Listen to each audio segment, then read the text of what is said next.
All right, we're going to get the Yamhill County Budget Committee meeting fiscal year 24-25 going here. And the first order of business is to elect a chair. So I think I'd like to nominate Kit Johnston. Denied. Do I hear a second? Second. Damn it. So I will hand the gavel over to you. We have to vote. Excuse me. So okay. I could appreciate the confidence. Yes. So all those in favor say aye. Aye. Aye. I think that's unanimous, Kit. Thank you for your service. It's truly appreciated.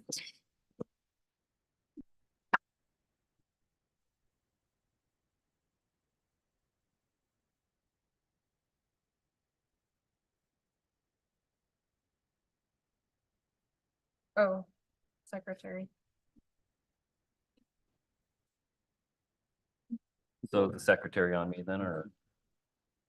Yeah. Okay.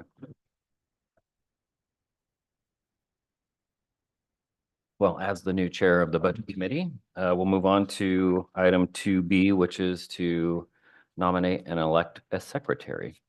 Do we have any nominations? I nominate Jason. I second that. Didn't make it very far, did you? Oh, hey, that's okay. I have a motion by Commissioner Starrett and a second by Greg. All those in favor signify by saying aye. Aye. All those opposed? Congratulations, Jason. You are the secretary. Thank you. Before we get started, yes. can I ask that we have everybody introduce themselves? We've got some new members and Absolutely. tell them a little bit about themselves. So that we, Absolutely. Would you like to start with yourself? Commissioner Mary Starrett. I'm Jason Fields from Newburgh, and this is my third year on the budget committee. Nice. Commissioner Lindsay Borschauer. Denny Omer, McMinnville resident, and been on the board for a little while. I'm actually not sure how long. Kit Johnston, Commissioner, newly elected Chair of the Budget Committee. Sweet. Greg Torsgaard, from Carlton, and this is my first, touch on public business, so bear with me. Justin Hoag, Deputy County Administrator. And Mike Barnhart, Finance Manager for the county. Tara Williams, I'm the Assistant Finance Manager. All right, and you're going to be hearing from me quite a bit this week. Ken Huffer, the County Administrator and also the County Budget Officer.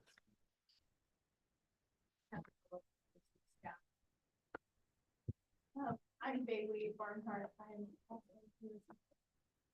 All right, sounds good. Moving on to item 3. 3A is consideration approval of the following minutes from May 1st, 2023. Has everybody had a chance to review them? I'd move approval, Chair. Commissioner second Starrett moves that. approval. Jason Fields seconds that. All those in favor signify by saying aye. Aye. Right. All those opposed, same sign. Motion passes. Item 4, budget briefing by Ken Huffer, our County Administrator.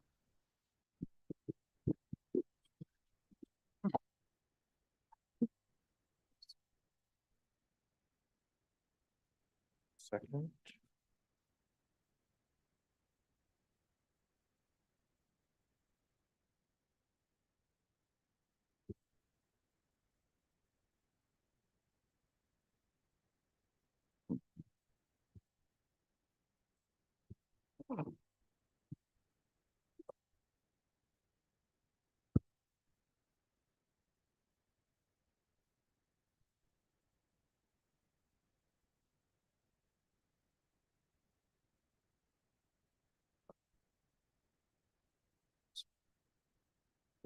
Organized here. Okay, I think I'm ready.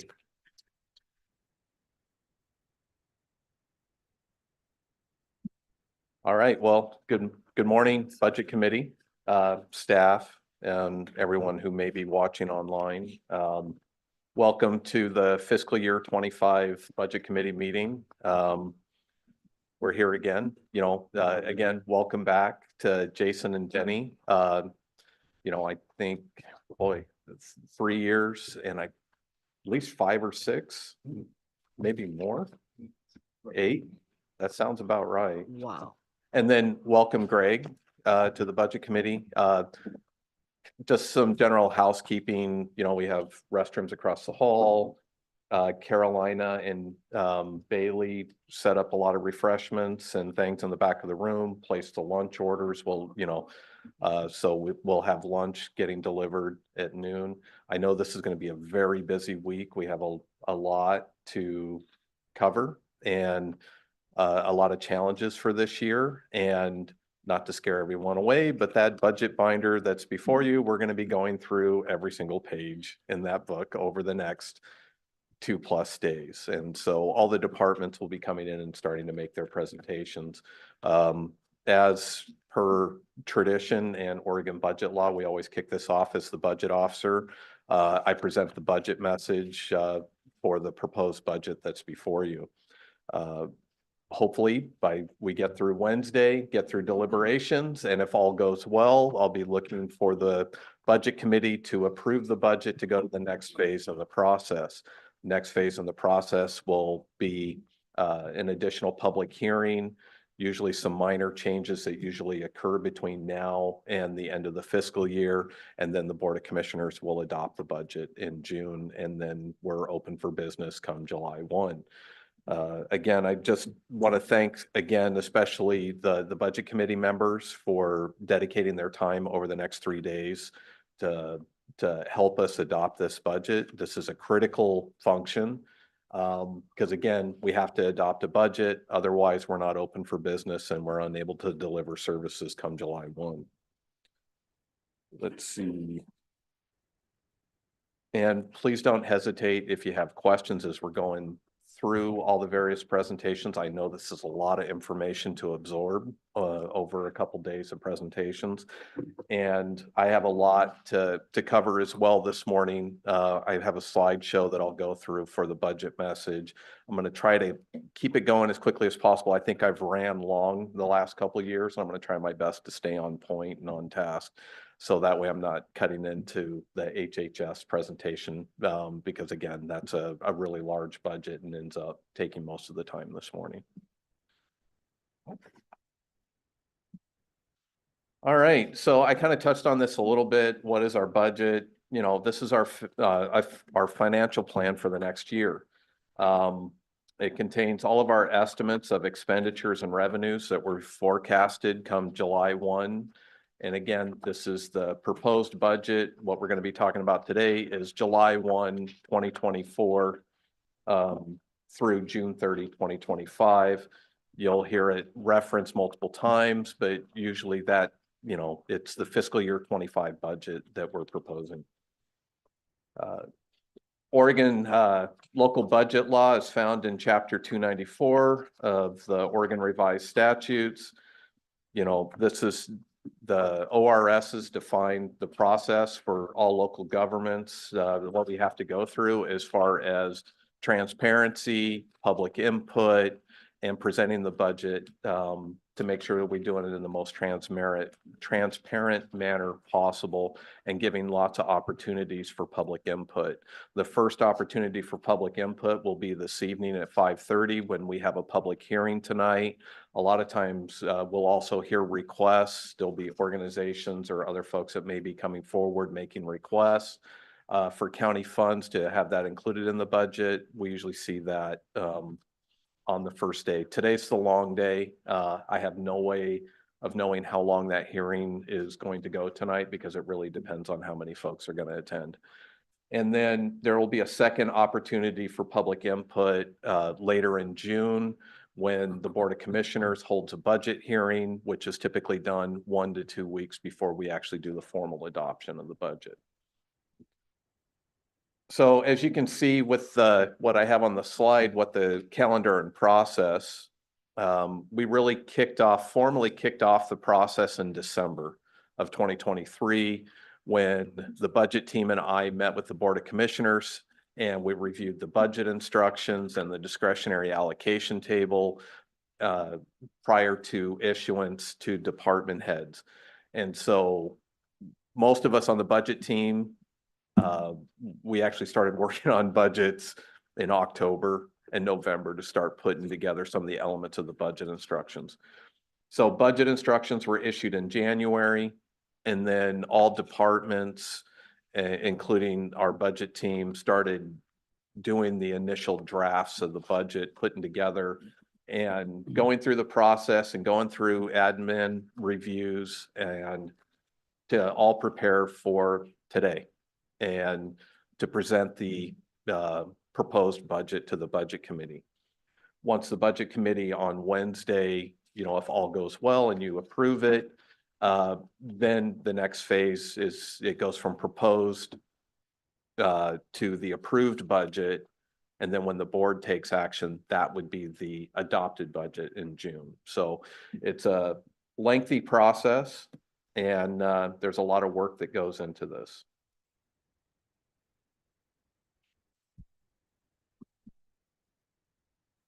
So just really quickly, I wanted to touch on this. Many of you may recall seeing this slide. One of the biggest changes that we had with our budget process here recently is our implementation of the Oracle Cloud project, which replaced our central finance system. It's been a multi-year project. And one of those elements is the budget module. We refer to it as the EPM portion of the project. So we're still learning a lot of processes and the new system interacts with different elements within ERP. If you can kind of picture it, our centralized Oracle system, you have an ERP, which is our finance and accounting software. So that's where you find accounts payable, accounts receivable, contract management, things like that. Then we have an HCM module, which is really an HR module. So all of our payroll, personnel, workforce data goes through our HCM. And then the third kind of leg to the stool is EPM, which is our budget module. And our budget module interfaces with the other two. And so this is something that was really new. Our old legacy system, the county has been using since 1996.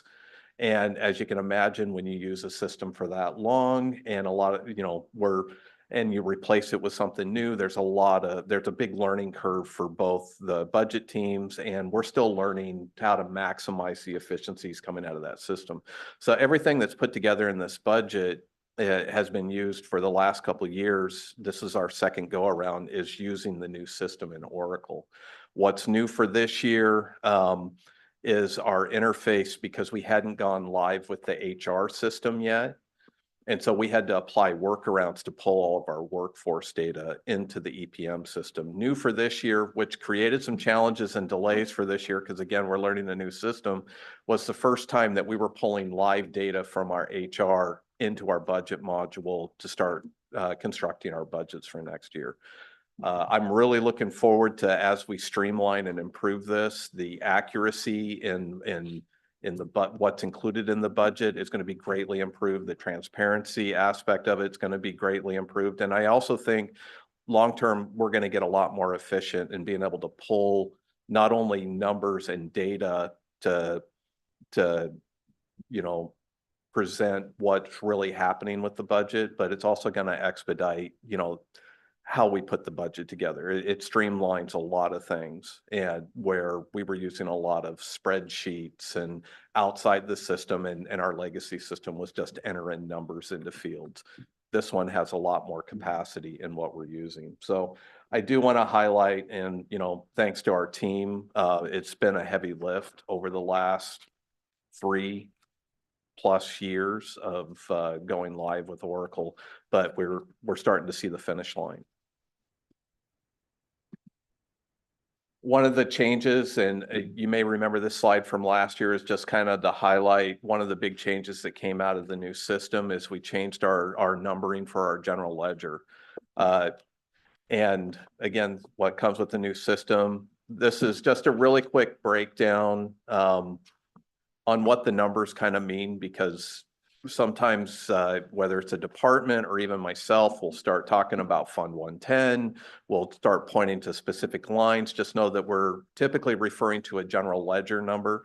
If you have any questions about that, or if you're unclear, if a department or if I'm speaking about a specific line and you're unclear where that line is, please interrupt us so we can make sure, because I want to make sure that you're able to follow along on the presentation and be able to identify that. The main elements that I would just point out, a lot of times we talk a lot about funds. And so when you see Fund 110, just know that that's a general fund department or a general fund. And then when you get into 200 series, those are special revenues. And then you get into the 400s, the 440s, those are capital reserve. And then you get into 680, that's insurance reserve.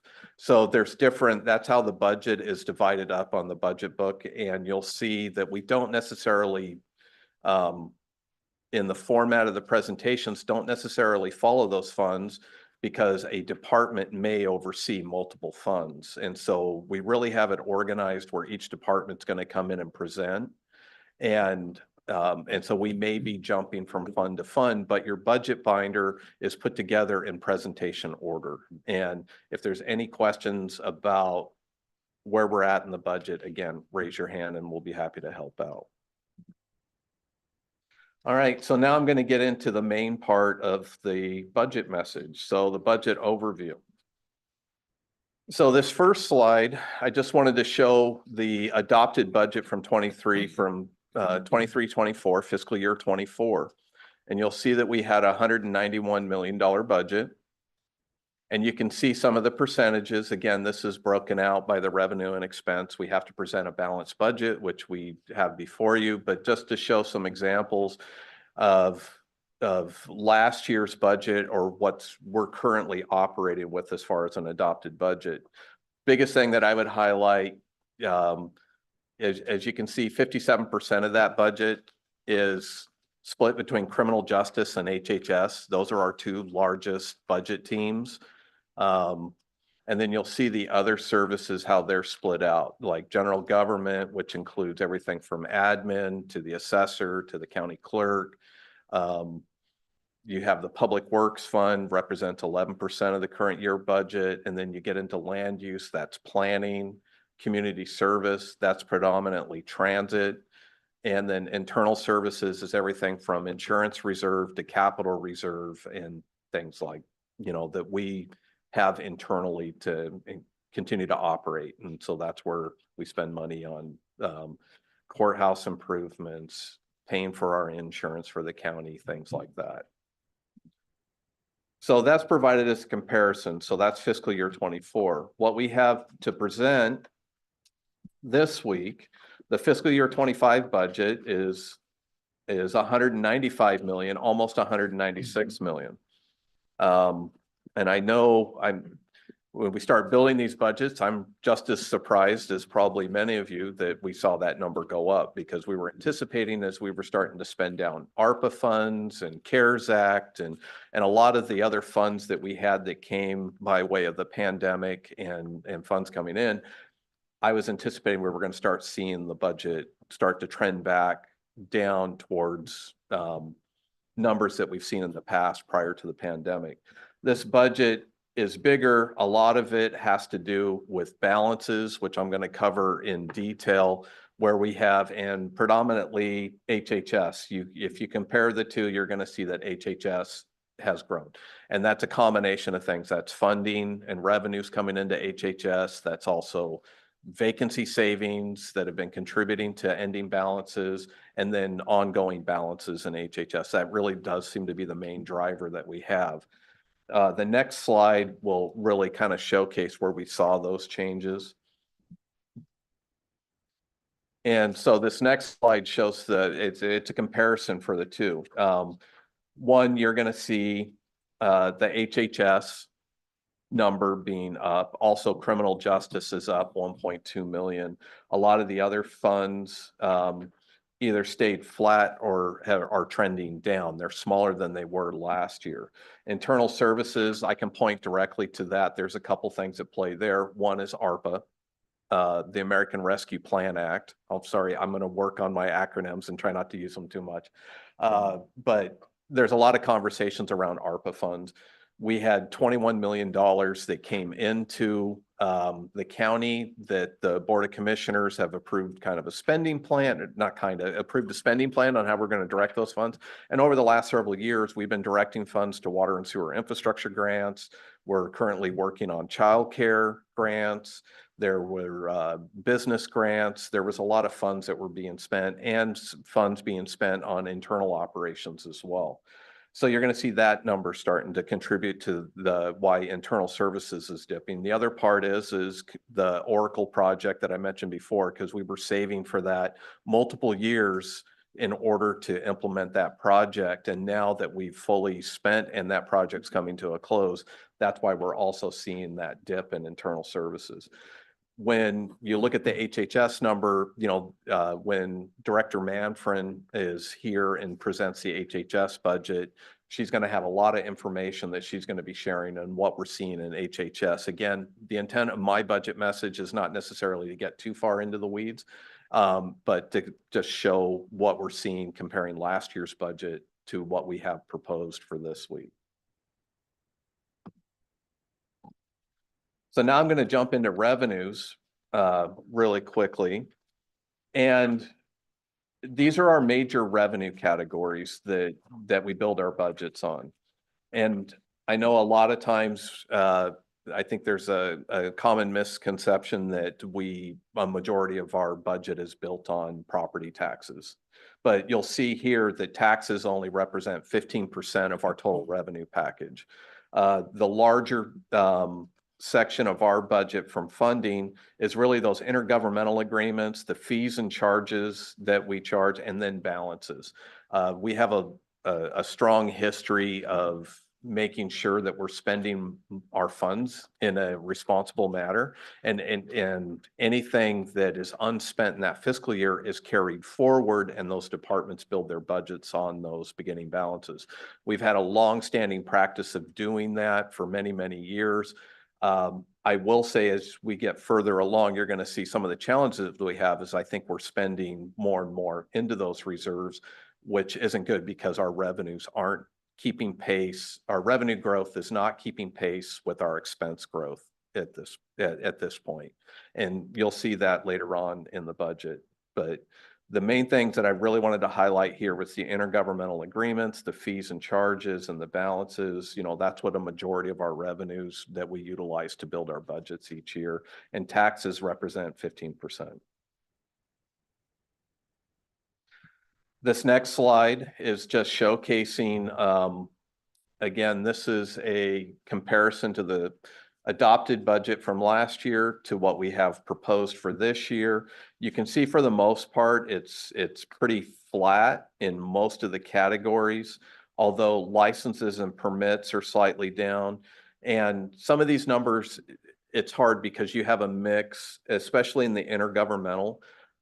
I think the fact that it's showing that there's a slight increase to this year is a little bit, I won't say misleading. I think the challenges is because you have all these intergovernmental agreements, whether it's coming into community corrections, HHS, a lot of the HHS has been seeing increases. Some of the other departments, and you're going to hear more presentations, they've actually seen legislative changes to where there's actually been decreases. And I think what skews it a little bit is the funds that are coming into HHS that makes it seem like that we're seeing growth when actually we've seen some dips in some of the departments. And so that's something that I would call out when you start hearing the presentations, when some of the departments start getting into the details of the funds that are coming in, you're going to hear some challenges coming forward.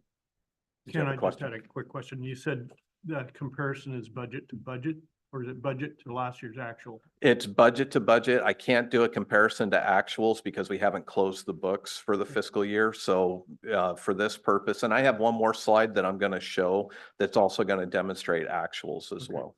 Thank you. But great question.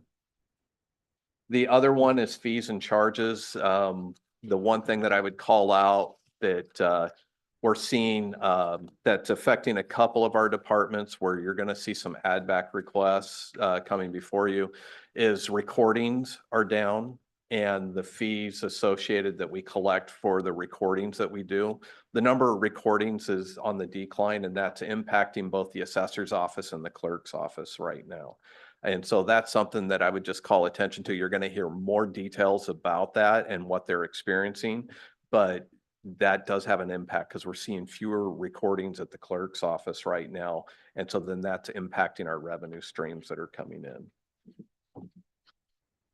And as I mentioned before, this next slide, so this is a mix of, so the fiscal year 24 and the fiscal year 25 are going to be budgeted numbers, and all the prior ones are going to be actuals. And so this one shows you at least multi-years of what we're looking at on how closely we project versus, you know, what we budgeted versus the actual numbers that come in.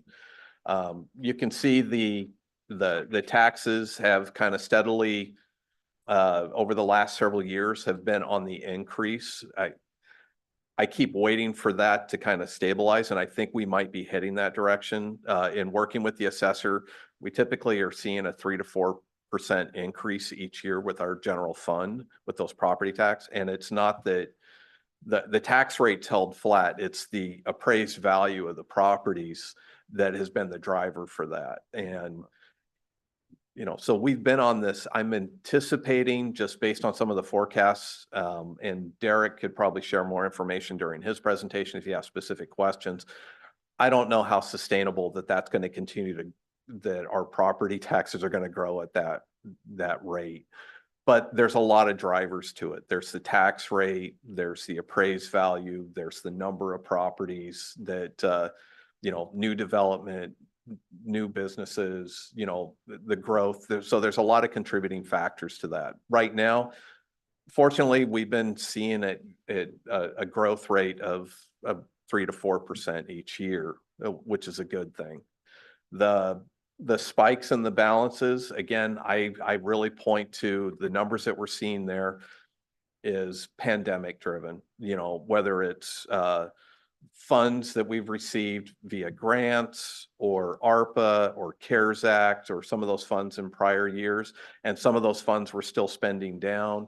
We've also seen you know, just like everyone has been impacted, you know, I think we're on the upside right now, but being able to fill positions and vacancy rates in some departments, that also contributes to our balances. So if we have a position that we haven't been able to fill, those are unspent funds, we carry those forward. During the pandemic, yeah, we had challenges filling positions just like every other employer across the state. We've also seen, you know, because again, when you go back to that other slide and you look at the percentage that HHS occupies of the total, the overall budget, that's been a tough industry, especially in behavioral health, to fill a lot of those positions. They have a lot of vacant positions in HHS, and that's more driven. That's just been an industry-wide challenge being able to fill behavioral health positions. So we've received all these revenues, we have vacant positions. You know, Lindsay's been working really hard in trying to get those positions filled, but part of it is it's not that we can't fill the position or that it's something local that's driving that. It's an industry-wide issue that there's a shortage in the workforce, especially for behavioral health positions. So balances, I keep anticipating that we're going to continue to see, we're going to be spending more into our balances each year. And I think once we get through what I call the COVID spike, as far as what our balances and some of those other revenues, once we get through the other side of that, I do think we're going to start getting the budget back down into levels that I anticipate, which is more in that $170 million range. But again, that's what it looks like right now. And you're going to hear more details once we get into the actual individual budgets. So again, this next slide is basically showing the same thing. It's just it's a line graph that shows what our revenue trend has been looking like. again, you look at 22-23, where that was our largest budget that we've ever adopted. And the final was just over 200 million. And then you'll see last year that we had a lot of those funds coming off the books, and it's just slightly up. But again, I think it's going to be volatile over the next several years as we're still kind of coming out of get further away from the pandemic, and we're seeing less and less of the federal and state and other funds that are coming into the county. Can I ask one question on that Sure. last slide? So this shows an increase in revenue of about $4 million. Correct. And in the back of the book, you've got a summary, and Correct. like, if I remember correctly, that was down about 5% over prior year. I'd have In to, the very back, the budget summary, it's one page, it's, okay. I'd have to look at that, but yeah, it may be on a break. I'd be Okay. happy to take a look Sure. at that and see which summary page you're looking at. I left my binder up there. No, I have your question noted and I'll circle back to Okay. it. So then the next part that going to talk about in detail here is we're going to get into more specifics about the discretionary fund. Like I said before, and I'm going to go back and forth, and my apologies for doing that because I know some people are used to calling it the general fund. My 19 years with the county, we always called it discretionary funds, not just general fund. And it's comprised of not just property taxes, but also other taxes. And I'm going to go into more detail on that. So 15% of our total budget and of our revenues are discretionary. What does discretionary mean? It means we can use those funds for any purpose allowed by law to support county operations. The remaining 85% is what we call dedicated or restricted funds. So those are funds that came to us via gas tax revenue, or it came to us via intergovernmental agreements with OHA or with the Department of Justice for the community corrections funds. Those funds, there's limitations on what those funds can be used on. And so we call those dedicated or restricted funds. Or if we charge fees for a service, we use those fees that we get for that specific purpose. And so we call that dedicated revenue. And I call this out and just provide examples that if I have a shortfall in the assessor's office, as an example, I can't just take HHS funds and move them to the assessor's office to cover that shortfall, because HHS is predominantly made up of restricted funds. It's intergovernmental agreement and it's for a specific purpose that we have to use that for. The slide that we have here is just to show that over the last 20 years, we show this each time, kind of the difference that you'll see that 27%, almost a third of our funds were property tax, and now it's down to 15%. We continue to kind of see that number get a little smaller each year, but it's stabilized here recently. But a lot of our funds are restricted or dedicated funds. A lot of it in 2002, HHS was a much smaller department than it is now. That was before I had started with the county, but it's 3 to 4 times bigger than it was back in 2001, 2002. And so a lot of the funds that are coming in are going to be dedicated or restricted revenues. And if you have any questions about that, please let us know. Again, all of our departments have a mixed revenue. You see how we had that pie chart with the mix of revenues that we have coming in that are categorized at the higher level for the entire budget. But then once you start getting into individual departments, you're going to see that further diversified with various grants and fees and permits and intergovernmental agreements and general fund mixed in order to support that department's budget. So oops. So the discretionary, also known as general fund revenue.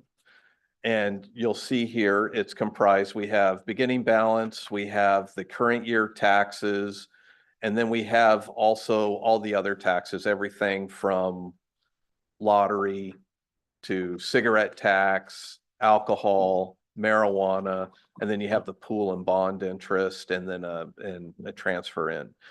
Altogether, we have budgeted right around $33 million anticipated to come in fiscal year 25. This gets to be a real challenge because as you can imagine, when thinking about the slides, that $33 million, 15% of the total budget, that's where we end up spending a lot of our discussions this week is about that $33 million and how we split that up. And it goes quickly. Some departments are exclusive on general fund. They don't have a diverse revenue resource. And I'm going to get into more detail about the breakout and where these funds are being split out and what's built into this budget. But I just wanted to highlight that, you know, we have $33 million and this is always, every single year ends up being the biggest challenge of one, ensuring that we're allocating out sufficient funds that department can continue to deliver their core services. But at the same time, I'm also keeping an eye on the future to make sure that we maintain sufficient operational reserves and sufficient funds for going forward, that we don't end up in a reactive each year. Well, we fund everybody up to here, and then next year we have to, because we've basically given away all the general fund and we can't balance. And then next year we're coming forward with 10, 15, 20% in cuts. And so we try to find that middle ground to being able to support departments with that general fund allocation. And then it'll be up to departments to operate within those means that's available to them. So always trying to strike that middle ground, because again, I'm trying my best to keep my eye onto the future, make sure we're in a good position so that I'm not coming forward next year and saying, you know, code red, you know, we need to make some serious cuts. But I will say this year that, and once I get further along into my presentation, there are some challenges that we're going to have this week. So this next slide is just for comparison purposes. I'm showing the current fiscal year on how we allocate out our discretionary funds. So for fiscal year 24, no surprise, 70% goes to criminal justice programs, and that includes the sheriff's office, that's juvenile, that's the district attorney's office, is included. They get 70% of our current year funds. And then you'll see how we split up the other funds, how it's divided up. But again, most of it's criminal justice. As I mentioned really early in my presentation, one of the first things we did to kick off the budget process was a meeting with the Board of Commissioners to set the discretionary allocation table, the initial allocation, and adopt budget instructions that I gave to department heads. The allocation of discretionary dollars for fiscal year 25, this slide is based on that conversation that I had with the Board of Commissioners. So the team and I, we do an analysis, we project out what we think the revenues are going to look like for the discretionary fund. We put that together. We look at year to dates. We look at trends. We, you know, as an example, we know that last year we reached agreement with our largest union on a new collective bargaining agreement that came with some pretty significant increases in personnel costs that are going to be hitting this budget. So we tried to take those into account, as well as taking into account the other 4 CBAs that are going to have a cost impact going into fiscal year 25. For the most part, we rolled out a 4% increase to most departments. However, we did withhold some of those funds. They were either held flat or got a reduced allocation increase. So it wasn't across the board. But for the most part, most departments did get the full increase. And so you'll see that it bumped up slightly, but it still maintained somewhat of a status quo that criminal justice is more than 70% of all the general fund goes to criminal justice.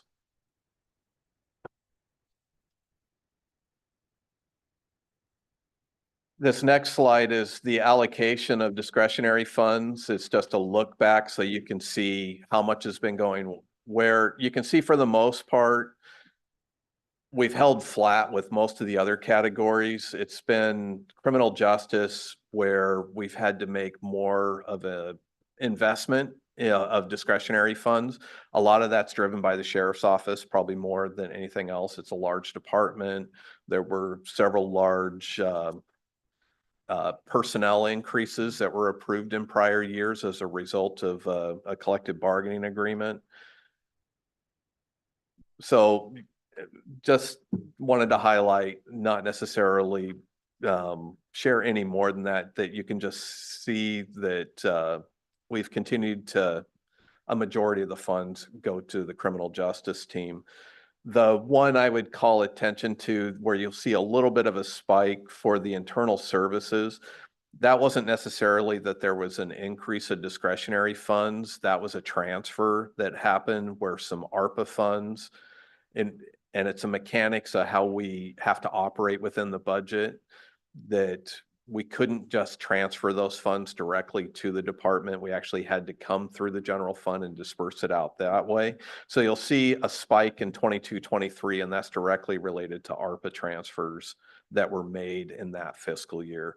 But otherwise, you'll see that for the most part, you're going to see pretty modest increases in discretionary allocations being made to all the non-criminal justice departments. And we've past committees and boards have approved add back requests to the sheriff's office in order to ensure that they're able to continue to operate. And so that's why you're going to see this on this slide. Now that's it for revenues. Were there any questions before? I know I'm moving really quickly. I'm trying to keep us on schedule, but if there's any questions about revenues before I move on to expenses. Okay, so now I'm going to get into more detail on the expenses and what we're seeing at the high level. Probably no surprise for anyone with the budget. A majority of our personnel, of our expenses that are built into this budget are personnel related. We have a lot of FTEs, almost 700 FTEs for the county. We're one of the largest, larger, if not one of the largest employers in the county. We have a lot of FTEs here. We also have a lot of drivers that are, that we've seen the personnel costs increase. I've touched on it before. We have 5 unions that we negotiate. We have 5 collective bargaining agreements. We also have our management team, our non-bargaining personnel that are also built into that. Most of our funds goes to personnel. And the next one is our materials and services. That's everything that we need to deliver services, keep the lights on, pay for the facilities, program elements, contract, professional services, all of those different elements that we have to contract out. And depending on the department and service, that's going to be our next biggest category. And then you'll see we have funds for capital, and then you'll see that we have a pretty large amount in reserves. But I'm going to get into more details about those reserves. Those are not just general operating reserves that are available. Again, I would kind of point back to the slide where I talked about discretionary versus restricted. A lot of these reserves that we have are actually restricted funds in certain departments that aren't available for us to. It's not a rainy day fund. It's nothing like that. It's unspent funds or funds that haven't been budgeted or funds that are being held for a reserve for the future for a specific intended purpose in the future. So it's just something that when we start talking budgets and we talk about needs and shortfalls and things like that, just know that the funds that we have in those reserves are not necessarily transferable to be able to fill gaps or fill holes in departments that may have needs. Just give me a second. As I usually do, I end up talking faster than my notes. I'll get myself caught up here. So again, this slide, just like you've seen before, is just a comparison where you can see the changes versus the adopted budget versus what the proposed budget that's before you this week. As you know, again, I've said it multiple times, a big driver we're seeing changes is personnel costs. And that's primarily due to increased costs associated with the CBA. We actually, the FTEs, total FTEs is down slightly. So again, we had a lot of increases that were rolled out with those CBAs, and now we have to figure out how to fund them. This next slide, it's just the expense trends. For this slide, the only caveat that I would include is when you see from 2013 or fiscal year 2014 to the proposed budget, that's not just strictly wage increases. That's a whole multitude of factors. There's FTEs driving that. There's roll-up costs driving that. There's wages driving that. It's kind of all the above. There's multiple factors that come into play. So this isn't that wages went up by this percentage over that time frame. It was really, if you compare the FTEs that we had in 2013, compared to our FTEs that are built in this budget, it's substantially more than it was at that time. And you'll see, as you know, materials and services and capital for the most part usually stay somewhat static, but we've seen a slight increase with some of those, but personnel, that's the one that continues to escalate. And then this is where it gets challenging. This next slide is a revenue to expense. And you can see that we've had gaps in the past that have contributed to our reserves that we've been able to have that we're underspending. The closer these two lines get, the more panicked I get. Because again, we're trying to plan for the future. And so it shows that our expenses are closing that gap with our revenues. And we're closing that. And I would just highlight that most of these are budgeted numbers, especially the last 2 years. So it does bring concern when I see this, because then I see that our spending is outpacing our revenue growth.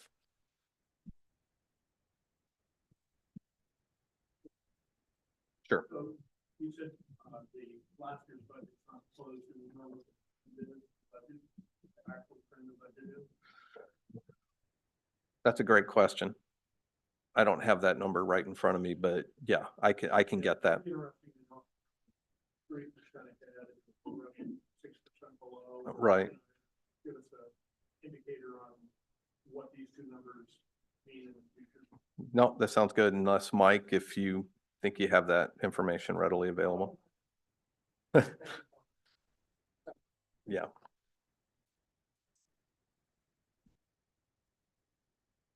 So I think these next series of slides that you're going to see are going to kind of get to a comparison of our budgeted numbers to our actual numbers. And I will say that holding to a long-standing budget practice, you be conservative with your revenues and overestimate on your expenditures, because again, what we're approving for this budget is our spending authority for next year. And so a lot of times you're going to see some of the numbers skewed, and these next several slides are going to really showcase that. Now, I get concerned if I see too much of a gap, that tells me that, okay, we need to tighten up our budgeting a little bit. And as an example, for this slide here, our budget to actual numbers. And because 23-24 is still open because that's the current fiscal year, we don't have an actual number. And of course, we don't have it for fiscal year 25 either. But you can see that historically, we've been pretty close on our revenues. If not, the actuals have been slightly better than what we budget. And that's what I would expect to see when we're building our budgets each year. Again, be conservative with your revenue estimates, because We don't want to get bit there. And we do have, per Oregon budget law, we set appropriation authority. So we have spending limits within the department that are based on that appropriation authority. But then there's a caveat, you also cannot spend more than what your revenues are as well. So we have kind of two checks and balances that come into play. One, you can't outspend your revenue and you can't outspend your appropriation authority that's been set.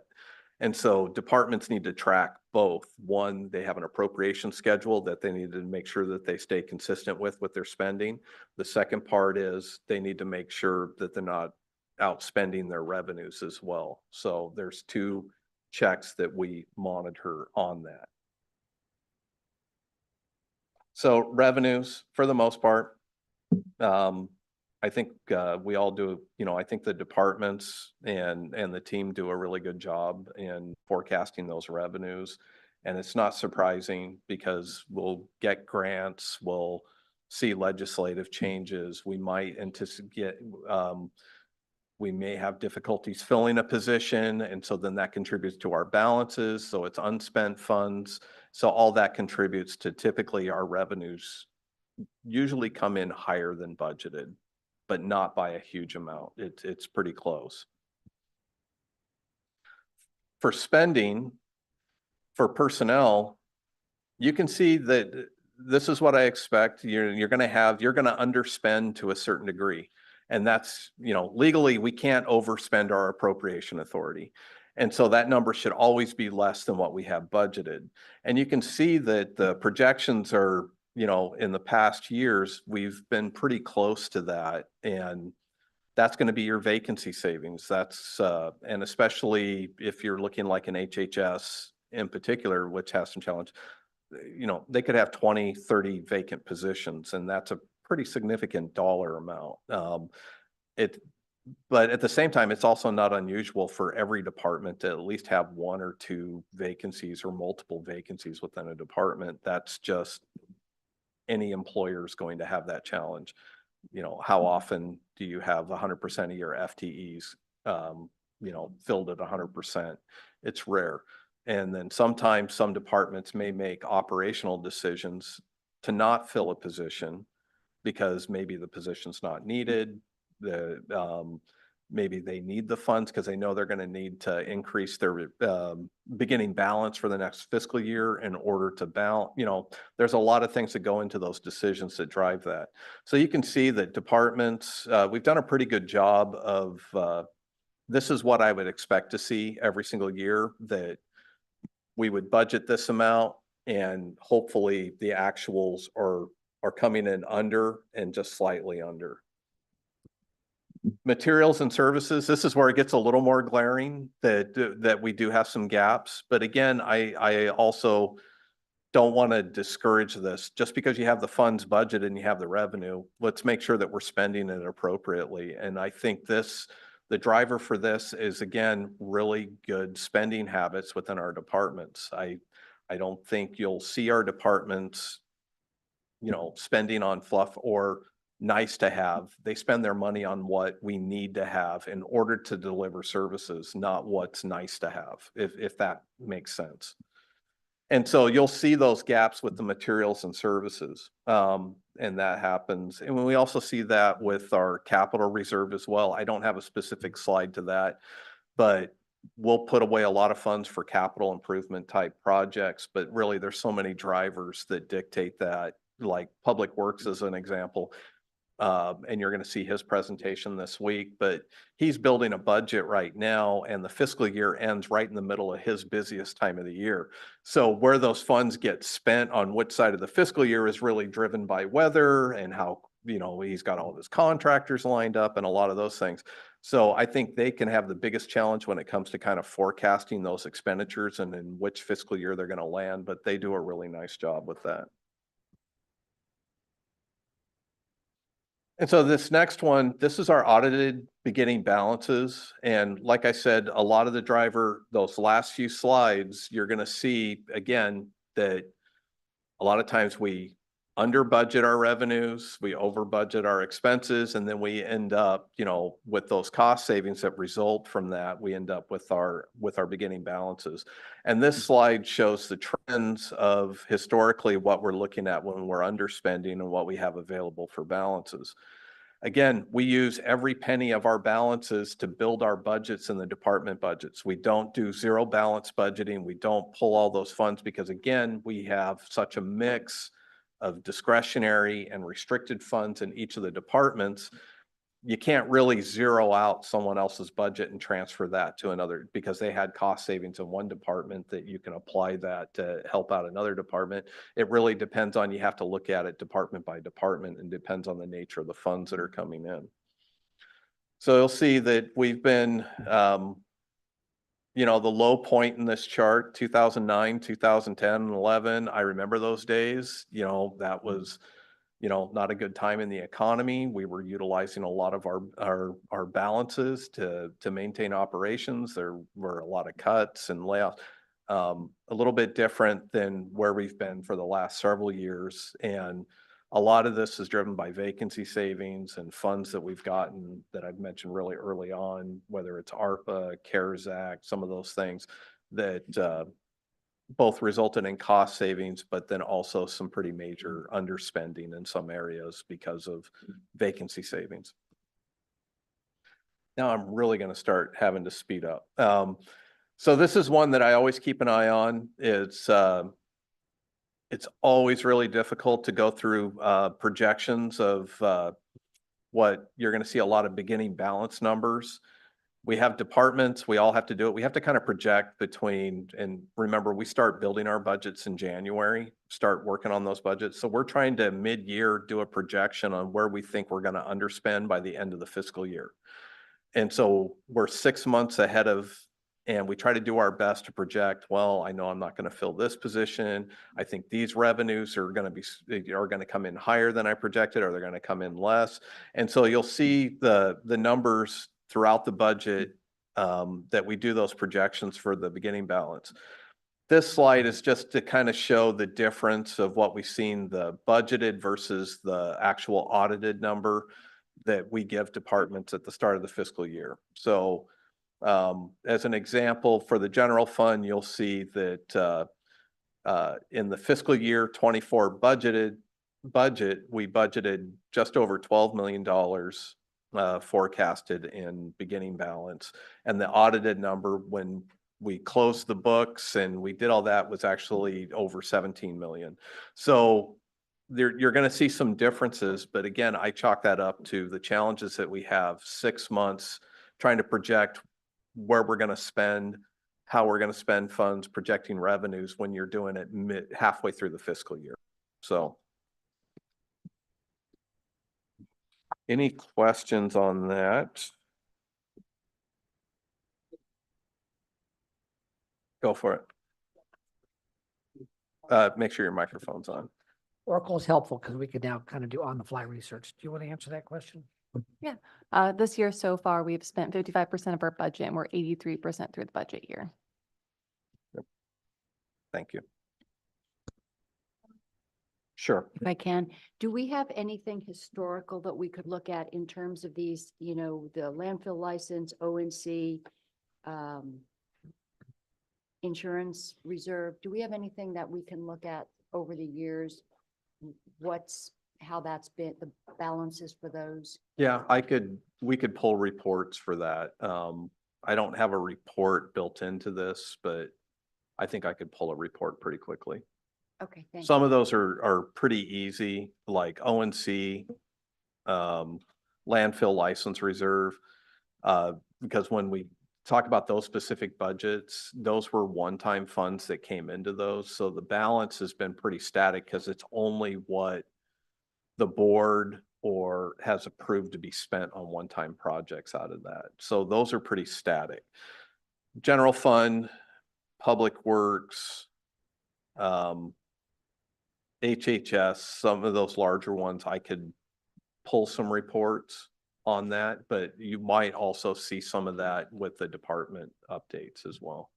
Oh, I'm looking for, you know, basically when we look at some of the funds that we pull from Yeah. at the end of, Yeah. just to see historically where those have been. Right.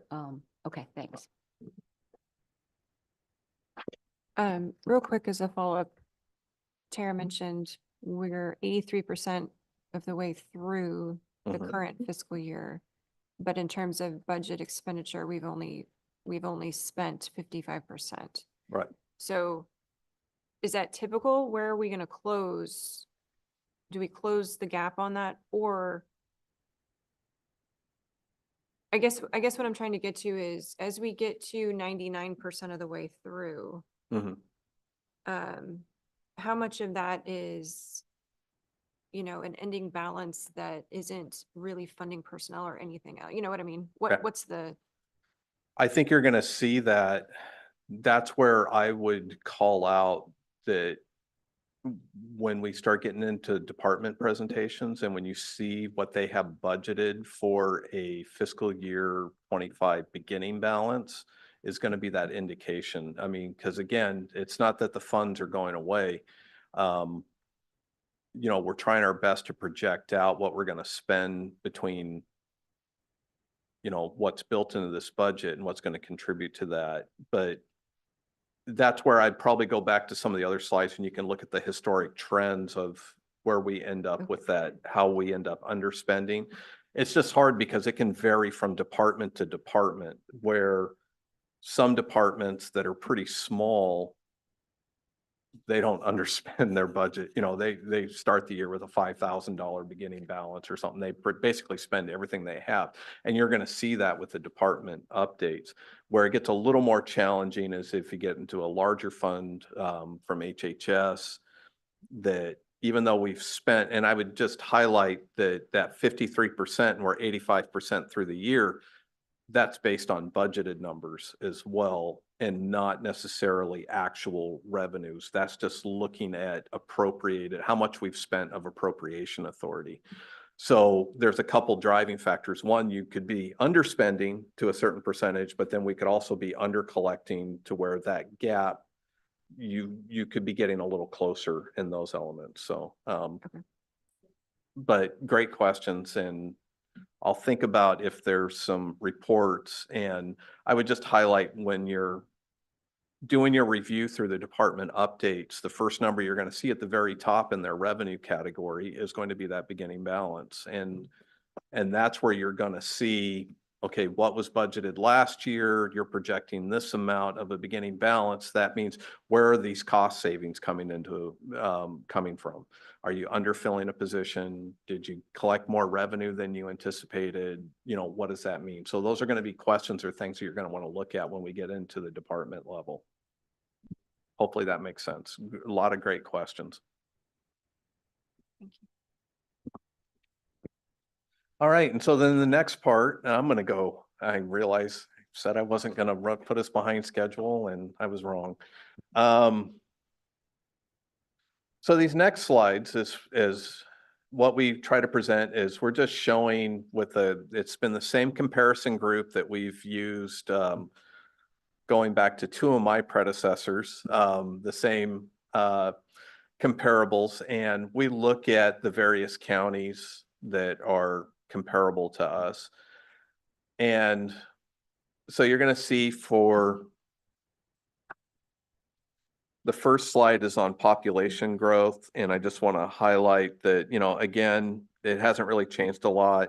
Polk County has the highest rate of growth, but we're second over this time frame. We're second with all of these counties that are listed here as far as growth rate. And again, that's somewhat, it doesn't necessarily mean we're the second fastest growing. We're not, just compared to this group.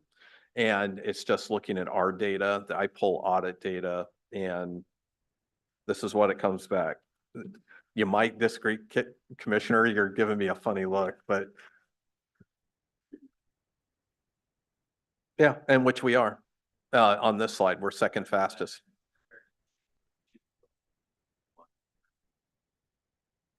Yeah, I think for this. Yeah, and it depends on the date range that you're picking too. I mean, this is just looking back for the last 23 years. I guess it depends on which date range that I would select. I could end up with different outcomes in the data. Yeah. And then this next slide shows us the revenue and expenses per capita. And so you're going to see that where we compare, last year we were the fourth lowest in expenditure and fourth lowest in revenue. You know, but it's changed a little bit. We've seen some increases just with the growth of the county. But we've always had a very low per capita expenditure ratio. But, you know, that's been changing over the years. And for those that have seen this slide or this presentation in past years, you can see where we compare to the other counties. Lincoln County, you know, they have a pretty large budget, pretty small population. So you can see where some of these numbers are driving the larger populated counties. You know, Benton, Lynn, us, you know, we're the counties as far as population goes, as far as the comparators go. And you can see that we're on par with most of them. This next one, this is always an interesting slide that I put together each year, and it shows the difference between revenue and expense, and this is audited. So this does not include things like beginning balances. This is actual audited numbers, revenue received versus money spent. And, you know, when you look at Douglas County and Coos County, you see that they're in the negative. It's because they're using a lot of reserves in order to support their expenditures. I like the fact that we've been pretty consistent. There hasn't necessarily been a lot of changes, but we're really on that positive side still, even with this budget that's put together. But it varies from department to department. And so I do have concerns that we are spending in the reserves, but it's probably more at general fund departments and specific departments. And I think our numbers sometimes get skewed a little bit because of some of the larger departments and the large restricted revenues that they have coming in. Does make the picture look a little bit better. So again, this is just for comparison purposes, and you're going to see that when we start going through the department updates. So looking ahead, in particular for this week, I think I've pretty much wore that out. Demands on discretionary revenue. We have a lot of demands on that 33 million in 1002 of our discretionary funds. And you're going to see add back requests, and you're going to see requests coming forward this week about that. We have budget challenges for the criminal justice team. You're going to hear, you know, not quite like in past years. I think the sheriff's budget in particular looks better than it has in the last couple of years. But, and I have that as a bullet further on, but dog control, that's going to be a major discussion for this week. We have some significant challenges with dog control. You're also going to see some changes in the criminal justice team within the Department of Community Justice. I think the whole Measure 110 reform is going to have an impact to the DA, the sheriff, HHS, community corrections. So anticipate that there's going to be some discussions about that this week. And a lot of that information is still kind of late rolling out as far as the specific budgetary impact. And I do anticipate some of those departments are going to be coming forward with some budgetary changes to their proposed budget, depending on whatever the latest news is from the state. Long-term county facility needs in the courthouse. This is something that's always going to be on the slide. You know, we have some pretty significant facilities needs and some projects that we're hoping to facilitate here in the coming years. We just have a lot of challenges and a lot of needs. Personnel costs, I've talked about that a lot.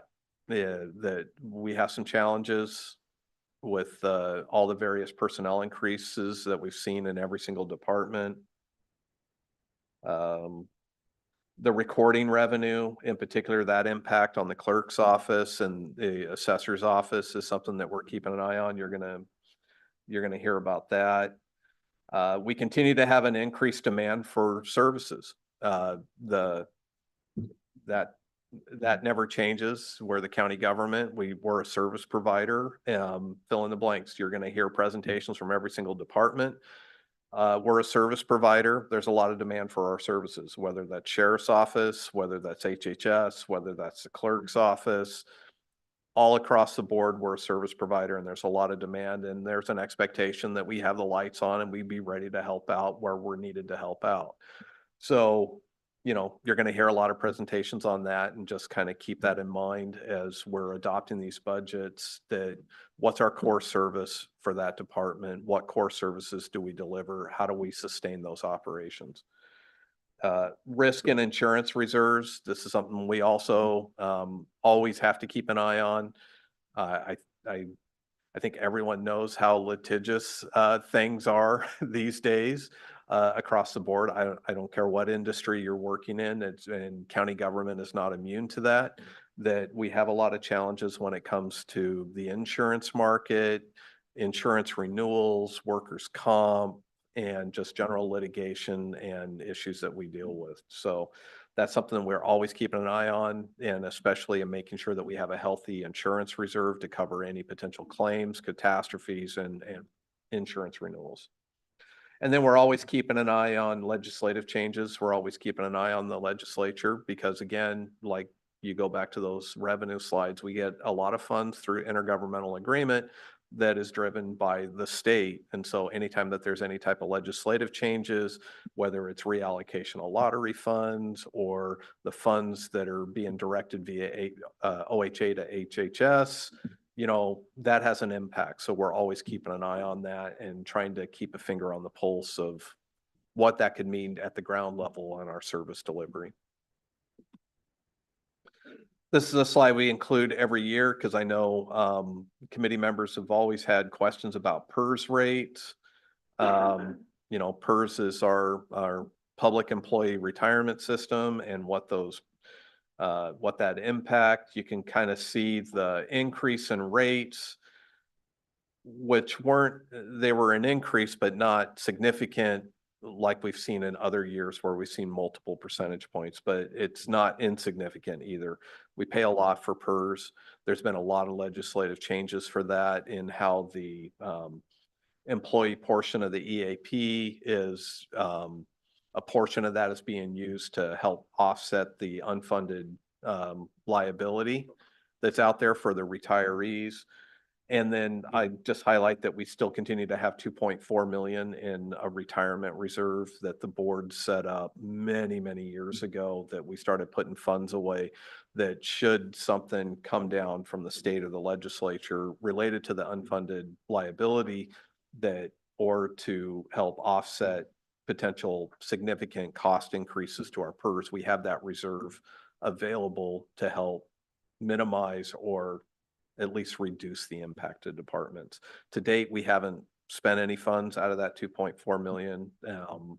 We've used it for some interfund loans for other things, so we have some of those funds there. But I'll get into more detail when I present Fund 680 and we talk about that specific fund. So again, the good news, we have a retirement reserve. We do have a good, not great, insurance reserve right now. A lot of that's driven by years ago, we changed in workers' comp carriers that resulted in some cost savings and some good work by our HR team and our county council team to help keep our exposure down and work on our experience. So the reserves are looking good, but I'd like them to look great. So hopefully we can continue to protect that insurance reserve. Again, conservative budgeting and fiscal management, we're very careful.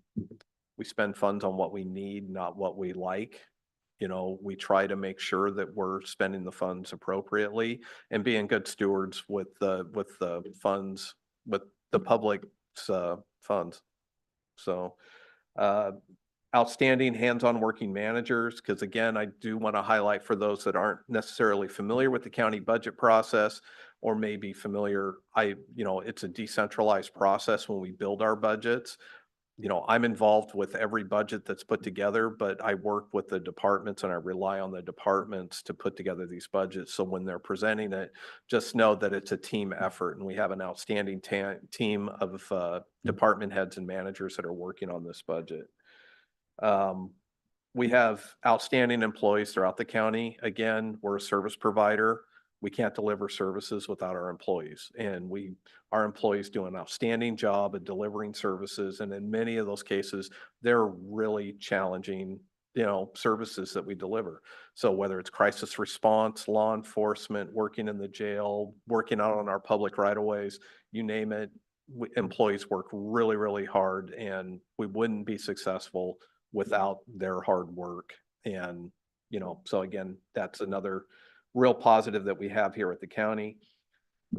Capital Improvement Fund, we're continually trying to build up our capital reserve fund. And you're going to see that when we get into those budgets, because again, we have a lot of facility needs and we're trying to build those funds up to address those gaps and needs that we have with our facilities. And then HHS, does a great job. They're making progress on being able to continue service delivery while still dealing with an industry that is really strained and has some shortfalls, especially with behavioral health workers. And, it's not without its challenges. So we have a lot of folks that are doing some serious heavy lifting, and you're going to hear more from Lindsay when she presents her budget. But we're continuing to make strides. And there's also some newer programs that have been rolling out over the last few years. I'm thinking in particular our crisis response unit that are doing outstanding work in this community, and it's much needed. And then Public Works is also doing a great job of working on a backlog of bridges and road maintenance, and you're going to hear more about that in their capital plans, but they're doing an outstanding job with the funds that they have to get caught up on that backlog. And that's my presentation, and that's all I have for this morning. So are there any questions?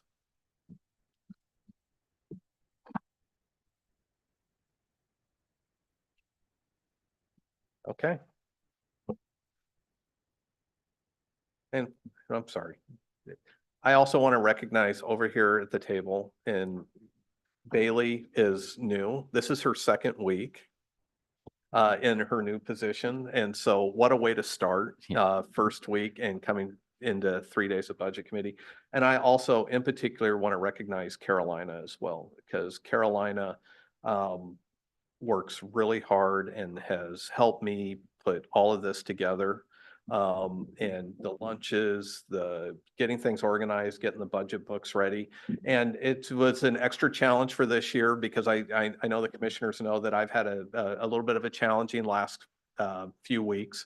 And so I was actually out of the office. And so for this year, I don't feel quite as prepared as I usually am in the past because I just returned to the office at the middle of last week.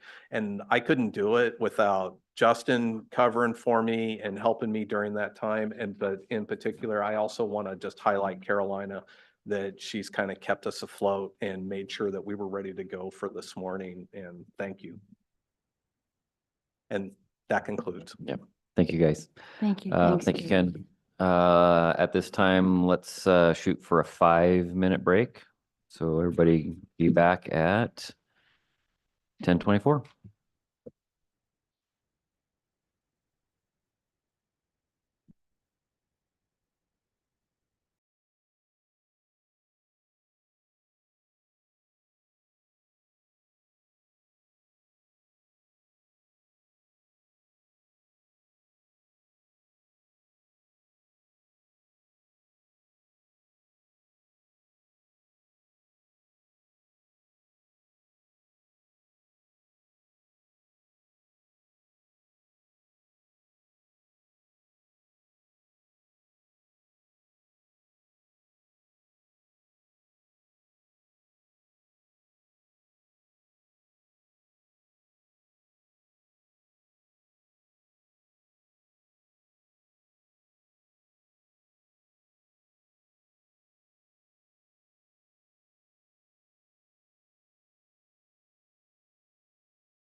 My microphone wasn't on anyway.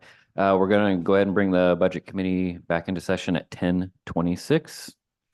And we're welcoming HH Director Lindsay Manfred and her team. Yeah, thank you, everyone. Thank It's you. great to be here with you. Before we get started, I want to introduce the team I have with me. I have Lane Pendleton Baker here. She is our finance manager and does a great job overseeing what I'm sure you all know or have found out as you're going through your budget book is a rather complex budget. And then Jason Hennis, who is our behavioral health director. So similar formats, the last few years that I've presented, I'm going to talk about significant administrative and or fiscal things that have happened in the current budget year, and then things that we're looking at and projecting for the upcoming budget that we're presenting to you. We'll talk about each division and the budgets within the division as they're outlined in your budget book, and then wrap up with some of the things that we are seeing coming on the horizon that could have potential significant budget impacts to us either this fiscal year or potentially the next one. So just looking ahead a bit. You do have a handful of handouts in your your binder. I will refer to those as we go through the budget presentation so that you can reference them at the appropriate times. And I think we're ready to get started. So just as a reminder, for those of you and for some first time here, our budget is 97% state and federal funds. Of that, about 60% of those are through our CCO contract for medically necessary behavioral health services. And then, of course, the other 3% of that budget is our county general fund that we use to really plug a lot of holes that we couldn't provide service or different types of things without those funds. They also help support the financing that we send back into county admin, the charges of which are about 5.1 million with some of the increases in this last budget year. Our current or 23-24 adopt budget projected a beginning balance of $16.2 million. We projected we'd spend 7.6 million of carryover, and that would leave us with an ending balance of 8.6 million. That, of course, looks a little different than we had projected. Several things have occurred over the last 2 or 3 legislative sessions that brought in significant money for really specific, largely behavioral health things. So this part is not in your budget book if you're looking for it. So just to be clear, I'll let you know when we dive into that piece. But just for some contextual pieces here, we had some significant revenue that came into our budget, some of which has been spent, some of which we have planned to use over multi-years, and some of it we are just holding as we are getting ready to move forward with some specific projects. I'll speak to all of those things as we go through the budget. But those are the big pieces that you're seeing, and why instead of those projected numbers, you're actually, we are now projecting that we will not be spending any carryover funds and that we have an ending balance of $21.7 million, which obviously different than we had projected at this time last year. Of that $21.7 million, the majority of that is some of those restricted funds. You heard Administrator Huffer speak to some of those, and I mentioned some of those funds that have come in through the last legislative sessions. Again, I'll talk more about those when we get into the budget, about what those are. The other piece that is in there is some vacancy savings as well. The 24-25, just a couple of high-level notes before we dive into the details. We are anticipating using about 9.8 million of fund balance, which mostly includes some of the carryover funds that we received in the 22-23, as well as 23 and 24 budgets that we're continuing to carry over into this budget for some specific scopes of work that we'll talk more about as we go through this. Overall, as you will probably hear a theme throughout the week for you today, we have seen significant personnel increases. Some of those are related to the increased benefits related to the CBA that was just approved. That includes significant increases to the longevity pay, bilingual pay, and then we have budgeted in 3% COLA, as well as the 7% that happened this last fiscal year as well. But one of the other things that I think is important to call out in your budget that is inflating some of our personnel costs outside of the mentioned benefit increases, there's over $2 million is accounted for in the new Oracle system for vacancy, for all of the personnel costs. And Historically, when HHS has put together our budget, we've accounted for what we anticipate as our vacancy savings. Pre-pandemic, we had a pretty consistent vacancy savings or rate of 6 to 7%. Post-pandemic, we had a pretty consistent vacancy rate of 15 to 16%. In budgets before, what we have done is we've been able to take into account knowing what we will anticipate for those vacancy savings and backing out some of the funds that we would anticipate using for benefits. So those costs for all the different types of benefits that I just mentioned. We are not able to do that in Oracle. And so what Oracle is doing is it's taking every single FTE and putting the cost associated with assuming that those positions are going to be filled. Whereas in years past, we've been able to back out some of that. So some of what you're seeing is it's accurate in that is the overall personnel costs, but it's not backing out what we would anticipate for vacancy savings. So that it does look higher than you have seen in years past. So You just have an those important. numbers with you? Well, it's 2.3, a little over 2.3 million is what's that would account for that. There must be a line item for that, though. Or what line is that under? The 2.3? I can speak to that a little Yeah. bit. It's in all of our different, thanks. It's in all of our different benefits lines. So, for example, when we look at PERS, what the system is doing is it's taking 100% of our FTE, assuming that we are 100% staff for 100% of the year, and it's including all of those PERS costs. What we were able to do historically is say, well, we're looking at a 7 or 8% vacancy. So let's take off 7 or 8% out of that line item to get us closer to what we think actual costs will be. Still budgeting conservatively. But in this case, we're not able to do so. So you won't see a single line item with $2.3 million. All of those individual benefits lines are just going to be budgeted higher than what you have seen potentially in previous years.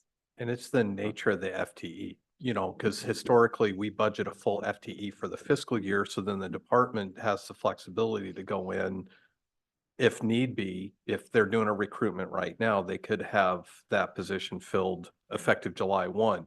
What the system doesn't necessarily do is account for that if you have a vacancy, let's just say you add a position and you add the full FTE in the budget, but you don't fill that till August. We don't budget that FTE based on the 2 months of vacancies that you have. And so the number that you have here is we historically do try to budget the full amount and the full true cost of that position into the budget to ensure that there's sufficient appropriation. So in FTE. you'll see that reflected next year then. So if there's any it's showing you 100% now. Correct. But next year you'll see the savings cost in the balance. In our Correct. beginning balance, you'll see that. Absolutely. Still seems like there should be a line item for that or something. Way to account for. Especially if there's a consistent percentage every year. Yeah, it's budgeting workforce is probably the most challenging element that we have in building the budget. And in particular, HHS, I'm going to pick on you a little bit. It's also a challenge because they use a lot of what you don't see here as program codes, and where an FTE that you might see as 1.0 is here is actually split up. I'm going to pick on the director because I know this one. Lindsay's position is split up 38 ways. Her FTE is split up 38 different directions because it accounting for all the various revenue streams and the project codes and the various divisions and programs that fall under the director. And so it's already a complicated formula when we're building that one FTE. But then if we started getting into, because we only anticipate that position is going to be filled for 10 months of the year, we need to have the full position authority built in there. We don't necessarily want to just budget 0.8 of an FTE. So how many FTEs do you have in HHS? We have 369.999 currently. Okay. Yeah, yes. So what percentage do you normally carry vacant through the year? yeah. I guess that's Absolutely. my question, because you're going to have some attrition. You're going to have some that you don't fill at all for a Yeah. full year, and some you fill halfway through, right? Yeah, So, absolutely. And currently it's about 15 to 16% is what we've been running in the last couple of years. Pre-pandemic, it was between 6 and 7%. yeah, and you're saying that's $2.1 million. That's what it's adding up to be in this budget in the budget that we're proposing to you. Okay. Mhm. Yeah. Okay. So in addition to increasing personnel costs in this budget, there have also been some, a rise in county administration costs. We've seen a 23.25 increase that you'll see reflected in this budget as well. We have some variable revenue projections that, of course, we will continue to update as we move through the rest of this fiscal year. Currently, we're looking at private insurance and projecting 328,000 for this coming fiscal year. That's compared to 358,000 in previous years. And then also projecting in fiscal year 24 revenues of 335,000. So we're really just trying to be conservative as we're budgeting for this coming year. That's for private insurance. For public insurance, this again includes the CCO contract that I mentioned. It makes up a substantial component of our budget. We are projecting 33.6 million in this coming fiscal year. That's compared to 32 million in the current year. And that's just based on number of eligible OHP members, as well as a handful of increases that we saw in our rates from the CCO that were directed statewide from OHA to the CCOs to then pass through to us.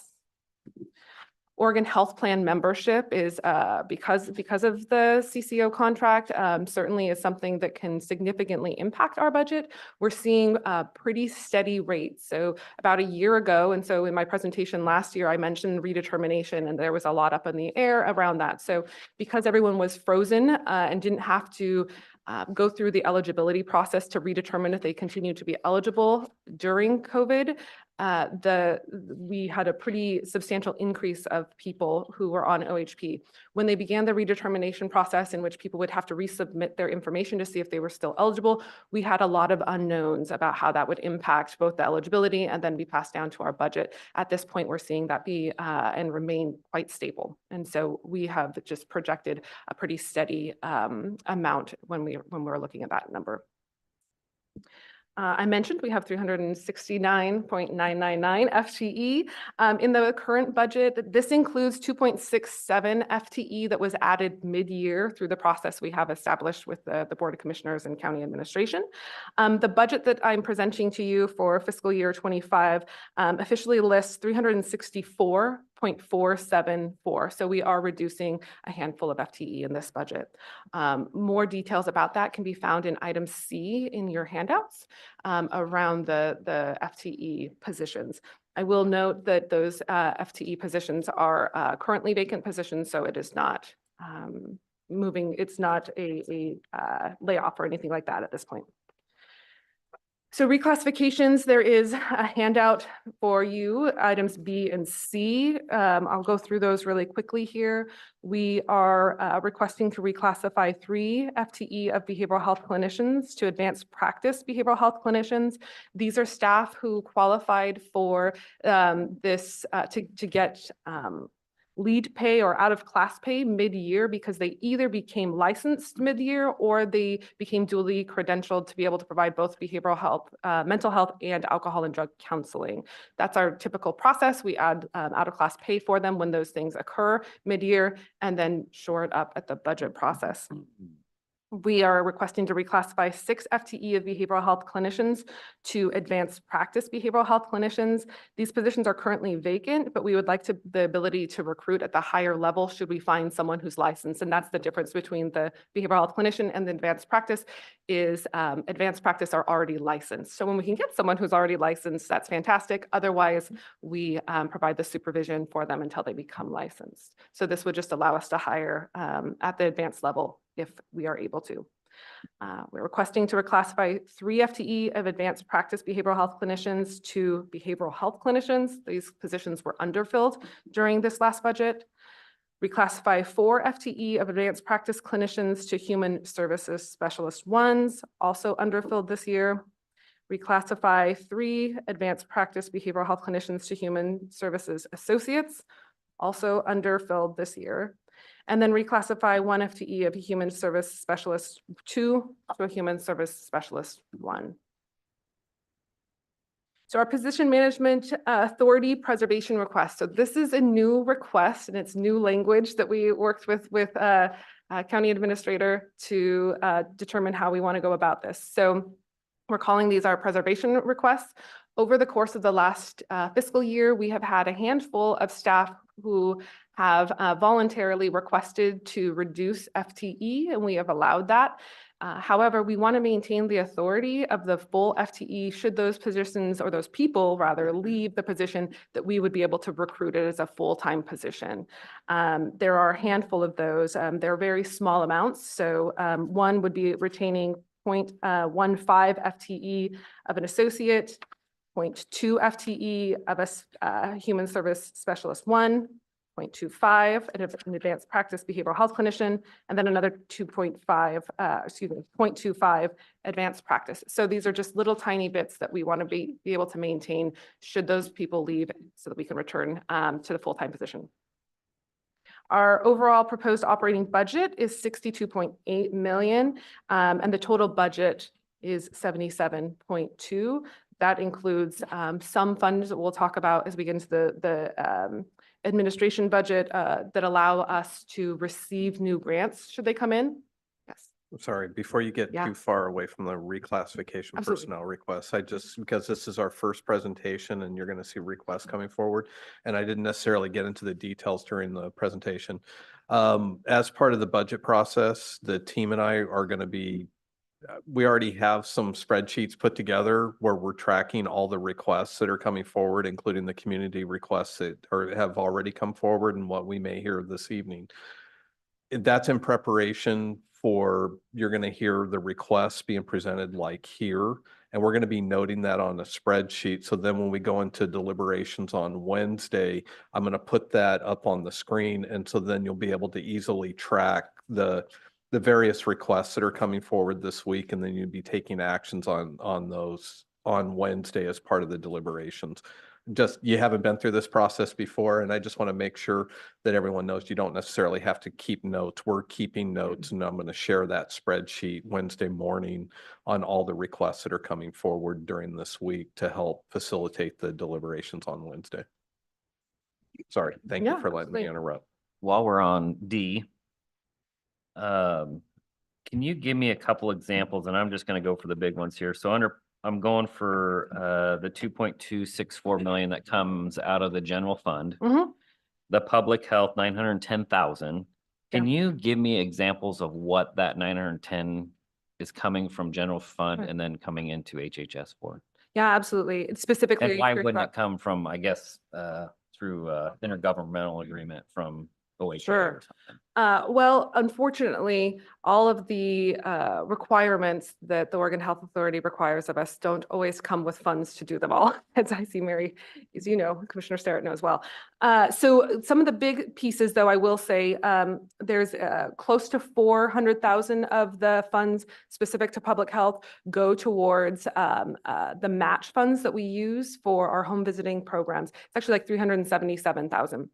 Those funds we send them to the state, they use them to pull down federal match dollars at like 60–40%. So it's a significant amount of match. And that allows us to bill for our home visiting program. So that's one example. We also have around 130,000 that goes into our environmental health funds. So our license fees have not kept up with our costs essentially to operate that program, to have people who are doing the restaurant, daycare, and those types of inspections that we're required to do. And so unless we were to increase those rates to cover those costs, we're using county general funds to help plug holes there.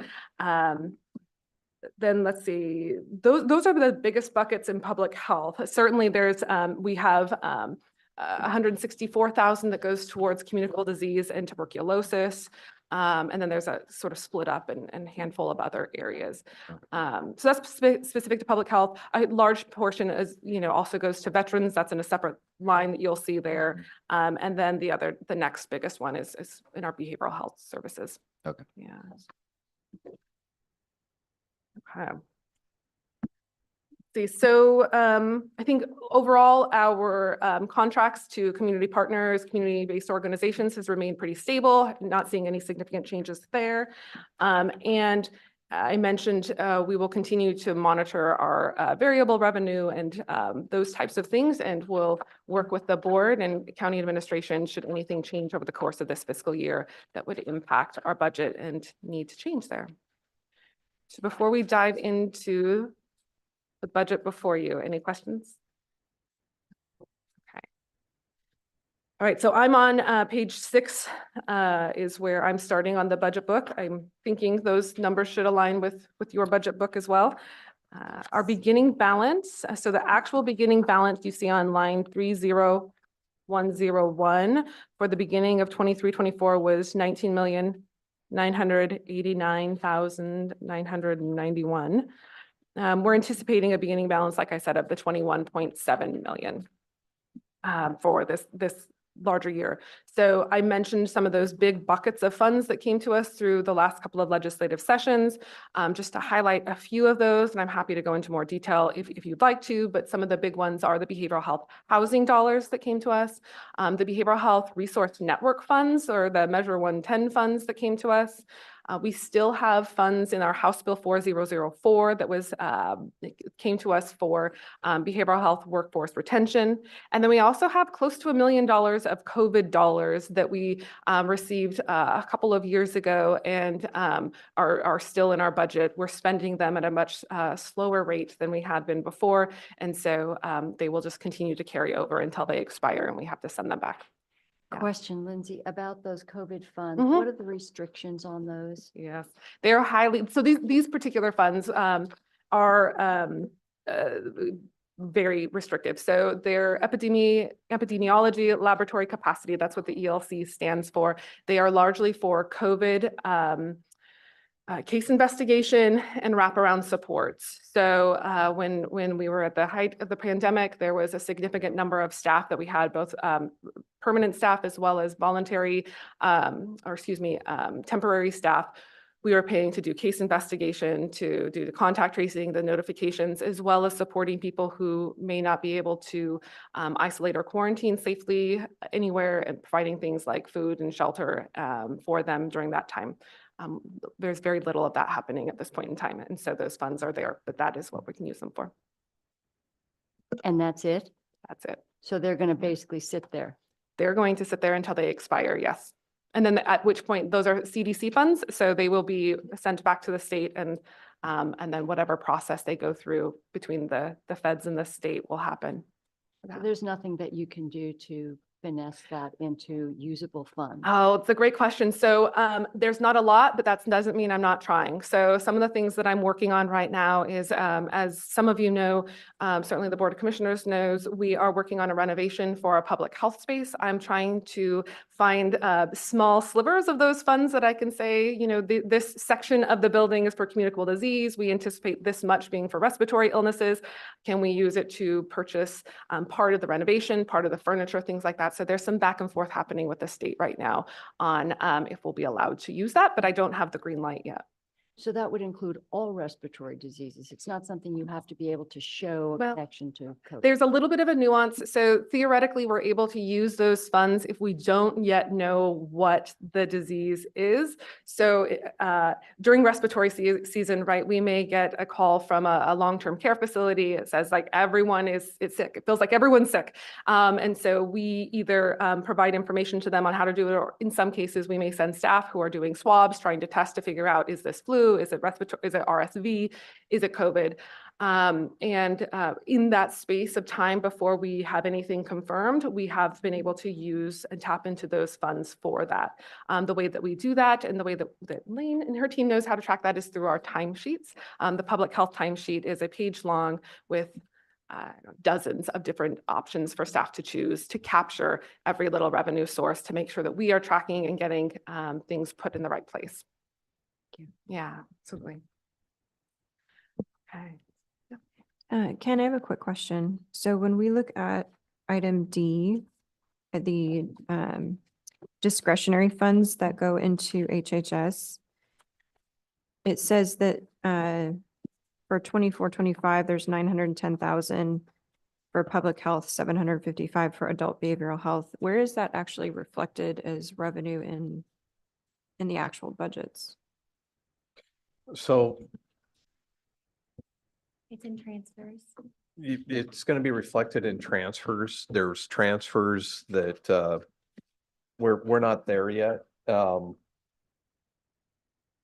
That you're going to see, like if when we get into public health, when we get to that budget, there should be a line item transfer where that amount's coming in, correct? Mhm. You don't show I don't that as think a so. specific line item, You would see the deficit of expenses to revenue, and then that's the portion. but the revenue comes in, then you have a transfer fund, right?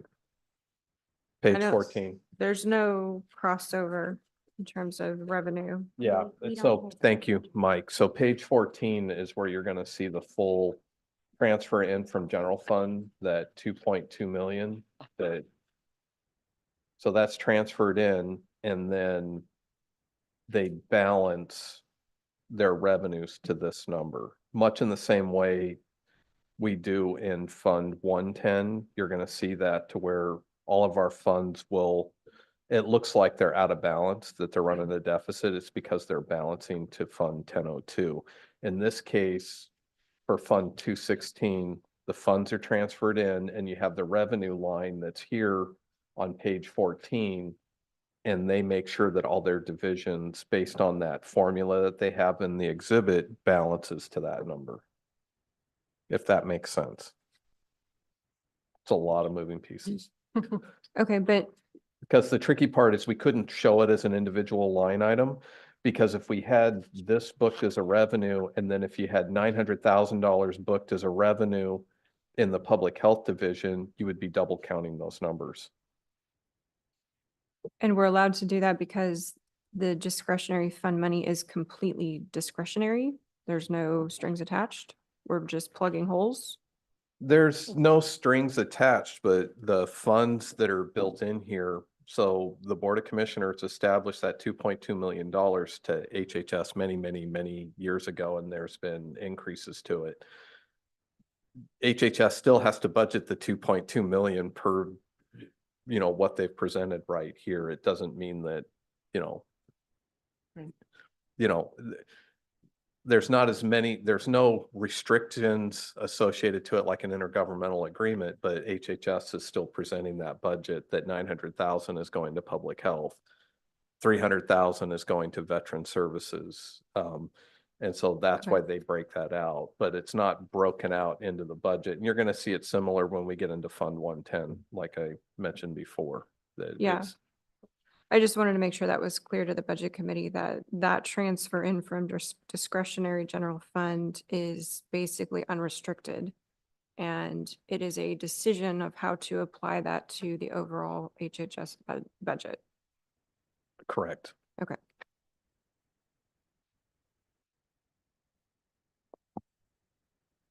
All right. Okay, so I think we can jump in to page 8 on revenue. Let's see, our pool investment earnings, line 36101, increased by $86.6 thousand. That's just per our budget instructions. And then the bond investment earnings, line 36103, decreased by $12.3 thousand, also just per our budget instructions. I'm gonna dive Excuse in. me, I'm going Yeah, to jump in absolutely. for the edification of our new budget Yeah. numbers. When you talk about your investment earnings, Mm-hmm. can you describe how those are factored into your budget? Is this a Ken question? It is. Okay, so there's two different numbers. The first one that I would highlight is the pool investment earnings. We're required by state law that we have to keep all of our funds in an interest-bearing account. We work with the state, which is LGIP, and that's our pool that all local governments keep their funds at the state and they make those investments, and we earn a percentage, interest earns, and so that's where the pool comes in. We have such a mix of funds that we're holding in there that we use. I'm looking at Mike, because that's really Mike working with the treasurer. that we hold those funds, and then the earnings is based on a formula. It's based on that share of the revenue to make sure that we don't get sideways with possibly using the revenues on restricted funds for some purpose that we can't use it because there's rules all over the place. And so we allocate those funds back to the department based on that percentage of the total revenue. So the first part is going to be the pool.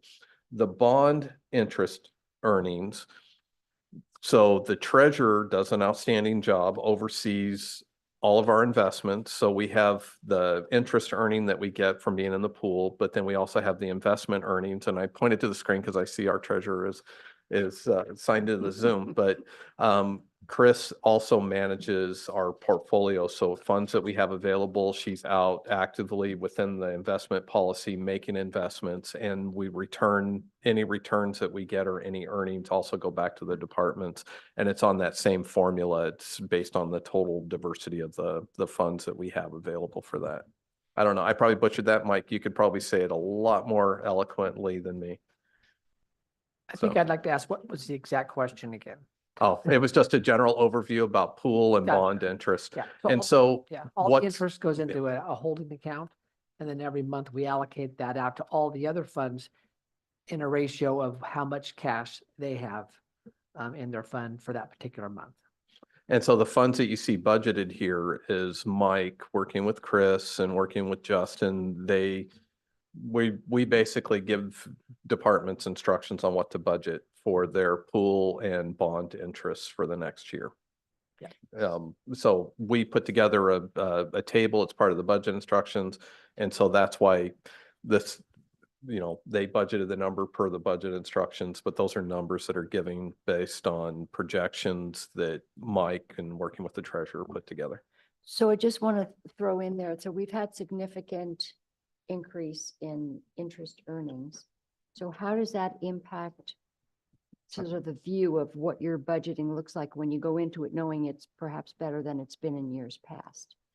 I think for us, when it comes to these two figures, we really just follow our budget instructions. And so I think that might be also a question for Ken in terms of how he's allocating to the different departments based on those projections. We stick to that formula, and if it comes in better, because again, it's really hard to predict the market, because again, we put together these projections in December and we're trying to predict what the market's going to do or what LGIP's interest rates are going to be from July 1 through June 30 of next year. So if it comes out ahead, great, then that'll contribute to a beginning balance number because you'll end up over collecting in a revenue line. If it comes in under, then we have to, depending on how much under, then we have to be very careful about looking at our expenditures and monitoring that. But again, it's a struggle. I mean, we try to do our best to make sure that we're getting some return on those investments and we're utilizing those public funds and getting some interest earned back to the departments. But I wish it was a bigger number, but it's something that we try to do our best to manage. Thank you. Okay, I'm going to dive into our first division budget. This is our administrative services division. It is on page 9. Begins on page 9 of your budget books. This division is led by Tracy Dawson, who oversees our electronic health record, general operations, and quality and compliance functions. And as you can imagine, we have a lot of compliance functions with all of various services we provide that fall under the Oregon Health Authority contracts. And then also by our very Lane here, who oversees our accounting, billing, and analytics team. So within the state grant line, which is 33411, the majority of the 1.5 million in expense authority you see there is for potential new state grants that may come in. That just allows us to build a little bit of a cushion should something come in without having to create a supplemental budget. It also includes 142,000 in our state grant line for fee-for-service payments. These are things that we use to pay for hospitals and other services to the indigent population that we may not be able to capture through other revenue sources. Our public insurance line, 34612, revenue increased by 626,000. This is corresponding to the increase seen in the new CCO contract that I mentioned earlier that was effective January 2024. Rent, which is line 36204. Used to include revenue from WIC, Genoa, our Newburgh Eye Clinic, the Bayerly Building. These revenues have just been reallocated, so it's just a distribution method that looks different. We're still capturing all of that revenue. It's just not all in one line, and instead is really going to the divisions that are related to that income. So still there, just shown a little bit differently. And then reimbursement, line 36212 reflects our cell phone rebate revenue. The personnel changes in this budget are small, but reclass 1 FTE of advanced practice behavioral health clinician to behavioral health clinician. This was an underfilled position. So again, I did a high-level overview, and you have a high-level overview in a couple of different formats of these personnel changes, but you'll also hear me talk about them in the corresponding division as we go through them. So a couple of other things that you'll notice. Oh, yeah. Just a quick question. You Absolutely. mentioned you had kind of a windfall of events happening that accounts for the surplus revenue coming in. Mhm. Is that something that you can anticipate happening again, or is that a one-time event? It's a really great question. It's a little bit at the mercy of the legislature, so we'll see. But I think we're unlikely to see the amounts that we saw in the previous 2 legislative sessions. I would be surprised. With that said, of course, and I'll talk a little bit about this at the end of the presentation, I do know that behavioral health is one of the top governor priority areas. And so it's not, I would think that we would see continued investment in that area, especially with the new biennium coming next calendar year. But I think it's a little bit of wait and see. I don't anticipate as significant as we've seen in previous years, though. One more question, and Mhm. I don't actually expect an answer on this one because it's pretty encompassing, but maybe you can direct me to where I could research it. What's the criteria that's used to determine the amount of resources that you're putting in place out in the field? I mean, there's got to be a, some template, some process that you're using, right? That's a really great question. I think it's going to vary from service line or program to service line or program. So we do have some programs. I'll use our developmental disabilities division as an example. The state really does provide a recommended template, what they call their workload model of, we think you need this many supervisors, this many service coordinators, this many eligibility specialists, and they really go through and say, this is the template that you think we need. Based Now, off of, based on our population, the number of people they believe based on our population would have a developmental disability and those types of things. So they come up with a formula that we have lots of dialogue back and forth with the state on the accuracy of every year. And then of course we get that they don't fund us at the full percent of what they're recommending in terms of staffing. So that's one example. Some of them are a little bit more nebulous in that they say, we're going to give you $80,000 for tobacco prevention or something along those lines. And then we figure out how we spend that in terms of FTE. So it's going to really vary from program to program. yeah, the reason I asked that is because this year, as an example, you've got lots of revenue coming in. Mhm. But if you base a budget off of this year, and then the subsequent 2 years are very depressed, then you're going to want to base that same budget off of prior Absolutely. year, right? Yes, absolutely. So we are really cautious in looking at what we would imagine and anticipate being ongoing funding, things that are allocated through a general funding formula that may come through the state for sort of our general service lines versus what are either specified as one-time funds or that we anticipate are likely to be one-time funds. We're going to look at that very differently than we would say ongoing funds. I'm very hesitant always to add any FTE to one-time funds. There may be examples of where we've done that with a lot of forethought and planning based on sustainability planning, but generally speaking, we look at more one-time fund expenses for one-time fund revenues. Thank you. Absolutely. Greg, what I hear you asking is kind of, have we as a county done an overarching needs assessment Right. based on the population and all of the different things that we do? I don't know that we have recently. Some other counties have done that. We've had discussions with other counties who have invested. It's pretty expensive to do that, but they've invested in that to make sure that their HHS department is actually matching the need of the community. And they're not just taking money for the sake of taking money. So I don't know if we've done that in the past, but it sounds like a pretty lengthy, costly procedure to do it. But it sounds like it's kind of getting to your question. Well, I think any enterprise has to have kind of the end in mind to start, you know, what are we servicing? What are we trying to accomplish? And if you need 10 and you're building for 20, you know, you're off base. And if you need 10 and you're only building 5, you're off base. So, you know, what is the need and how are you calculating what that should actually be? Sure.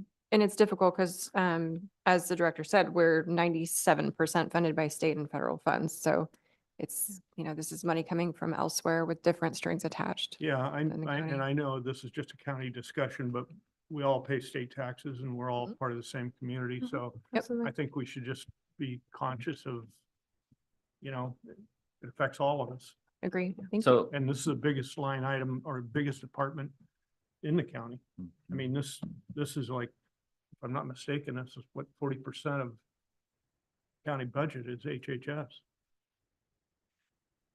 so the audits that other counties are doing, is that the state coming in and doing those, or is it the county itself auditing what the state is telling us how to allocate? What I'm referring Different to is a services. county doing kind of a countywide needs assessment for the different programs that are offered through HHS. Mm. So if there's, you know, something that affects seniors, well, what percentage of our population is seniors, right? And does it match the level of funding and personnel that we're putting into senior services? It was a countywide effort and it's just one-off conversation I've had, but Who's Something. saying, is it OHA saying you need specific amounts for like senior services or whatever? Or is it us saying to them, be like, no, this is Mhm. our guesstimate or? So generally, the majority of our funding comes through funding formulas that are designated at the state level. And they're looking at things like our population so when I started here, you know, 17 years ago, they were very rudimentary and it was essentially your 2.5% of the Oregon population. So you get 2.5% of X amount of funds. Over time, what has happened is we, through sort of a collaborative process with the state, have gotten more sophisticated in the way that we look at that. And so let's say there is this is just an example. There's a funding opportunity, there's funding coming somehow through the state that's specific to seniors. So in addition to looking at the general population of the county, they're also pulling in things like, well, what's your population of over 65? What's your population of, or the count of long-term care facilities or assisted livings? So not every funding formula is getting, as sophisticated as I would like, but they are taking steps to make them more sophisticated in that way, to take some of those things into account. And that's an example. You could use that for other types of things in terms of the how they're weighting different elements of a community to weigh into the actual total amount of funding coming. And certainly, you know, I don't have a report that I can share with these are all of the different pieces that we've assessed that we need. Although I will say that we do that on a fairly regular basis, either as funding is coming in or funding may be going out, right? Because we lose funding too. As those things are happening of reprioritizing, assessing need. You know, when we're in particularly our behavioral health arena, we also work really closely with our CCO. They do an assessment. They did one, I think they're required to do it every 2 years, where they're looking at what do we need from a behavioral health network standpoint. So how many behavioral health clinicians do we need to support the Yamhill Community Care member population? Of course, that's just Medicaid, right? That's about 25% of our population here in this community. So you would have to use some of those numbers and try to extrapolate out to the total population when you're looking at those needs. So while there isn't a comprehensive one HHS assessment, I do think that we are doing those things as we're moving through the fiscal year and anticipating things that are happening for sure. To your point, Lindsay, I don't think since 97% of the revenue comes from the state or government level, that's probably where the process should exist, because they're asking for 3% from the counties. No? No. That's. Unless that there is me. Pardon? Is that there, me or OHA? When you ask that they're asking for 3%? There as in, well, 97% of your revenue is coming from Correct. the state, right? Yes. So as far as a survey to determine if the amount of work or facilities or personnel being hired is the correct amount, that survey probably should come from the state because that's where the majority of the money is. I mean, is there a process to put a request in? Because again, the ask is from the county to participate. Yeah. And I would think that as a county, we'd want to know, you know, what is our sum that we're contributing to HHS? 2.2-ish, 2.264. But we're not required to give discretionary general funds to HHS. There are some counties that give nothing or next to nothing, my understanding is. Yeah, the trade-off is, that 2.2 million, when you look at that, you're correct. It's discretionary and the board could choose, but then that has a direct correlation because there's operations or services being delivered with those funds that aren't necessarily eligible to receive funds from the other revenue streams that are coming into HHS. So what would happen is if a portion of that 2.2 or, you know, any of that came out, those services that were funded by those discretionary funds, if there's no additional revenues to backfill, those services would cease. I understand that, Ken, Yeah. but the reason I ask is because do we have a process to determine what those funds are getting spent on are necessary? I just give you an Yeah. example, you know, Medicare, Medicaid, I'm on it because I'm at that gender or that age. Mhm. And, you know, they want me to go 3-4 times a year to my doctor to get a cognitive test, a health test that's specific to Medicare, Medicaid. Right. I don't need that, but they get paid for that. Hmm. So they will dun me over and over to come in for those appointments, because if I show up, they get government funds from it. If I don't show up, they don't spend that money. Because they don't, I mean, they don't receive that money because I never made the appointment, right? So, you know, if it's necessary, I want to make sure we're funding it. But are we funding things that are just, you know, they're repetitive or they're duplicative or unnecessary? And I just wondered if, is there a mechanism that we share between the state and the county to determine what is the correct amount of work or money we should be putting in? Yeah. If it's based off last year, that's like, you know, I mean, history doesn't determine the future. Yeah. Right. It gives you a trend, but it doesn't tell you exactly what's happening. So Right. you got to have a process in place. Well, I think sometimes it comes into play, and I'll let Lindsay probably speak to this, because there's multiple. One, we receive funds from the state. We're accountable to the state on how we use those funds and how we report those funds, and there's audit requirements and everything that comes along with that. And same with the CCO, that we also have to provide reports to the CCO on how we're utilizing those funds, the services that are being delivered. I mean, we have some of that.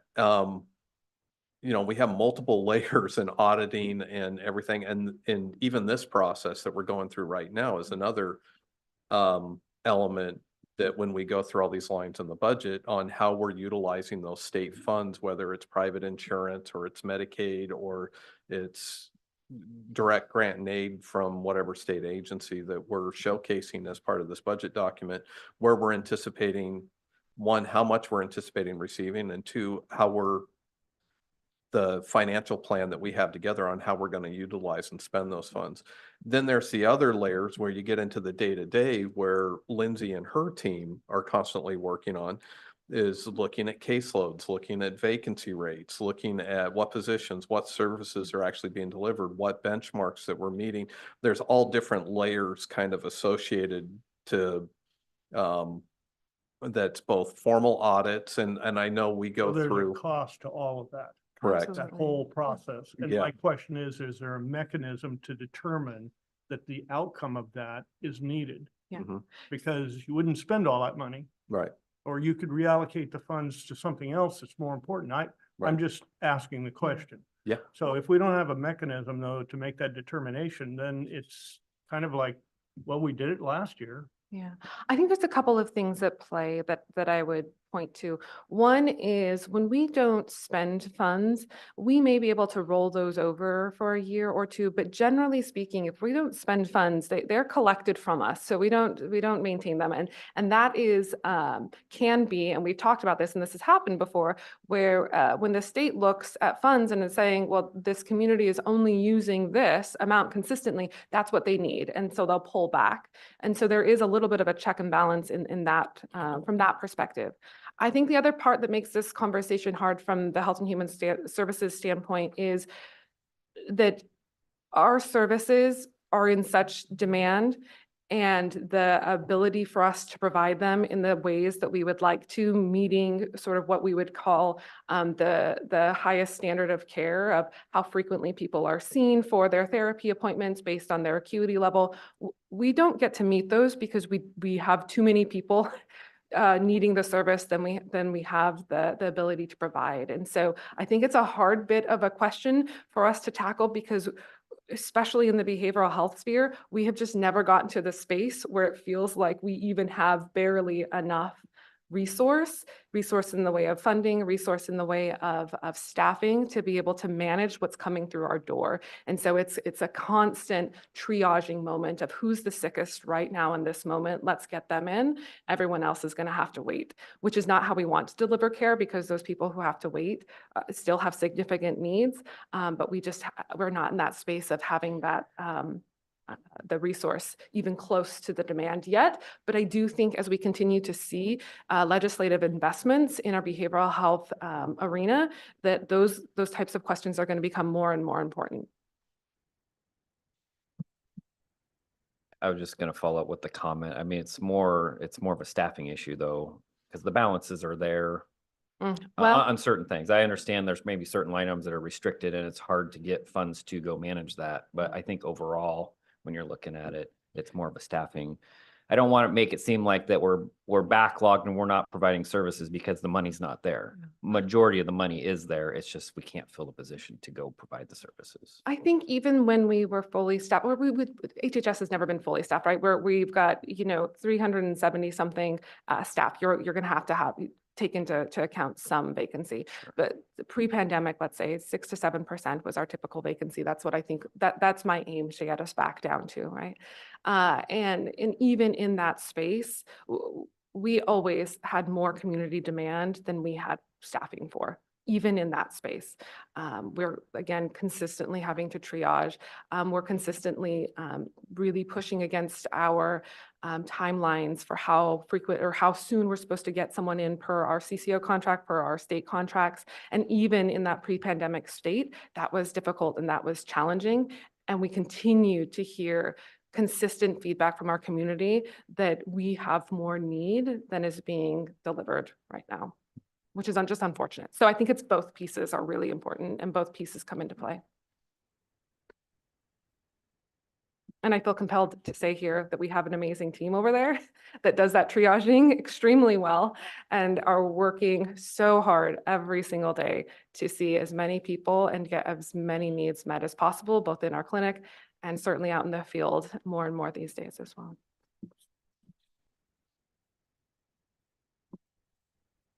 So reorienting us here a little bit. We're in the administrative section around personnel. A couple of pieces that look different to you, so I'm just going to call them out, is because of the changes that we made as part of the House Bill 4004 rollout, where we did some reclassifications and some new classifications. There are what I'm considering retired classifications we're no longer using. So where you used to see a program manager 4, you now see that titled and called Health and Human Services or HHS Manager 2, where you used to see a Program Manager 3, you now see an HHS Manager 1. We also now have 2 classifications for supervisors. We have an HHS Supervisor 1 and an HHS Supervisor 2. We're not using the Program Manager 2 any longer. We had historically used that as one of our supervisor positions, but with the retitling of these new positions, we don't have to do that, which makes it a lot more clear on our end. And the program manager one sections are largely just reserved for some of our contract employees that fit that category. We are no longer using the Human Services 3, that is now the Advanced Practice Behavioral Health Clinician, again, a licensed clinician.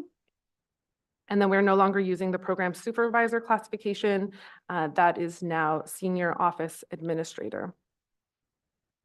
Human Service Specialist 2 is only used now in our Developmental Disabilities section or division. Behavioral health staff that were in that classification are now called behavioral health clinicians. We're also no longer using the Human Services Tech classification. Those staff were all classified to Human Services Associates. Starting in fiscal year 24, we stopped budgeting the extra help line, which is 48200, for a change implemented with Oracle. Beginning this year, now that we're utilizing the HCM data within Oracle for budgeting, we're not including PMA for extra help. That would have included our temp, part-time on-call staff. While we've included sufficient expense authority to cover extra help employees, you will no longer see them specific in that line item there. Overall in HHS, it's a small amount. It amounts to 2.675 FTE, and we'll call this out in each division as we get to that change.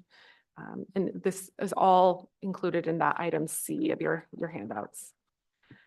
As previously mentioned, as we move to the budget, you'll notice employee benefit cost changes. We've talked about that. Part of that is, again, due to the increased cost per the last CBA, as well as the Oracle calculations that we talked about as well.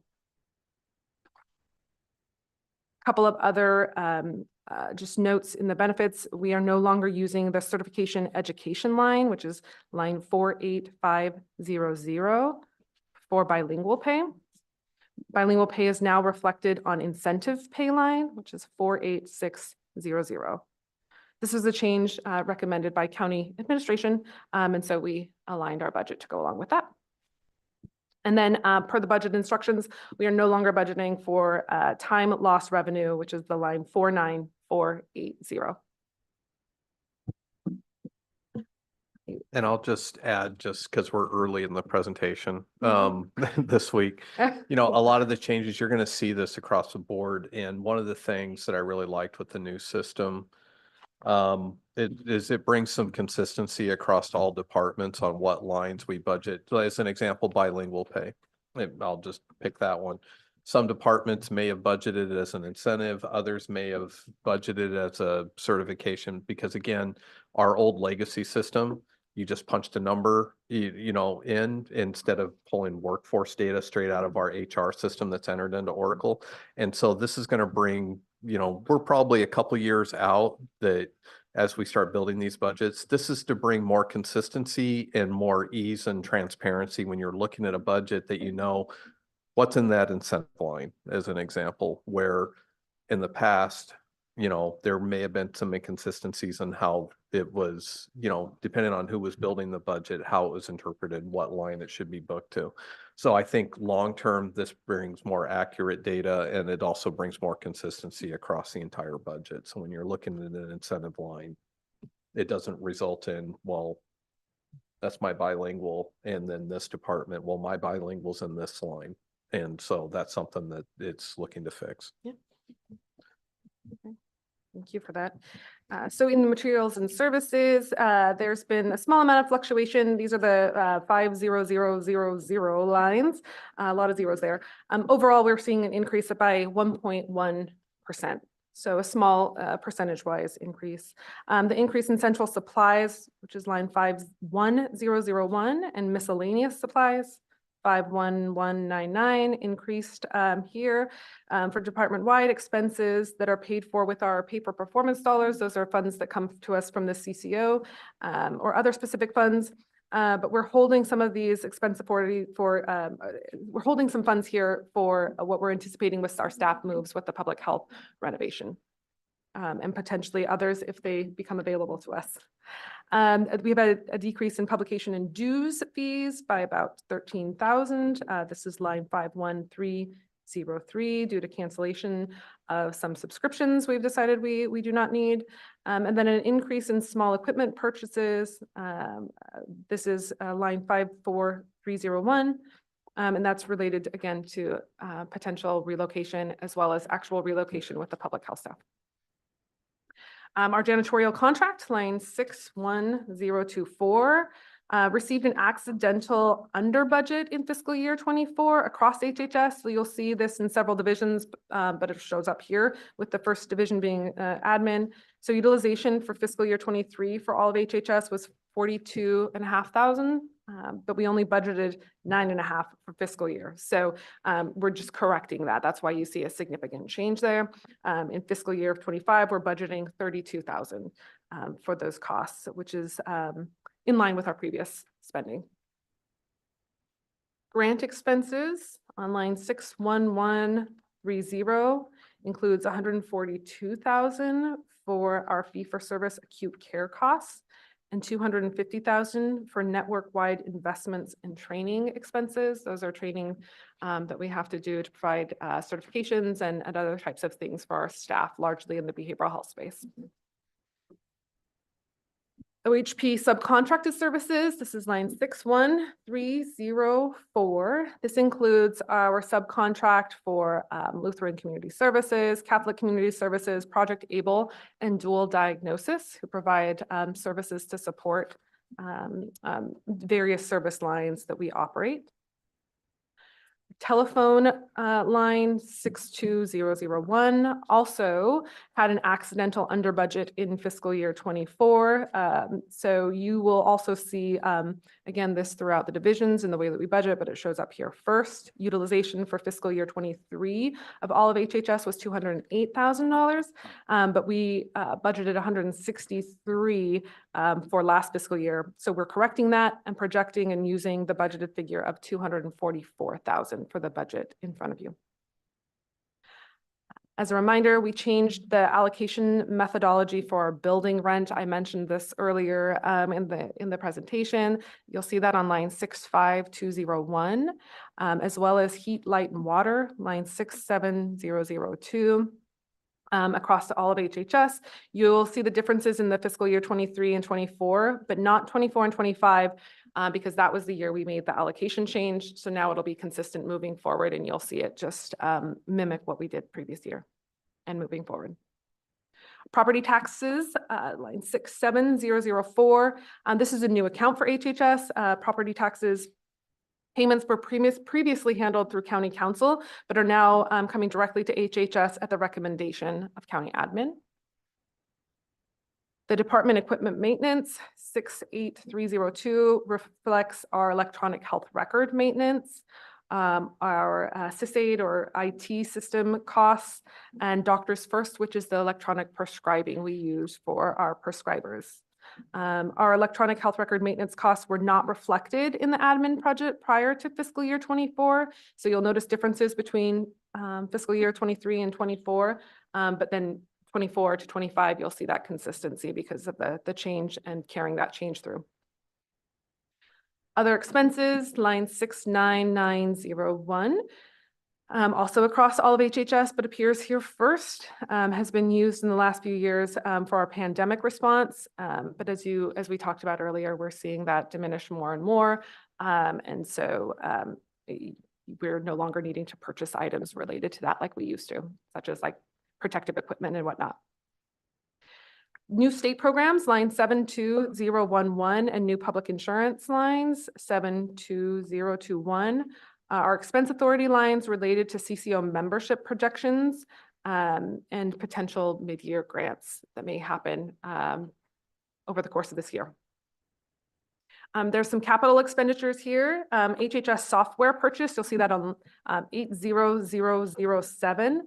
This includes costs for the contractor that has been helping us through the process of an EHR selection, Barry Dunn, as well as what we're estimating for electronic health record purchase of $1.5 million. We are in the process of, we released an RFP, have reviewed the initial proposals, and are going to be going through some demonstrations for the top 3 candidates through the RFP process. As a quick reminder, and I believe that our commissioners know this, and certainly our liaison commissioner, but perhaps not the rest of the budget committee. About 2 years ago, our electronic health record that we have been using for many, many years let us know that they would no longer be supporting our work, and we were left to find an alternative solution rather quickly. And so this is part of that process. I would not have probably elected to do this at this point in time, but we didn't really have a choice. We back up a page. Yeah. The payback, line 69909. What, it seems like an every other year thing around 24K. What is that? Payback, 69909. Oh, it's our Medicaid administrative claiming. So for certain services, we are able to recoup some of those funds through what we call MAC claiming. And so that's why you see it just, it is going to be a variable revenue stream. Yeah.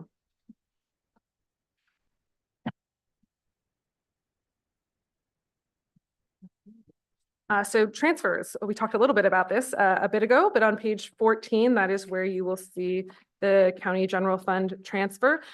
We, as Ken mentioned, we have seen some increases generally over the years, although last year we did have a 2% decrease that we factored in. And so that's the same number that we used from that 2% decrease of last year. And then on page 15, our ending fund balance.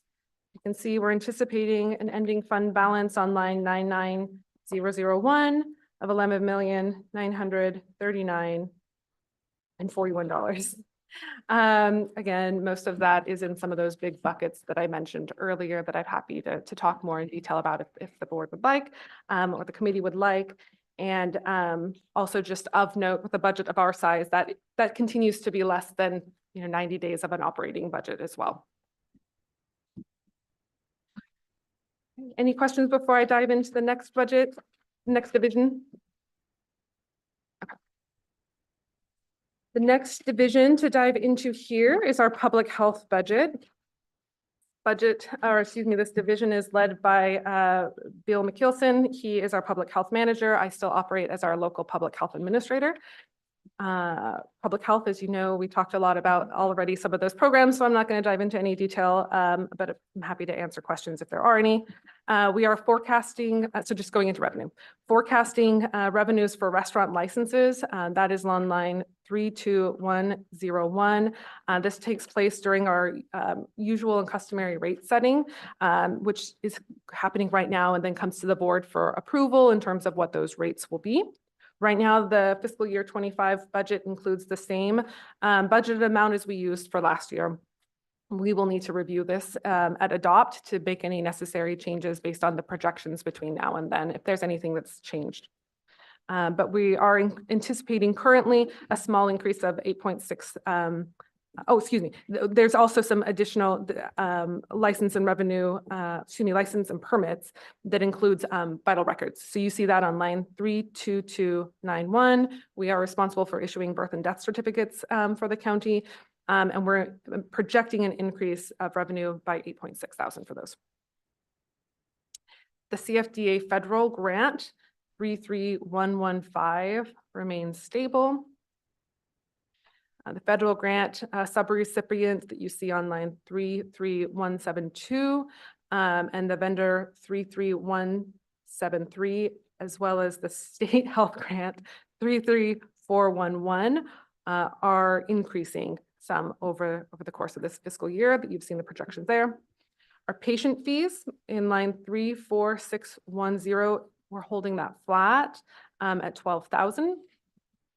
Our private insurance, 34611, we've seen steadily decrease over time, which we are expecting as we are seeing far less folks for things like COVID vaccination, as we've sort of hit that peak and are now going down. Public insurance, which is our Oregon Health Plan or OHP, 34612 includes our CCO contract and agreement, as well as Medicaid revenues you see here. We are forecasting revenues for local contracts, 34613, which includes our environmental health school inspections, as well as takes place during our usual and customary rate setting that I mentioned earlier. Right now, the fiscal year 25 budget includes the same budgeted figure as 24. And then, of course, we'll review this. Lindsay, on the public insurance, why is that forecast down? I'm just wondering, it seems like all my insurance has gone up, so. Oh, yeah, that's a good question. So that would be revenue of people with either public or private insurance coming to see us in the clinic. And so it's a decrease in volume in our clinic. And so we're decreasing our projections on what we're forecasting for that. And largely that's, again, back to, we saw a significant increase to people coming into our clinic for things like COVID vaccination. And now we're getting back to a normal state or more typical. Okay. We do have some minor changes to, excuse me, I missed there's a rent line there on 36204. That's for the WIC program, who currently leases space from us in our current building, and we are anticipating them moving with us to the new space and also continuing to pay rent there. What was the cut for the veterans? I see it wasn't on there last year, but prior 22, 23, there was 4,000 on there. Was it just a very specific program? Sorry, which line again? 33409 veterans. Yeah, it looks like there was an actual recorded in 22-23 for $4,000 for veterans. Oh, yes, we had a specific grant that came into, it was specific to veteran suicide prevention. And so rather than going to the veterans budget, we put it in with the person who does the suicide prevention work in public health. Got it. Yeah. So personnel changes, some minor changes to personnel, including deleting 2 FTE of human service specialists and 0.6 FTE of nursing. I say minor, I don't know, that still feels pretty significant, but changes certainly there. Again, we are seeing the House Bill 4004 changes come through here, even though House Bill 4004 was dedicated to behavioral health. Because of some of the reclassifications that happened within the system, they are carried through in some divisions. In this case, it's largely the nursing staff. When the changes happened with House Bill 404, it also impacted the nurses in other areas. So that's what you're seeing here. Extra hours, line 48000, and overtime 48100 have decreased as we're no longer leading this. Again, reflection of the change in what we're doing related to the pandemic. Again, no longer budgeting expenses on the extra help line there, and no longer budgeting PMA for extra help. Overall, this is again, the 2.65 FTE in overall HHS. You're just seeing it reflected here. Okay.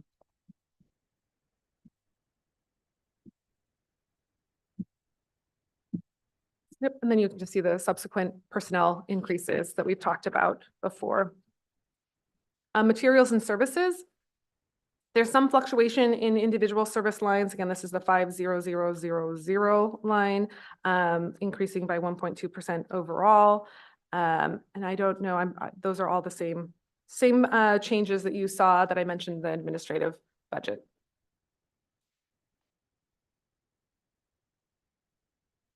We did see the interpreter services line 61024 received an accidental under budget in 24. So you'll see this again in several divisions as we use interpreter services across the department, but it shows up here in public health first. The utilization for fiscal year 23 for all of HHS was 19.2. In last year, we budgeted 10.2.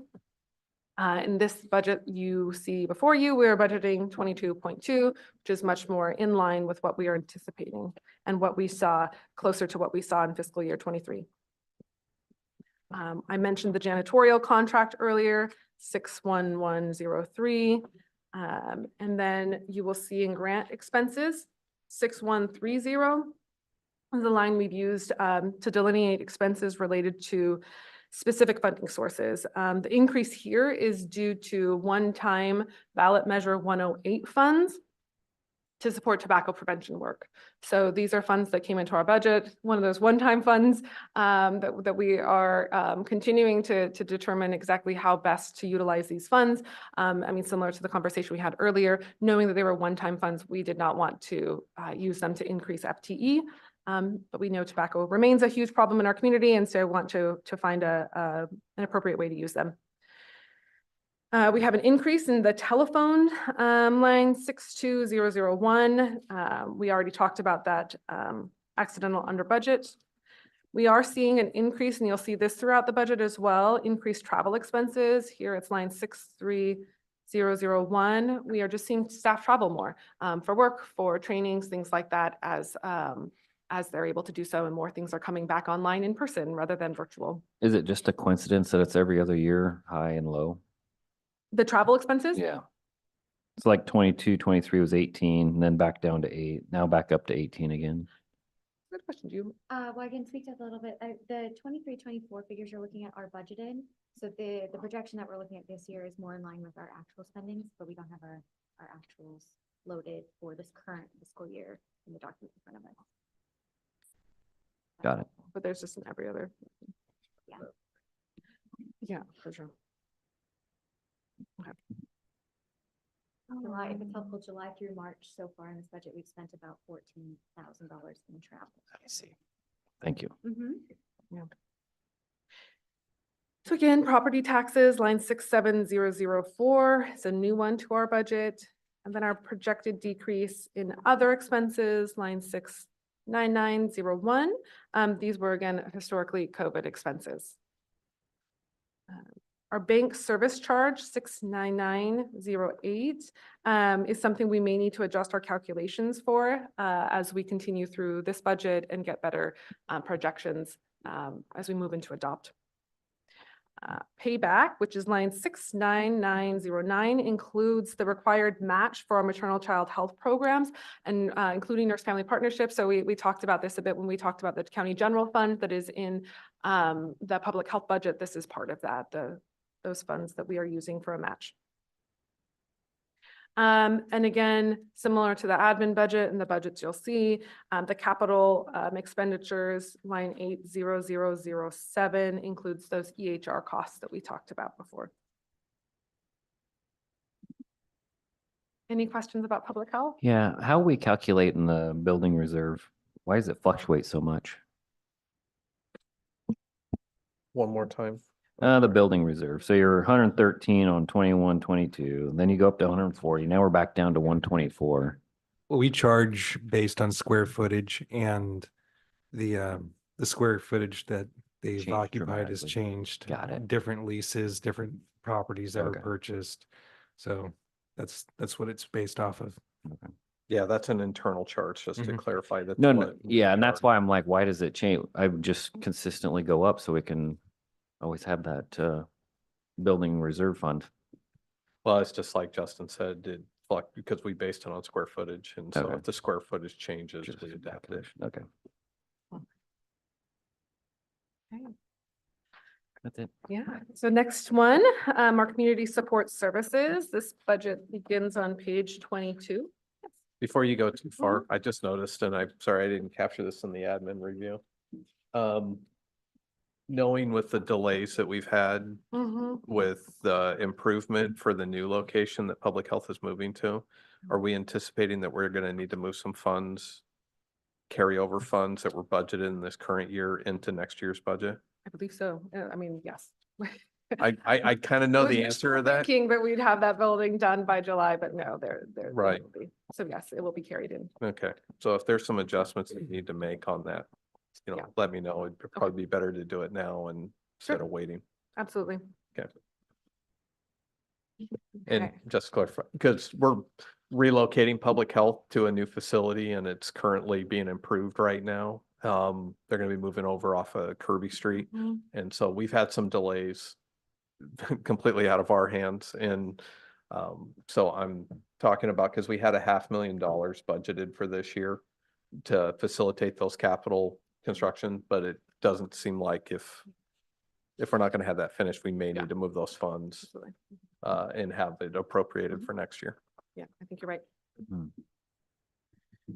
Okay. So Community Support Services, page 22, this is led by Emily Frey. This division includes our very high acuity behavioral health services largely provided in a community setting, things like ACT, ESA, supported employment, supporting housing, supported education.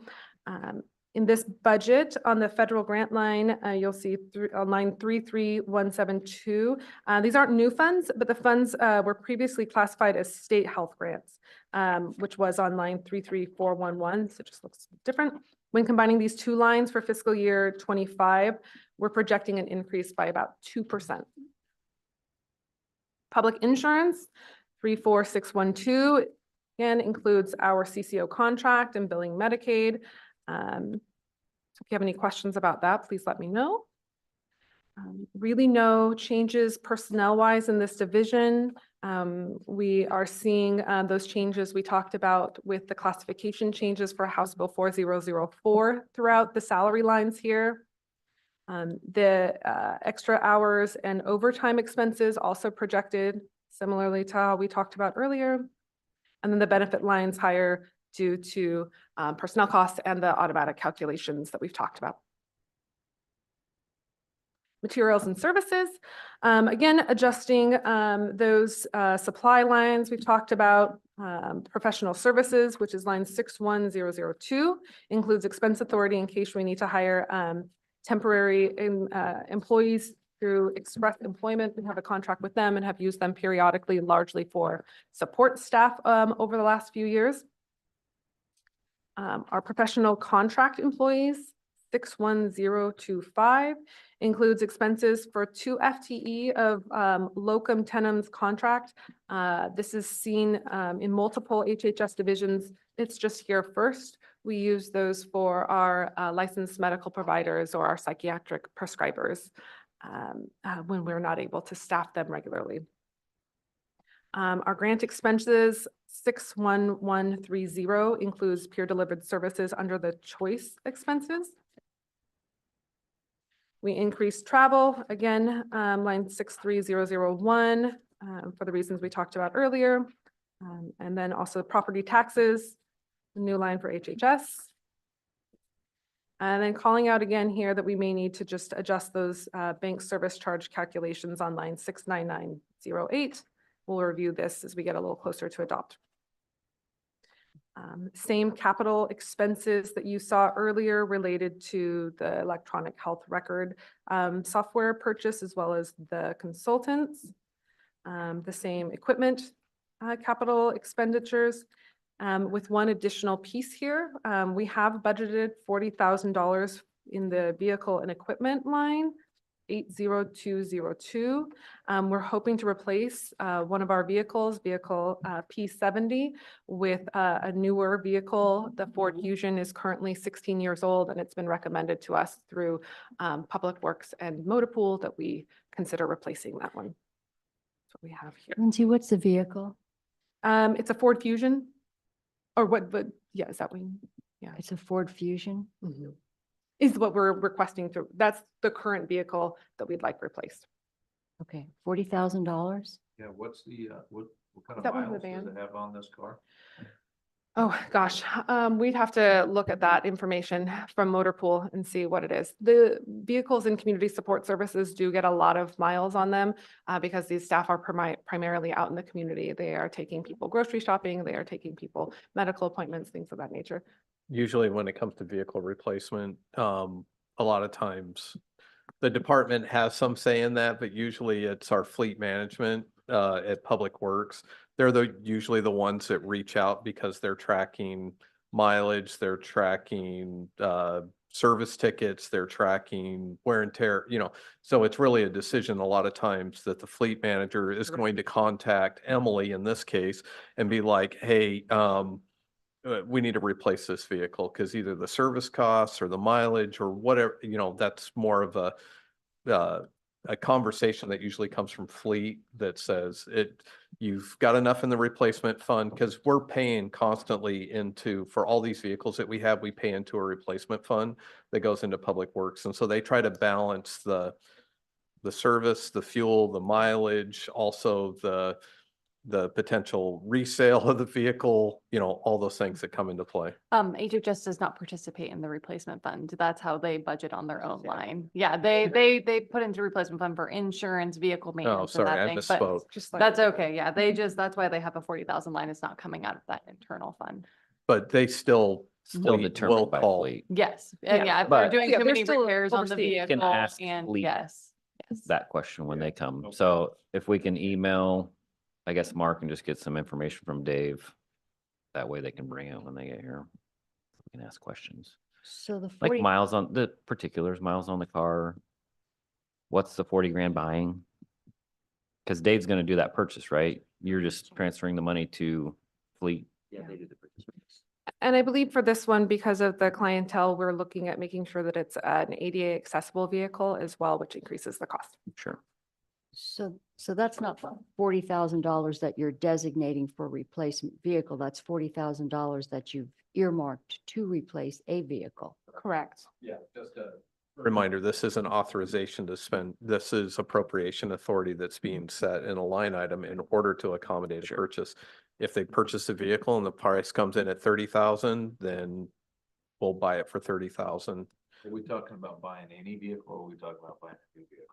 And I can't get Yeah. that far into the We- weeds on this. We work Um, with Motor Pool and they do the purchasing. Yeah. We just work closely. We tell them sort of our general needs. We need a van, we need a car, those types of things. And then they really come back and we get what we. Can you purchase an ADA vehicle for 40 grand? That's a good question. It's difficult for sure. So I would just, I know we've had these discussions before in the Wayback Machine on vehicles. And I always like to think about how it's, not state of the art, but it's what's functional and what's reliable. So I'm going to look to Commissioner Johnston to be keeping an eye on that because, a used vehicle, a reliable vehicle and, I mean, I wouldn't say it's this, I mean, we kept a close eye on like when Parks purchased pickup and we allocated 70K to them last year and we spent 42. We looked at used ones, we looked at new ones, we just looked at what was the best fit. And so I trust Public Works and Dave is very well versed in all of this stuff, but I will make sure that on this one specifically, I can get updates for, but we can also have Mark, if you're that interested in it, we can have Dave either show up or I can figure it out too. Okay. Maybe we need to go do a test drive. I don't know. We all hop in the bus and right. go. Field trip. Yes. I love it. Sure. All welcome to do field trips with me anytime you want. It's a lot of fun over there at HHS, I promise. All right. Any other community support services questions before we move to the next division? Okay. Our next division is our family and youth division. So these are our behavioral health services for kids and the families that are connected to those kids often. So this is led by Zoe Pearson in McMinnville and then Tiffany Wright in our Newburgh clinic. So in the revenue line, you can see subrecipient line 33172, as well as the state health grant line 33411, a slight increase overall, about 3.5%. Our patient fees and private insurance lines were adjusted slightly according to our variable revenue projections, and we're projecting an increase of 9.8 overall on these lines. Our public insurance line 34612, which again includes our CCO and Medicaid billing contract and revenues, is there. Our local contracts, which is line 34613, it includes our school contracts. So the contracts we have with the schools to provide a 50-50 match, we pay 50%, they pay 50% for full-time staff in the school system. The increase here is due to an increase in contracts approved mid-year in fiscal year 24 by the board, as well as the anticipated COLA increase that we built in of 5%. In personnel, we've had a few personnel changes in this budget. Largely, these are again things you'll see reflected on items B and C in your handouts, reclassifying one FTE into the advanced practitioner role because of licensure, reclassifying one FTE of the advanced practice behavioral health clinician to behavioral health clinician was underfilled. And then one of those preservation asks that we mentioned earlier of 0.5 FTE and FTE of an advanced practice clinician, and then 0.2 of a human service specialist. You'll see the salary changes from House Bill 4004 here. And then the changes to the extra hours and overtime that we spoke of earlier. In family and youth, I will just note that we do have some changes just related to our extra help or COS team. This is, let's see, we've got, this affects only 0.125 of an FTE of advanced practice clinician, and then 0.25 FTE of an office specialist too. And then that's line 40202, and extra help clerical relief. Again, item C has all the details there. Materials and services.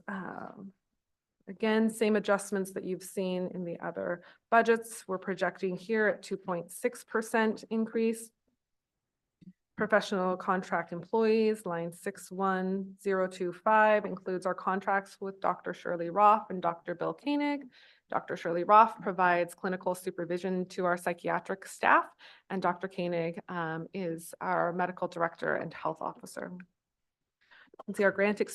Can I ask a question? Absolutely. Lindsay, I'm not sure if we're on this line yet or we passed it, but 40203, the senior office specialist, historical's been $60,000-$70,000, and then the budget went to 152. And I was just wondering, did we double down on personnel, or is that just a pay increase? It's a great question. So what we did was there was an increase, or excuse me, a reclassification of the office specialist two only in our behavioral health divisions to reclassify them as senior office specialists just based on the complexity of the work that they were doing.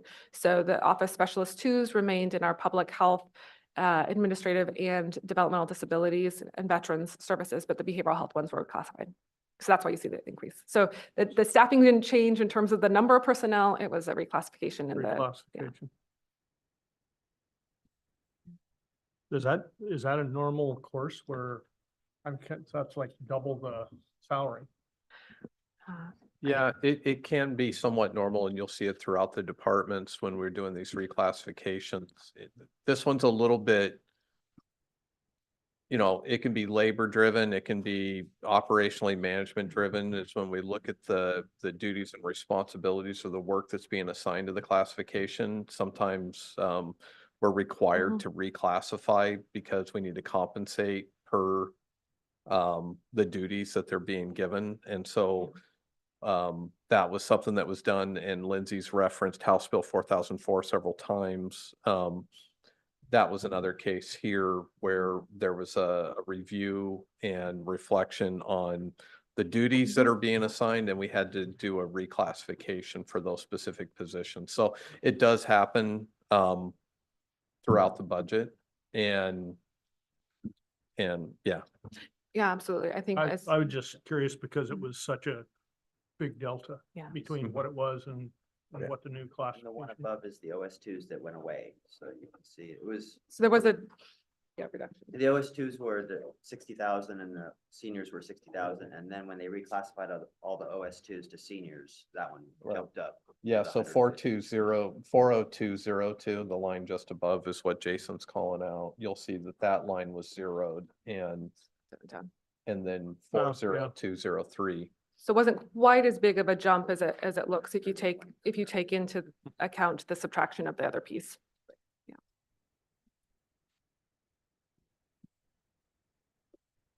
Okay. So I'll jump to the grant expenses on line 61130. This includes the direct expenses related to the parent-child interaction therapy or PCIT grant that we receive in this division. You'll see again, the same travel increases projections that we have here. Changes to property tax as well as the bank service charge that I've called out a couple of times. Excuse me, Lindsay, can we absolutely. talk about travel expenses? Is there a sort of a criteria that you use for whether a lot of these are online or traveling to them? Because, For trainings and whatnot, yeah. yeah, So for one, I'll just mention too, before I answer that, and I will answer, this also includes just travel for community work. So if they're out and about, so it's not exclusive to trainings. It's also, I mentioned, especially in some divisions where they're taking people to the grocery store or helping them do various things out in the community. So all of that may get captured, or just, various going to meetings and things like that.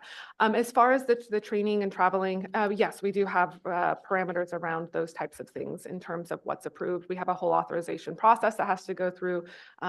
Each manager has to approve that on a case by case basis, really. thank you. Absolutely. You'll see on line 70018, that includes our telephonic crisis services. So we contract with Lines for Life to support the phone crisis system 24/7. And then crisis subcontract on line 70024.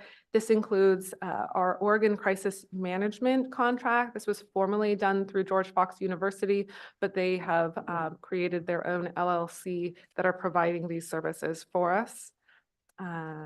You'll notice that we missed budgeting on this line in fiscal year 24. So the work didn't stop and start again. It was just a mishap there.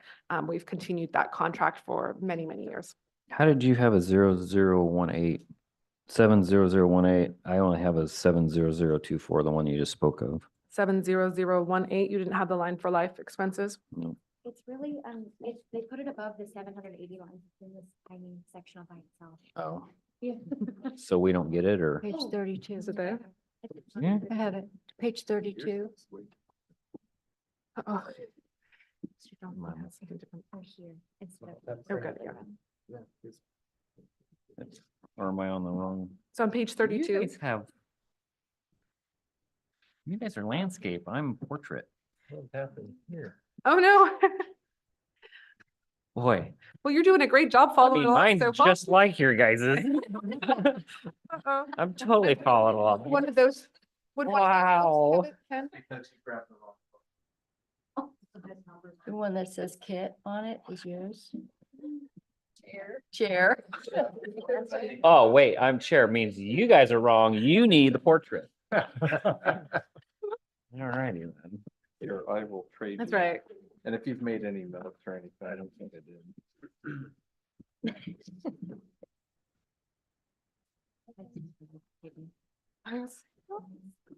So, yeah, so you grabbed Carolina's book when you picked up your binders.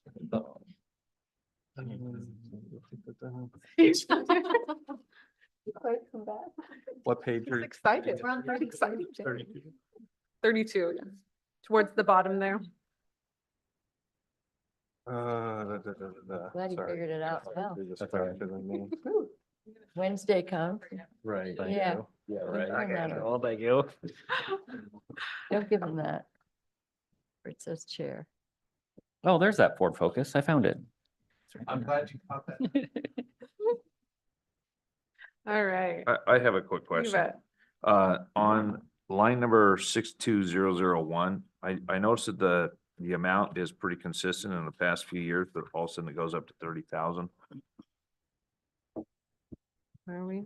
6200. for the telephone. It's one of the ones that received an accidental budget. It was an under budget the last year, an accidental under budget last year. So I that's why see. it's consistent and then an accidental, and now we're getting back up to the right amount. Okay. Yeah. You'll also see the same capital expenses we've talked about before related to our electronic health record system, as well as some department equipment. Includes the portion of the 10,000 budgeted across HHS. Okay. Next, oh boy, I'm really running over, but I'm not going to take all the blame for running over. So I suppose just let me know if we need a break or anything. So otherwise I'll just keep rolling. You tell me if we need a break. So our next division is our enhanced residential and outreach led by Chrisan Pendleton. This provides services. We don't actually we provide contracted services for behavioral health in residential treatment facilities, as well as some specific work related to the older adult population. You can see in the revenue, our vendor line 33173. This includes our behavioral health support contract. You can see the state health grant line on 33411. This includes portions of our community mental health program agreement that are specific to this division. The projected decrease here is related to one-time funds that we received in fiscal year 24 for older adult outreach and depression and substance use. It was a peer pilot, and so we're accounting for the fact that that was just a one-time funds. You can see a decrease in patient fees on lines 34610. It's actually just a shift in coding. It's not actually a decrease. These are pass-through funds and will now be reflected in the state health grant line on 33411. Public insurance or OHP billing on line 34612, CCO contract, talked about that. And our revenues have actually been higher than projected, so we've updated our forecast appropriately here. There are a couple of personnel changes here, largely some of the ones we've already talked about, a reclassification of a behavioral health clinician to an advanced practice one, the preservation of 0.15 FTE of a human services associate. Again, on items B and C, you can see details. Changes in House Bill 4004 also reflected here. We've added expense authority for shift differential on line 47400. And we're projecting an increase in extra hours on line 48000, but a decrease in overtime 48100 with a net total decrease of about $1,000. Again, we're no longer budgeting position management authority for extra help in those lines. Overall in HHS, it's the total of 2.675 FTE. In this specific division, that is reflective of 0.325 FTE of human services associates on line 40620 for extra help, the relief workers for these two residential treatment facilities. Obviously, the personnel costs also reflective in this division there. And for materials and services, same thing in those supply lines. Overall, we are actually projecting a decrease here of a little less than 1%, so 0.9%. We have our professional services line 61001. This includes expense authority in case we need to hire temporary employees, again, through that express employment professionals contract. We have our grant expenses on 61130, includes direct expenses related to the older adult behavioral health initiative, which expanded last fiscal year 24, with an addition of 2 part-time peer positions. The increased expense authorities tied to the increase in funding related to that program expansion. You'll see the same increases in travel expenses here. Same highlights just around the property taxes on 67004. Other expenses, line item 69901 includes our Parkside invoices. That's one of those facilities that I mentioned that we provide the behavioral health services within, although we don't operate the facility in its entirety. These are pass-through expenses that we receive and push out. So again, you'll see the potential need for changing the calculations, or excuse me, adjusting the calculations related to the bank service charges. You'll see the same capital expenditures around the electronic health record system and small county equipment purchases. You're also going to see another request for vehicle replacement. The expense was in the fiscal year 24 budget for vehicle replacement on line 80202. It was removed for fiscal year 25 as we were able to purchase it through a different funding source. So it was in there and now it's being removed. So we're asking for funding for one vehicle, removing for the other. Okay.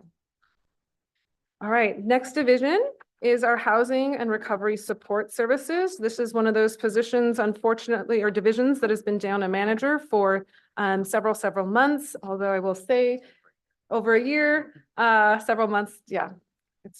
What was it? We're going November, yeah. So not quite as long as the developmental disabilities one, but getting close. Luckily, we have Jason here who is doing a great job of providing support, as well as a supervisor, Arlene, who's doing a great job as well. So this division includes all of our housing programs, and we have grown that portfolio over the course of the last several years. It includes our transitional treatment and recovery homes, or also known as TTRS homes, as well as our supported and supportive both transitional and permanent housing that we have for people. In the revenue lines, you will see the federal grant subrecipient line 33172, federal grant vendor line 33173, and the state health grant line 33411 are all projected very similarly to our last fiscal year. Any decreases are related to one-time funds that we received in that fiscal year and that we're not anticipating receiving again. Public insurance, that's our CCO contract. We do see an increase in rent on line 36204. It's attributed to the increase in units available after the second half of the Sheridan complex was put in place and is ready to use. Also known as Eagle Point. I got to remember, we've got a name for it now. Yeah. Personnel, no major changes to the personnel positions. In this one, you will see that the House before 004 changes reflected in here.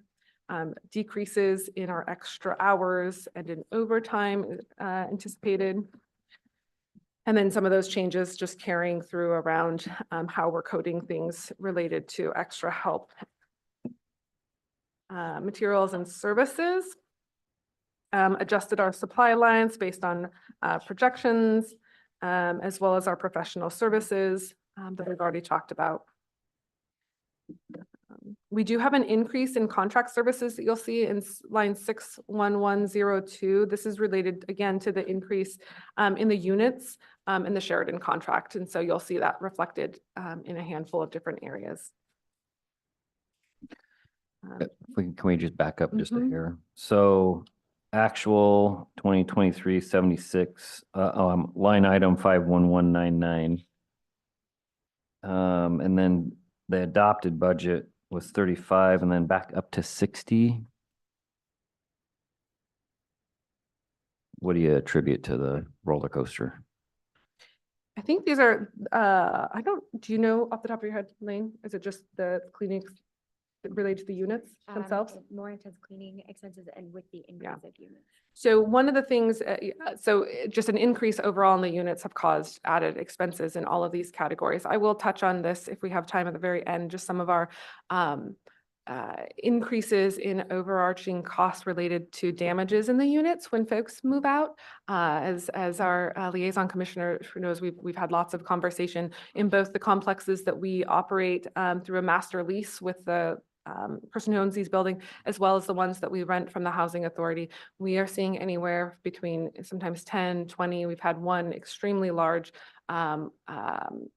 claim related to damages in those, and that is an ongoing concern. 1,000? Yes. Yes. We had, I don't know if you want me to. Yeah, we've had That's all right, some we don't have to touch large on it. claims. I'm happy to share more details when we maybe. The challenges that we have with this type of program is we essentially are we're having to basically self-insure, because we don't own the facilities where we're operating these programs. So it's not covered by our insurance, and then working with programs, we're working with those building owners. Okay. On a long-term plan, because again, these are facilities we don't want to lose access to. Right.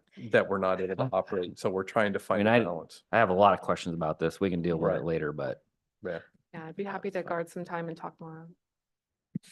Well, I was just gonna say, and we've had conversations about where this fits and where we can find this in the budget. I mean, how are we going to be addressing that? That's a whole nother discussion, but we still need to see it reflected. my biggest question would be like, how does it get that far out of control? Yeah. Well, Mhm. it's not that you could have one incident where a client who's a resident of a facility sets off a sprinkler system as an I example. see. Okay, That not only did damage to the facility, but did damage to all the other units and their personal property or private property that are in the facility as well. And I think, these are ongoing conversations that we're having around how do we best support people with the facilities that we have and the acuity level that they're presenting with. What do we do? But also knowing that this is not sustainable. Absolutely. No, Right. absolutely. We just can't do it. These are some of the conversations that we do have, largely through our association with and the legislatures of just how do we manage the high level of acuity of individuals with behavioral health needs who don't meet criteria for hospitalization. And yet the acuity level also makes it really challenging to house in the community in this way. Yeah. Great question. So there are some grant expenses here in 61130, some pretty significant expenses here.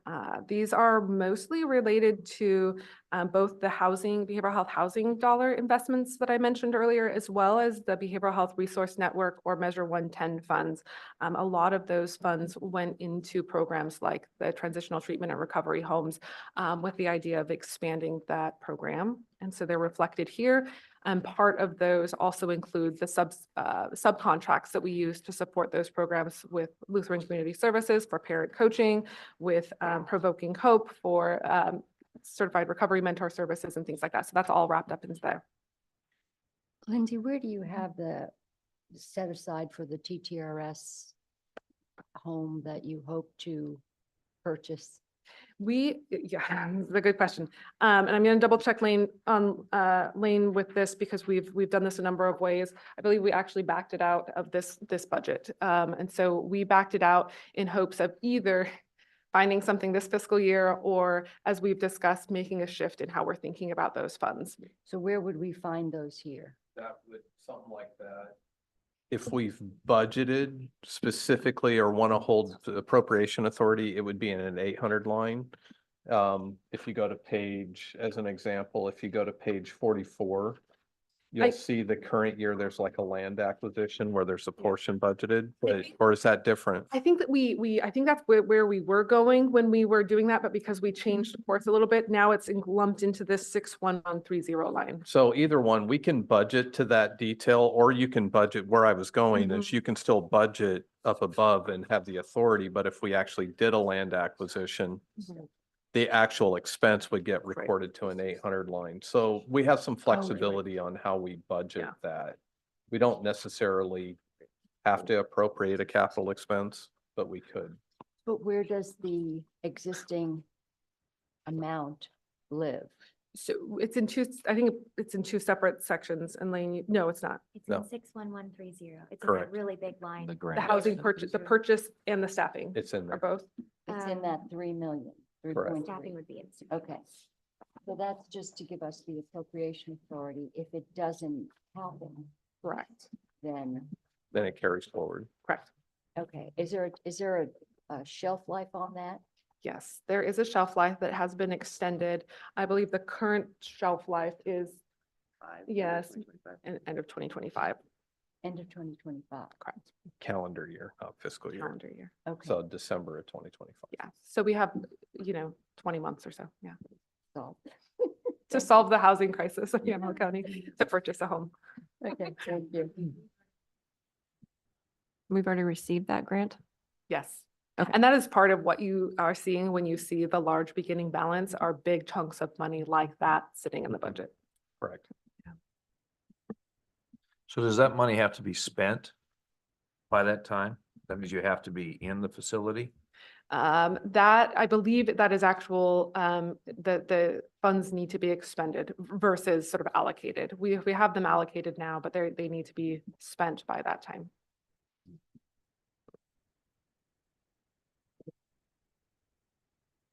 Right, unless there's an extension from the state.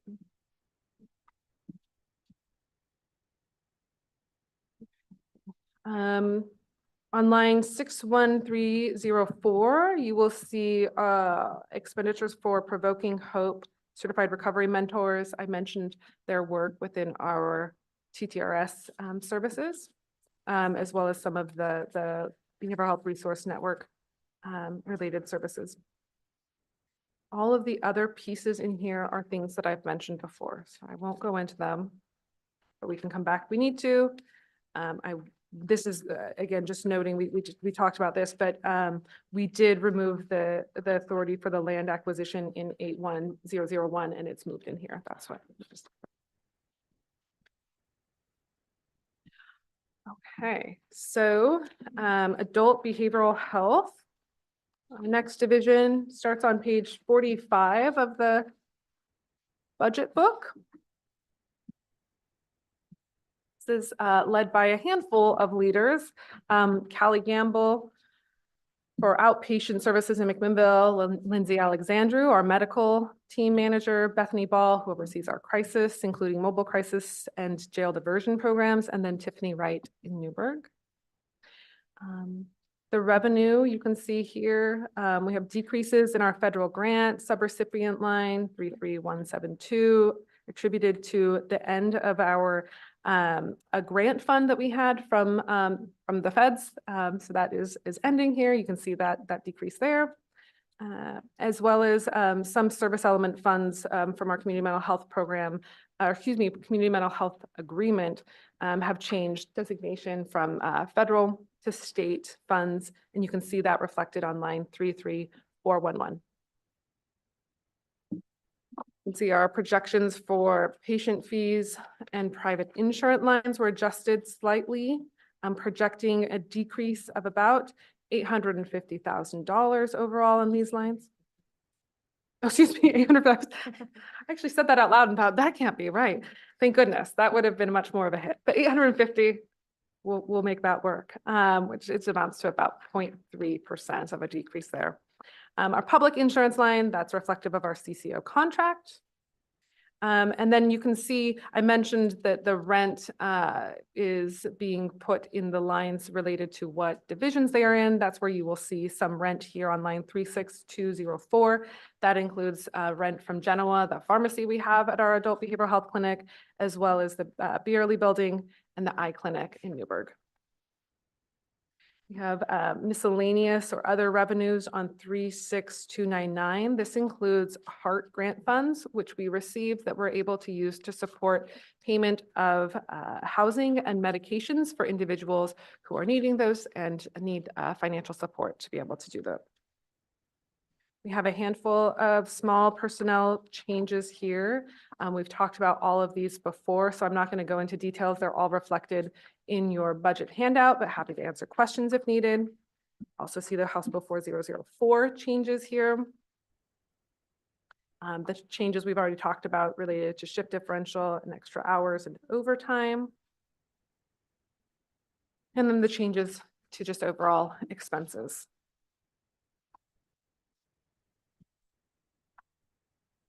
I got a question. You bet. So the beer and wine tax, we were on a trajectory, just kept going down, down and down, and now we're back up to drinking again, it looks like. Sure are. I mean, not me personally, but. Okay. Yeah, I think we saw tremendous increases in alcohol consumption as well as marijuana consumption over the course of the pandemic. But it looked like it was going, I see what you're saying, but we're going back up again now? Yes. Okay. Yeah, we've also already received more revenue than we projected to. So in the budget, you're seeing for last fiscal year, 45,000. We've currently received a little over 52,000. So we're just making sure that projection's in line with current. Okay. Yeah. We do watch that pretty closely. Okay. Okay, materials and services, very similar things that you saw in the other divisions around supply lines. The miscellaneous supplies on line 51199 increased based on just current spending projections. We have an increase in drugs or medications, which you see on line 51201. That is largely due to the increase in individuals that we have using the injectable form of medication called Sublocade. It's often called buprenorphine. It's an injectable form, lasts for a month long. And so as we see more people using that, there's an increased cost for those things. We do get reimbursement from that for those who have insurance. Injectable form of what? Sublocade, it's a medication-assisted treatment that helps people with substance use disorders. okay. Yeah. Curbs cravings and withdrawal symptoms. Yeah. We also have an increase in laboratory expenses on 51204. This is due to an accidental under budget in fiscal year 24. So actual expenses in fiscal year 23 were 148,000. We're projecting to spend 160,000 this year.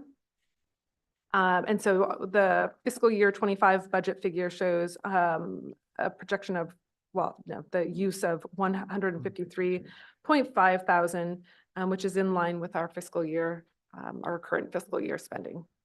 What's the biggest cost with lab expenses? Is there like one item that? Urinary analysis. Yeah. So, and we do that for drug courts. Yeah, do it for all of the STD treatment. They're monitored by Yeah. urine analysis. All the medication assisted treatments, they're monitored to make sure they're taking the medication. Ah, Yeah. hmm. So they're a very regular occurrence for some of the clients.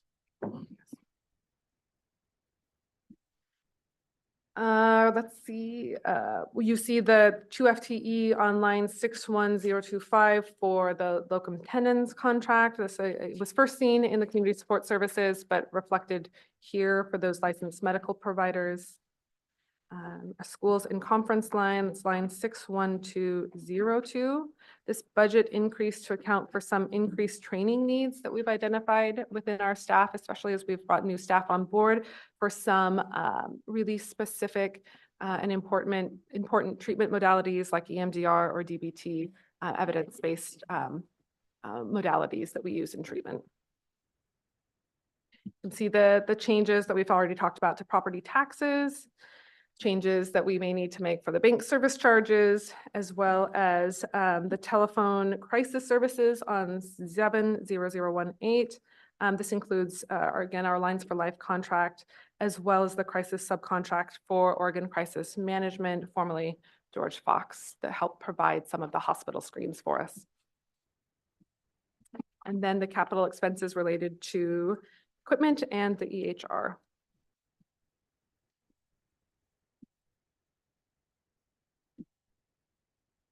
Okay, we are getting very close. This is the last division. The software yeah. package, is that a new package going into HHS?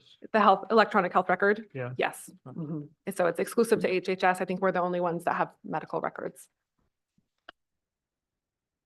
Okay. So our Veterans and Disability Services division, this begins on page 51 of budget book. We have Tracy Dawson, who oversees our operations management, also oversees our veterans team. And then this is another one of those vacant manager positions. It's been vacant for over a year and a half now, and I'm doing my best to support the team in the interim there. So in our revenue lines, you can see we're projecting a slight increase in veterans base funding from the Oregon Department of Veterans Affairs. This is line 33409. Our state health grant in 33409 411 is also seeing an increase. 11,000 of this is related to a mini grant, and the rest is just within our developmental disabilities program and the state contract for them. We have a small number of changes related to personnel. There's one reclass of an HHS or Human Service Specialist 2 to a Human Service Specialist 1. So we're reclassifying that at a lower classification. Again, reflected on items B and C in your budget handouts.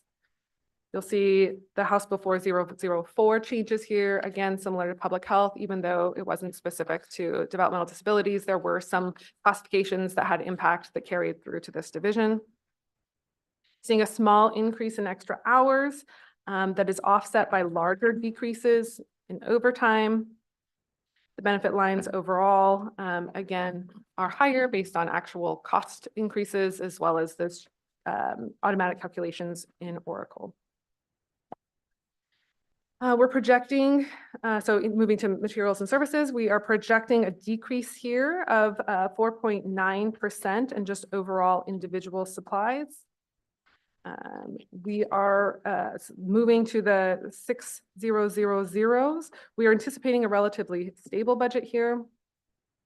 Our grant expenses, 61130, include the expense tied to that mini grant within Veteran Services that I mentioned earlier.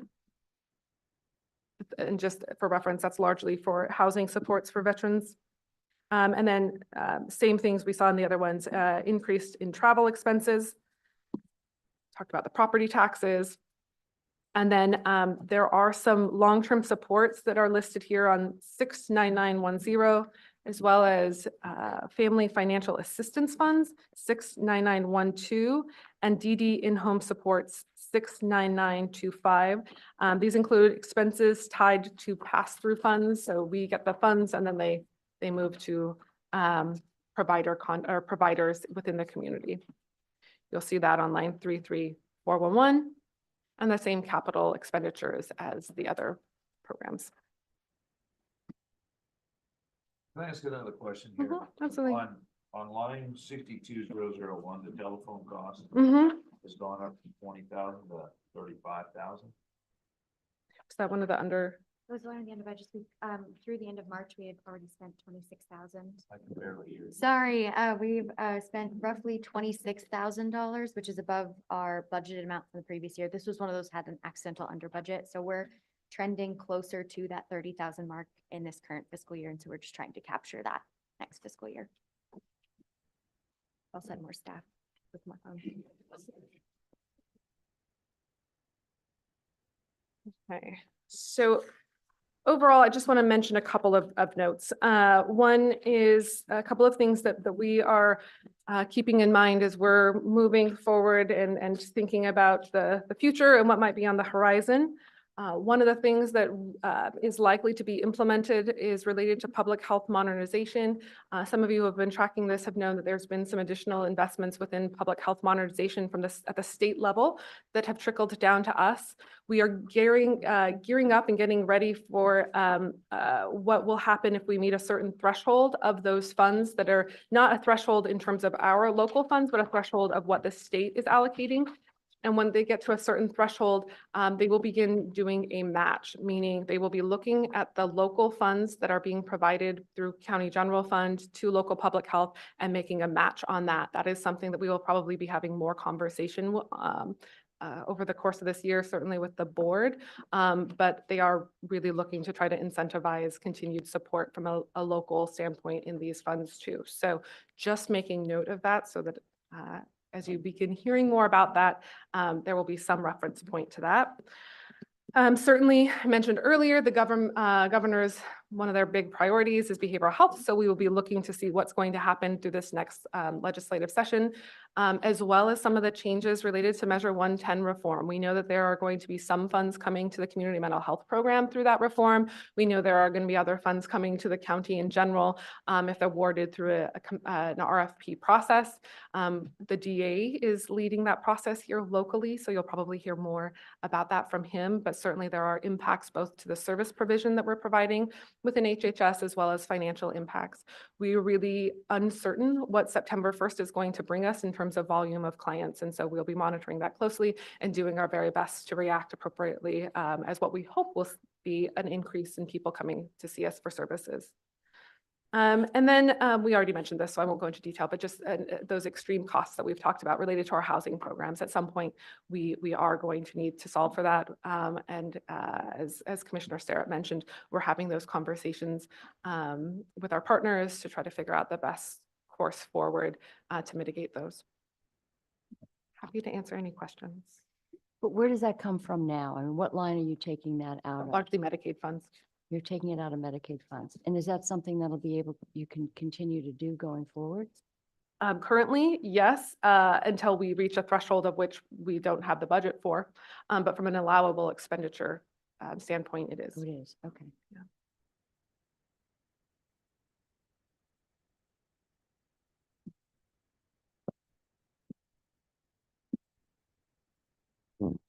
All right. you. So just really quick for a agenda and time check, because we're a half hour over. So lunches are here. They've been here.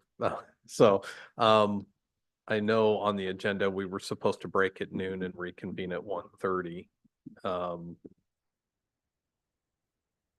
You know, we've got an hour now instead of an hour and a half, but culture and recreation is the next ones on the agenda at 1:30.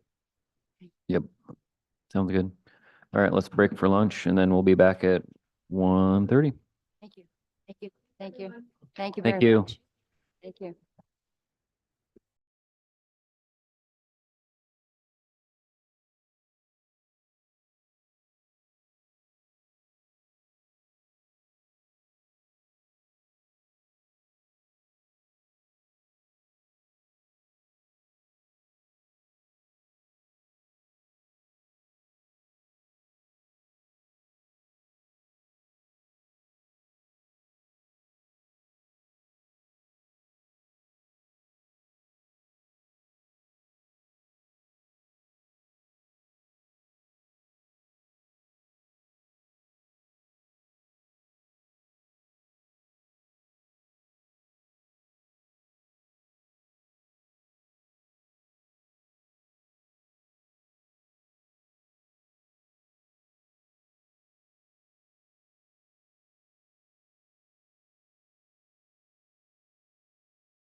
All right, here we go. 1:30, welcome back from lunch. We're gonna start off with our fairgrounds and our parks. You want to come on up, Gary?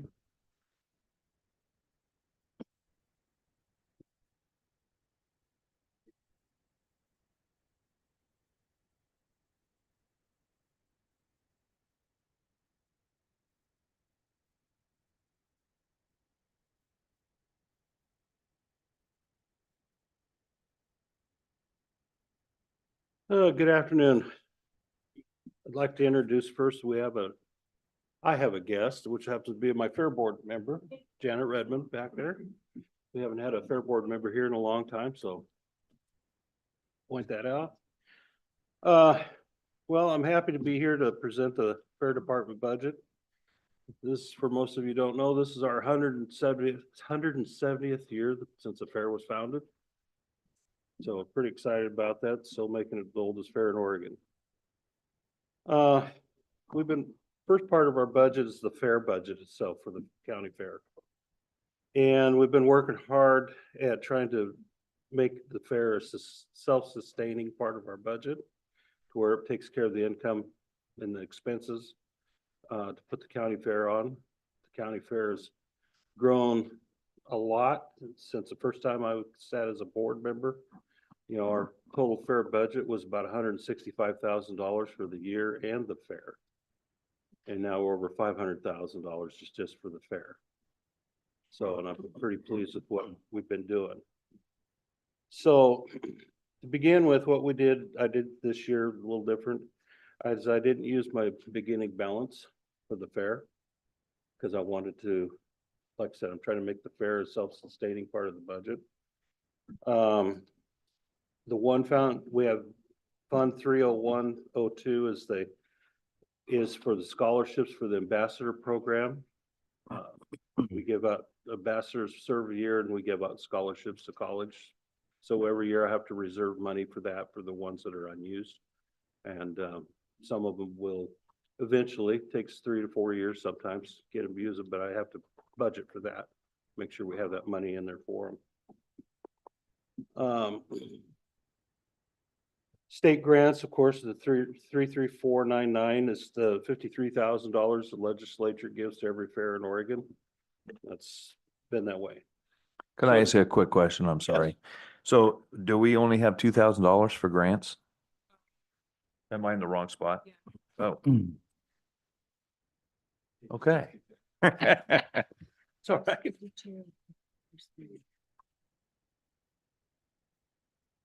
Okay, so it's $4,000. Yeah, $4,000 for the ambassador program. Okay, okay, thank you. Okay, let's see, admissions. So admissions is the fun part of the budget, trying to figure out, forecast what we're gonna do the next year. And we have two parts of that. One is the gate. The other part is the golden circle and reserve seating. This year we find, you know, with expenses going up, we've had to raise the gates up to $15 a seat to enter the fair. And then we also made some major changes to the concert seating. We have 3 rows we have 600 seats that sit next to the stage. 3 rows, which is 120 seats, which is doing at $30 a piece. And the other 430 is $20 a piece. It's good to note that one of our acts has already sold half of the reserves, the front section A has already sold half the seats before 90 days before the fair.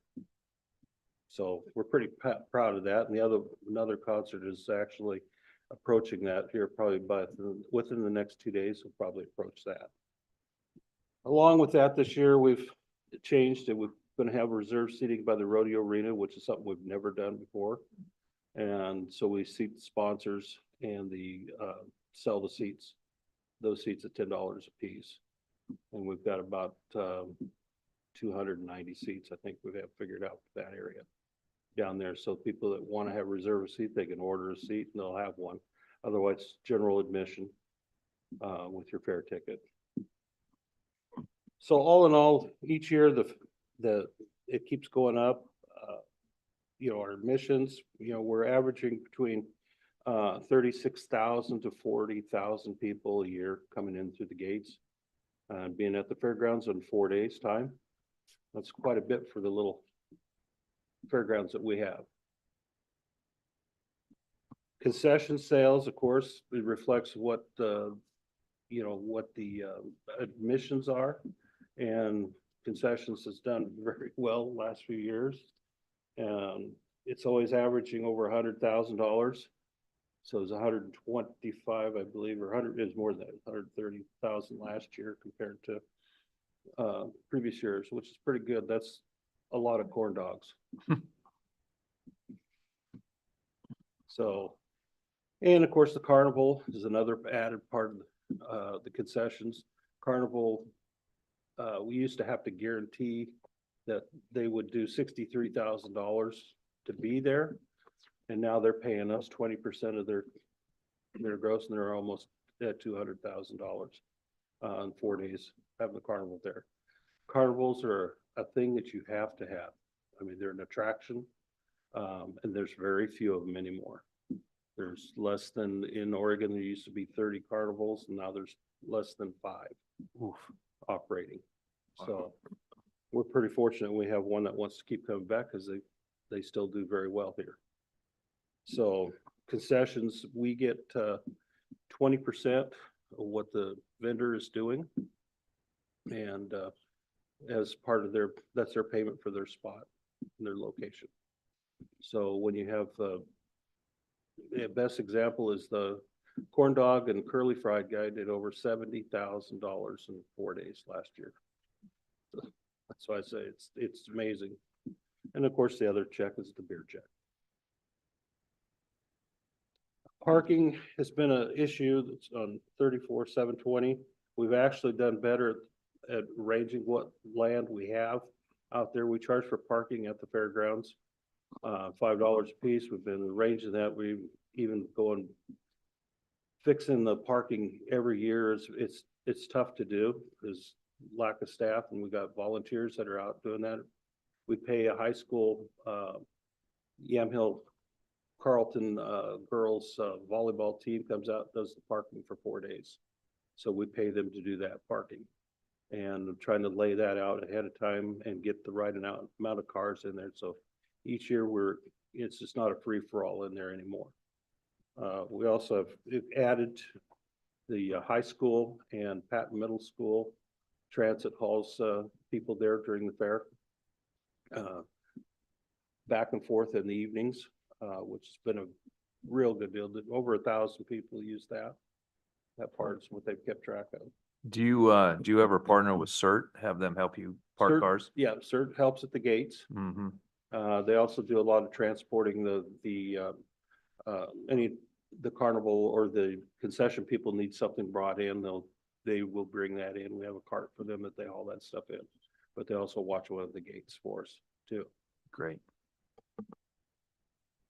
Sponsors, we've been working real hard on that. We've actually hired a company to seek sponsors this year. We put a goal of 50,000 in there this year, but we're trying, our main goal is $100,000 for the sponsorships. And we're closely getting to that. Is your 45 accurate?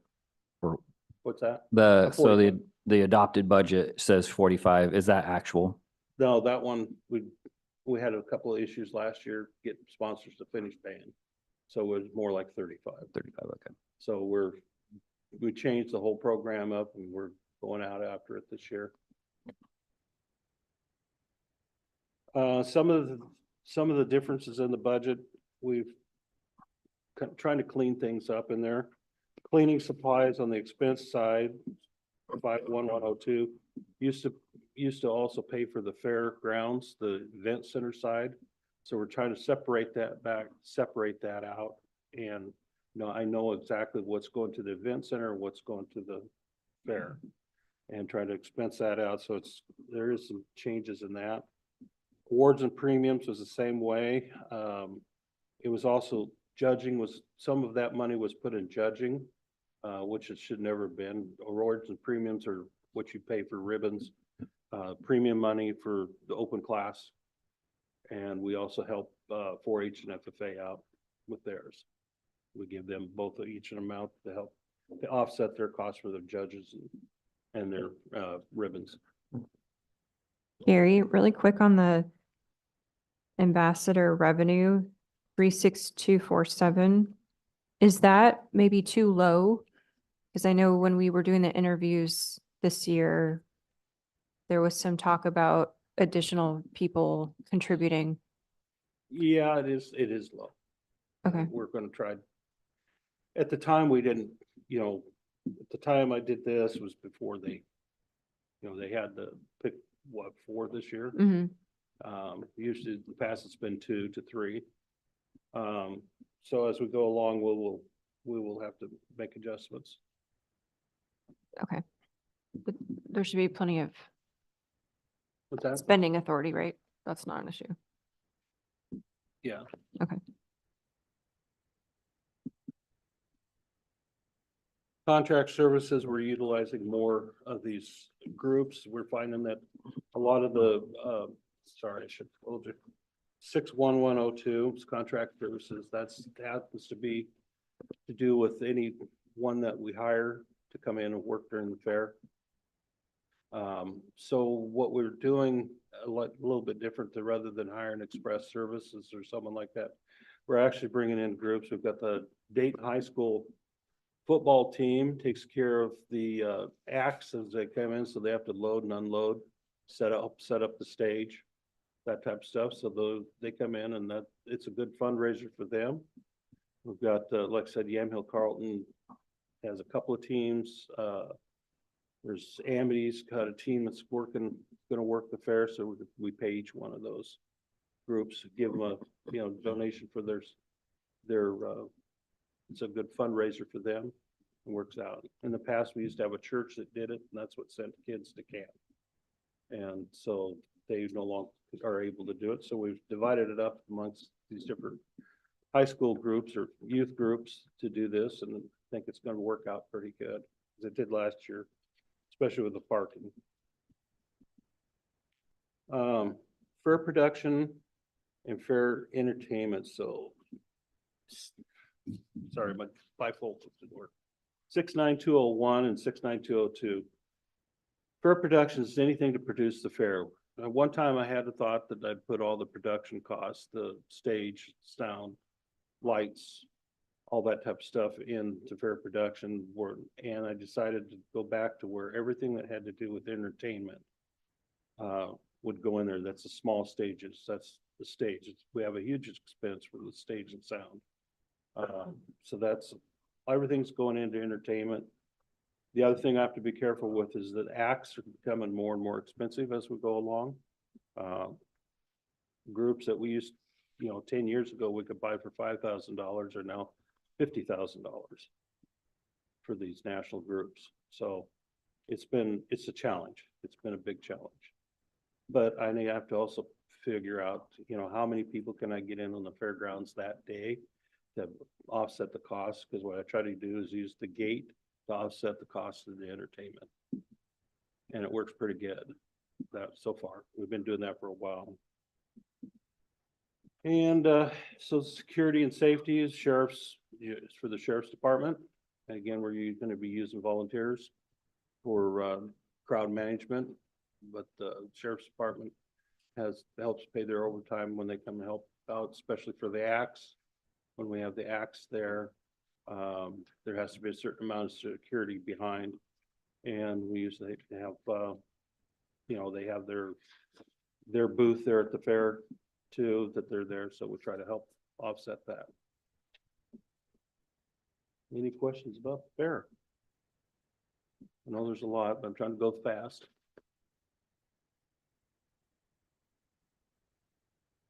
Okay, on the event center side, on other state grants, we included it. We did receive a grant for $84,000 from the legislature for the last of the COVID money.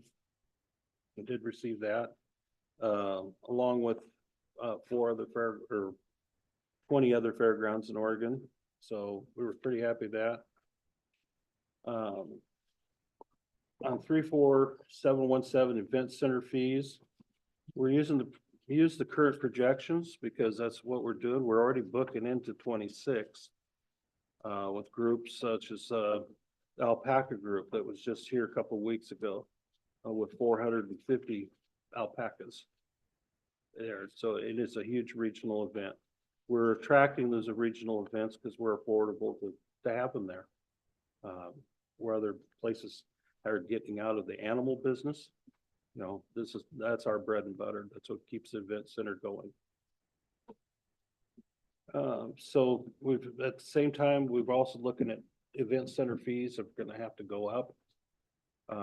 And we've been doing that because we've been too cheap for too long. And so Commissioner and I and a couple of board members have been really working hard on that to get the event center fees back up where it should be more sustainable. Probably everything's going up. So. Do you have a percentage that you've been talking about?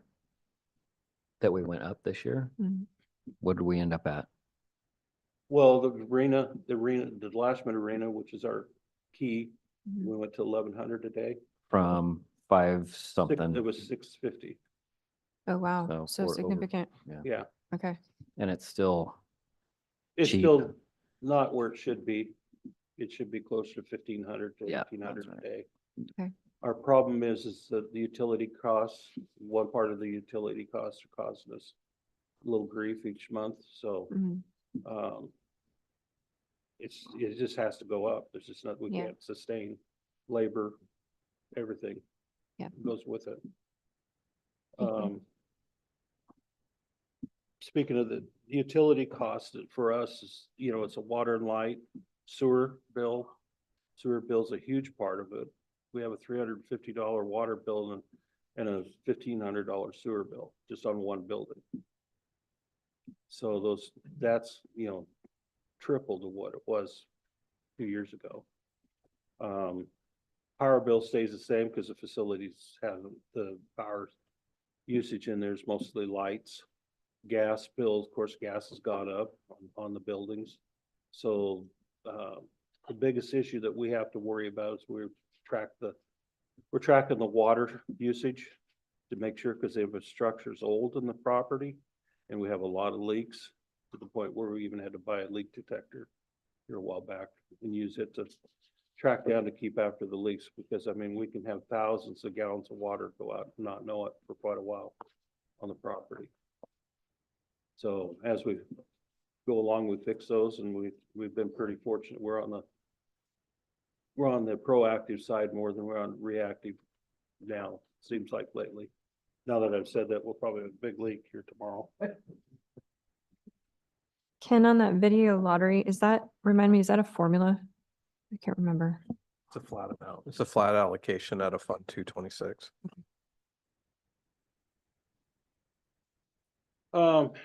So as we go along, staffing is always going to be an issue out there. And we're working hard on that, trying to get that changed. Of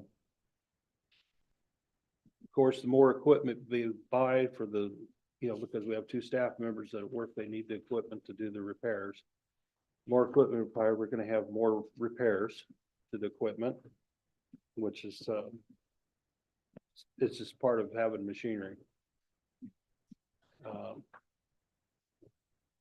So as we go along, we keep trying to look at what grants are available to fairgrounds, and we keep applying for those to do different projects. The big one is that we just got the roof of the Delashman Arena done. It was $160,000 to just do the barrel roof on that building. And but with it being our, you know, premier part of the property, we have to take care of it and keep it up. You know, building was built in 1960 and has not had a major renovation since it was built. So it's all been maintenance on it. All the buildings out at the fairgrounds are, you know, they're old, and the increased usage also makes increased cost to maintain the buildings, but we feel that we're on the upper hand, making their plans. In fact, the Fair Board is already gonna sit down and have a planning session on what repairs we're gonna do this year and how we're gonna accomplish getting them done.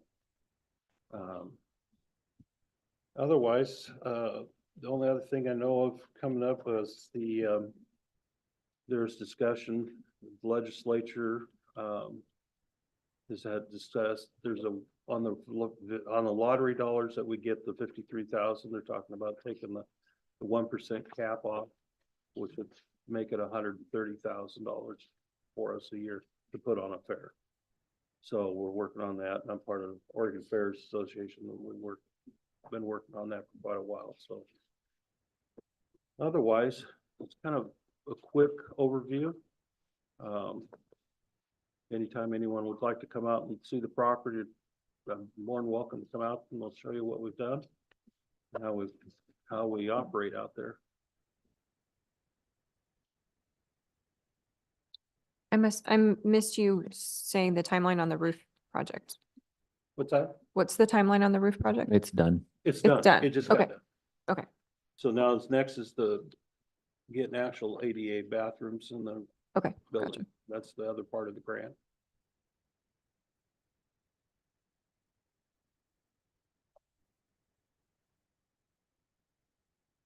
Any questions? Not for me. Well, I look forward to seeing you all at fair this year. And Thanks, Gary. I know the chair will be very happy to keep her husband happy because Sir Mix-a-Lot's there on Friday night. Is that yeah, he's listening right now. I'm sure he's laughing. So Sir Mix-a-Lot is right now in the reserve front row seats. He's at 64. So he's the He's biggest leader seller. right now. Who's the second one? Terry? Terry Clark Clark, yeah. on Wednesday night. So the others will come along. So yeah, it'll be interesting. It'll be a little different for the fairgrounds, but we will have a crowd. We'll be there for it. Thanks, Gary. All right, thank you.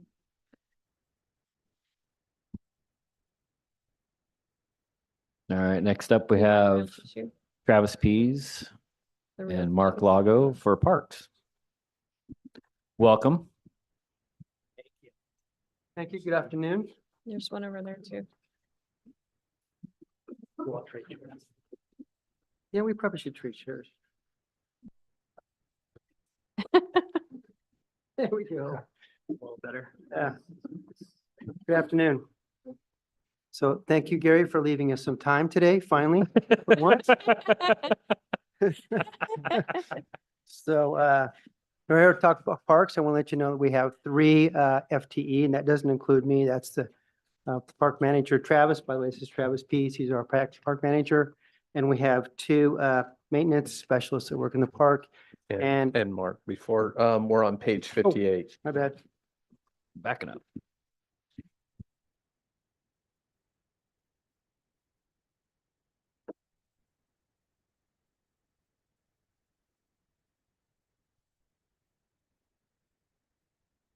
Okay, sorry about that. Everybody on 58? Okay, also within that FTE, which is just actually 2 park interns or 1, depending on how many applications we get. They help out with us in the parks during the busy season, which is summer. So I'll go right into the revenue. I want to talk a little bit about Rex Cruise Park. It's the 30101. That is actually, if anybody's been by Cove Orchard and you've been by that pump station on Highway 47, and you look up the hill from that pump station, that is Rex Cruise Park. So then the Marine Board, that's the next one. It's a 33405 Marine Board. There's nothing in their revenue this year. The Marine Board has changed how they do business, and they give usually 30K around that number every other year now.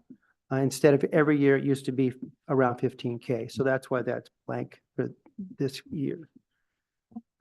So you received the full biennium amount already and it's reflected in your beginning balance. So that's why you don't have it budgeted for revenue for this year. That is correct. So we're not Does going that to make start out sense? behind, basically by waiting a year. We have the 15 already. So they cut a check in the prior or the current fiscal year. And so they're going to give the funds on the biennium. So instead of giving 15,000 a year, they gave 30,000. So when you see the budgeted number of 15,000 for the current fiscal year, we actually received an additional 15,000, and that would be carried forward in the beginning balance. And so we wouldn't book it as another revenue. Got it. Thank you. Other grants, which is 33499, that is, if we apply for grants and we receive grants, we got to have some place in revenue to put that money. So that's why that's there. It's a placeholder. When we get the expenditures, there'll be 100,000 line item for that one too, as in and out. The next one is 33508 state parks. That is from RV state. We get that from the state. It's basically from RV, the parks. RV registration. And that number, when we put the budget together, we didn't have the new estimate for this next year, and the estimate for Yamhill County will be 108,000 this year. Okay. Do you want to, while you're presenting, do you want to edit that line? Sure, I didn't know the number. We got the number now. Do you have that It's a number? good fixed number. Yeah, it's, the estimated number is 108,000. And then where did you want to put the additional 7,000? In an expense line? Contract services.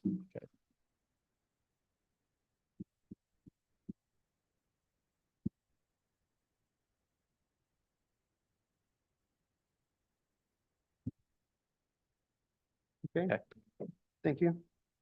Rogers Landing, which is a 34714, that's from the fees at the boat launch there.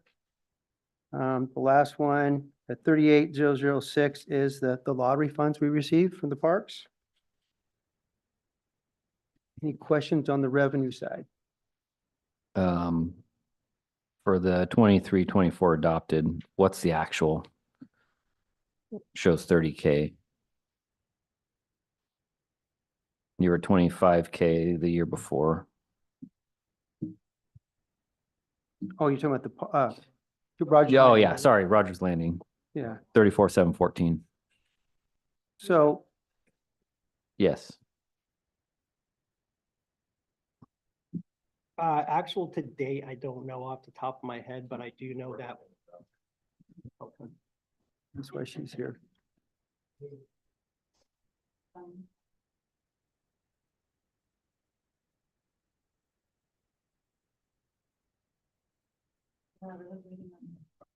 We can come back to it too. All right, so when she finds it, we'll let her in. So on to personnel, you have Travis is a division manager there at 134.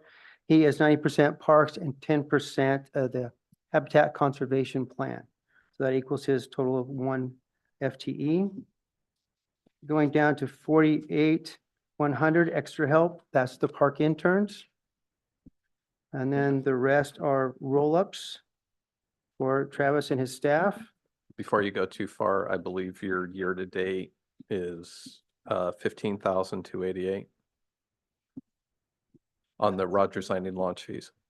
And you'll catch June, so we still have a little bit of time to catch that up then, huh? Which is kind of typical for this fund because it's so seasonal in nature, where you see your highest boating use, and it's also weather dependent. Right. So it depends on when summer actually arrives and stays. Sure. Thank you. Got a quick question on those fees. Who monitors that? Whether or not people actually pay for their launch fee? Sheriff's Department is in charge of the enforcement of the Okay. parking fee. And then obviously, if I'm seeing something or staff seeing something, we communicate with Sheriff's Department for enforcement. Okay, anything on personnel? Okay, going on to material and services. Big change in here is actually contract services. That's 61102. I'll give some examples. That's tree work. We have water testing we need to do. Chem cans, we need to empty and clean out. Vault pumping. We got dive inspection on our docks. We have garbage, irrigation, et cetera. Those are some of the things that we contract out that actually our crews do not do. If you go down to 69913, other state grants, that's that placeholder I was telling you about, that whatever we have coming in, if we get a grant, great. We gotta have an expense line to be able to use it. Why do you, what do you contribute to the contract services being over double? Well, honestly, I think where we're finally at right now is what we need to do really in the parks. We could constantly be doing stuff in the parks for contract services. We just had to really watch every penny when we had the budget last year. So now we actually have a This is more beginning. accurate. Yeah, we have more of a beginning balance, and now we really can do those things in the park. Got it. Okay. Anything on materials and services? Okay. Going on, you have your transfer outs, those come right from the budget message. Going down to basically what I consider capital. We have some things we'd like to do in the parks. We might end up doing some of these, but we really want to wait and see what we get from the master plan as well. But you have things in there like Deer Creek Park stairs. We have that pedestrian bridge we put in there when we did the road bridge, so people could access the park. We need to build some stairs to the bridge itself, the pedestrian bridge on the other side as well. Charles Metzger, we're looking at maybe doing some improvements to the shelter on the other side of the creek now that we have a bridge put in there. We got some irrigation we want to do down at Rogers Landing. And then we'll see what we got at, Stuart Grenfell. If you haven't been there, you know that the parking lot's a little rough to get in there. So maybe we can work something out with Public Works and we could do some repairs there. Anything on capital improvements? Okay, the last one is, it's not on here, but Parks Master Plan. Hopefully we can still use the O&C fund that we already have the money in there. That'll help us out with that as well. Any questions?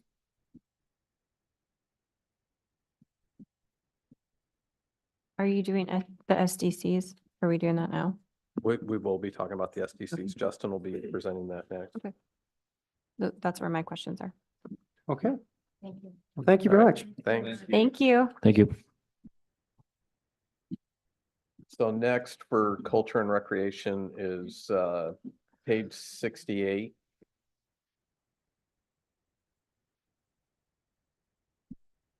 And Justin will be presenting this. Yeah, so Fund 429. This is system development charges. I'll give you all a minute to get there. These are one-time fees charged to a new development or certain redevelopments. You know, the purpose of collecting SDCs is to pay for the planned improvements that increase capacity.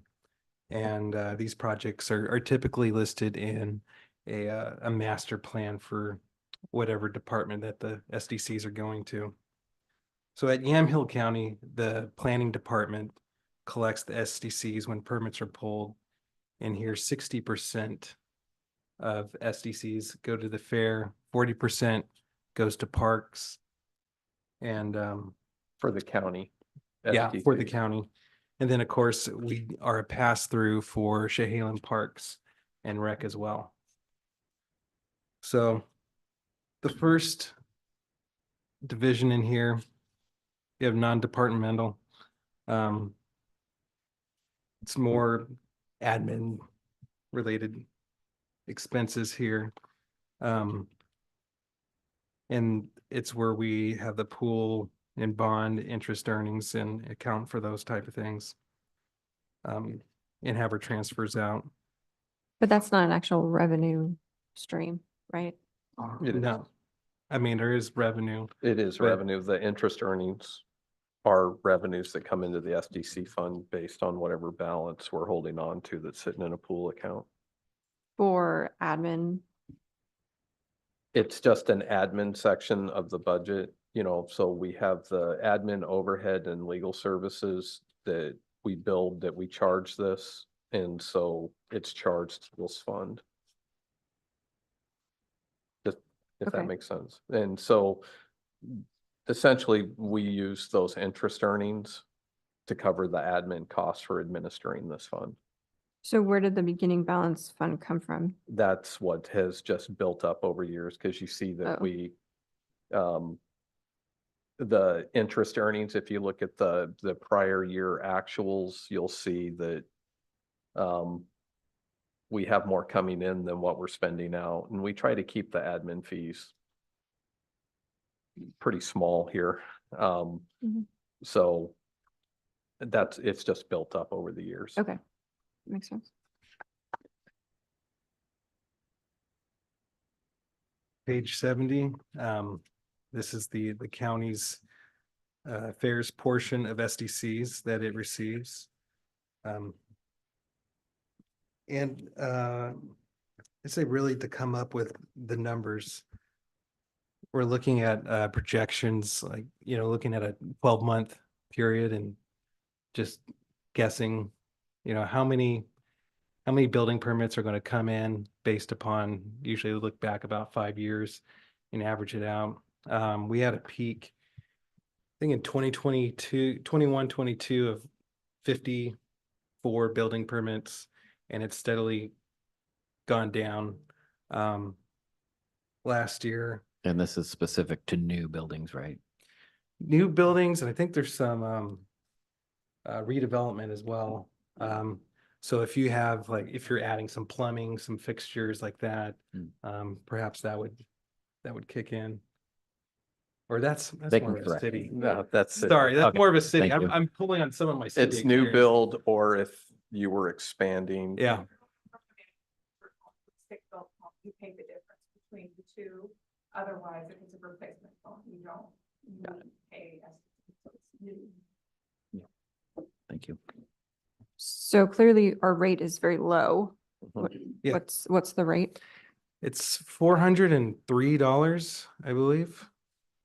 I think for a manufactured home, it's for granite in the 700 range for stick built. Oh, it's a flat fee.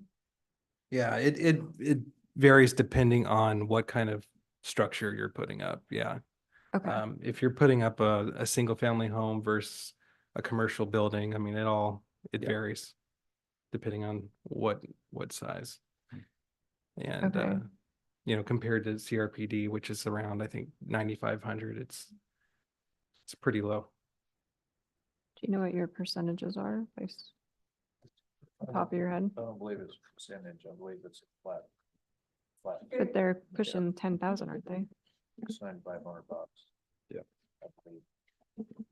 Okay, It's flat. Typically SDCs, they're a flat rate, but the only difference is that you have with the rates is much like the county one, that we charge a different rate for a manufactured home versus a stick built, but basically it's based on a flat rate. An ADU has its own system, right? The ADU, single family stick built, but manufactured home have. Right. they're all Different fees, but a flat rate. so we would collect an SDC for like a new ADU in the rural residential zones that we approved. Okay. So I guess I don't love SDCs, but my question is, we seem to have an agreement with anything that's within CPRD's district, Mhm. that it goes to them, Correct. even though we might have county parks or properties that are in that district that Correct. they don't manage. Plug your ears. Correct. So I feel like we're missing out on some funding, and that's not, we don't even have to change our rate. I'm just saying we're missing out on some funding that could go to our parks. Well, Yeah.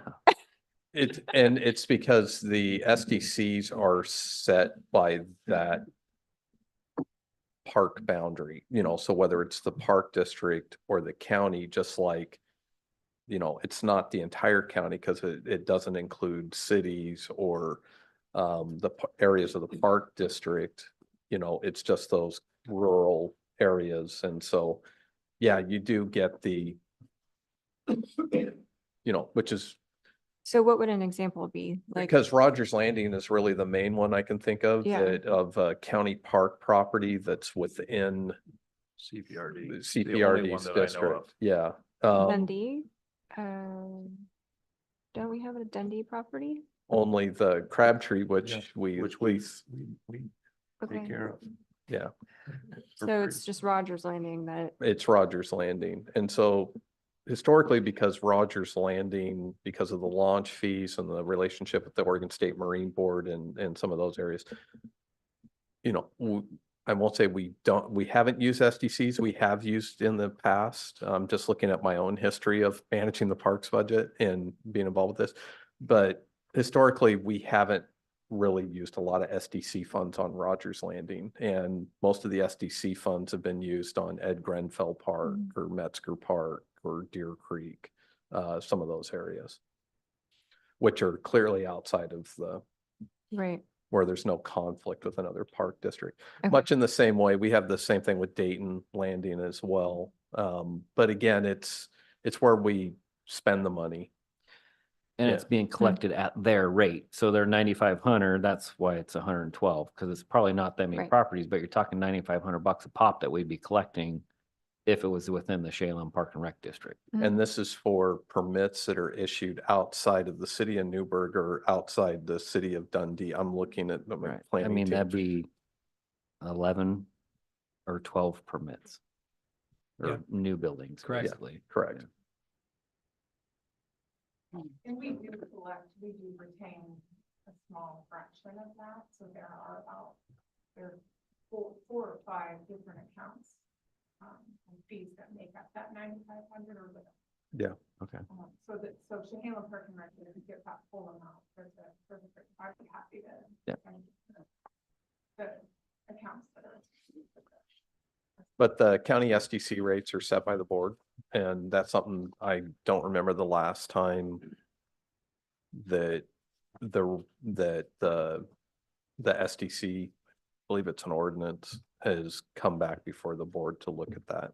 I think Yeah. it was established, I think in 2002, and it Yeah. established at the rate that it still is. I don't think it's ever been discussed. Correct. Wasn't, And when it was established, at that time, I believe CPRD was around $1,200 for a house. Correct. And now it's at 9,000. wow. weren't the county SDCs originally for transit? No, there used to be the only SDCs, I believe there was a road improvement SDC that was repealed. Yeah, there was Yes. 3,000, and the estimate was that it should be $6,000. The board adopted $3,000. We charged it for several years. New board came in, thought, well, we're charging someone in Willamina when we actually might be doing the improvements in a whole nother city around McMinnville or something like Right. that. That's not fair. So they gave that all the transportation SDCs back that they kept the parks. Correct. Okay, Huh. all right, yeah. I was way back. I just think it's, interesting in the context of what you've been talking about is finding more funding streams for parks, our parks specifically. Right. But also what we've talked about with Rogers Landing being, I think, the only park that really is within CPRD's district. Mhm. So as long as we're not having to funnel a bunch of money into Rogers Landing for upgrading or repairs or whatever, then I suppose the current situation works okay. But if we are having to do that, I think it's worth Travis left you looking at that quickly. agreement. Travis and Mark probably have some input on that, because I just know that the parks budget is, historically, it's pretty small. And most of their funds are used for maintenance and operations. The one thing that I will say with SDCs, that sometimes they're heavily regulated. And what you can use it for, you can only use it for capital projects that increase capacity or expand the park system. So what that means is a lot of times we're usually looking for funds to refurbish or replace, and that you No, can't use SDCs for that. New construction only. It's new Yeah. construction or where you're expanding facilities within the park system. But that has been the discussion, I think, for that particular park. Mhm. Anyway, just something to think about. And then again, with this one, like Justin was saying, we split it's a parks SDC, but it's split with the fairgrounds. Mhm. And so, so you'll see the fairgrounds, they've spent quite a bit over the years on projects at the fairgrounds. Yeah. Um, So like just the list for the parks, drill a new well and add potable water at Deer Creek Eligible. would be, that's eligible. right. Mhm. So this is the list that that the parks comes up with and updates it every year for what they'd like to spend their SDC fees on. Right. Now, I will say, you know, it's kind of outside of the budget process, and I'll be careful, you know, but typically when you do a Parks and Open Space Master Plan effort, which they are currently getting ready to kick off, sometimes you will do a SDC methodology update as part of that as well, because a lot of times the Parks and Open Space Master Plan is going to come out with a list of priorities and projects and needs, and that come out of that effort, and then you're looking for funding on how you support that. So it might be worthwhile if there's questions about SDCs that and the methodology, it could come back before the Board of Commissioners at a later date as part of the master planning process. Yeah, definitely. When we get around to that, I'd like to know like how many applications there are, how many building permits, I guess, go out that would be eligible for those, so we can look at the numbers. Yep. Cool. That'd be great. All right, Okay. back to you, Justin. All right, well, next page 71, you'll see that's Chehalem Parks and Rec SDCs. And again, we're just a pass through for that. Passing it. Thank you. You're welcome. Following page 72. You're impacting growth. Look at 21 to 22 and 22 to 23.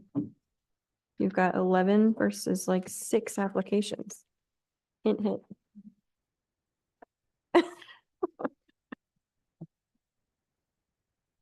Yeah, we usually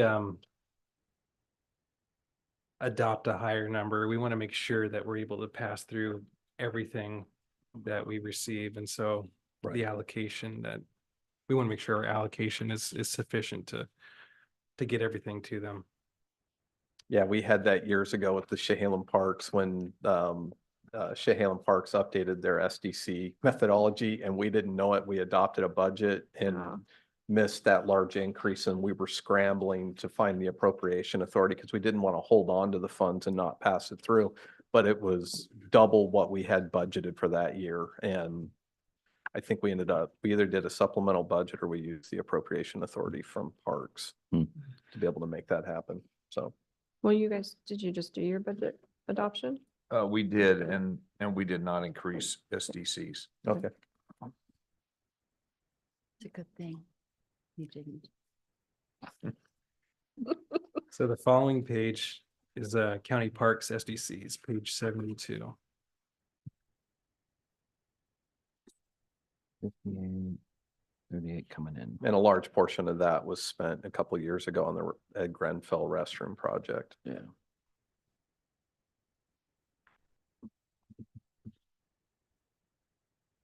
That's the extent of SDCs.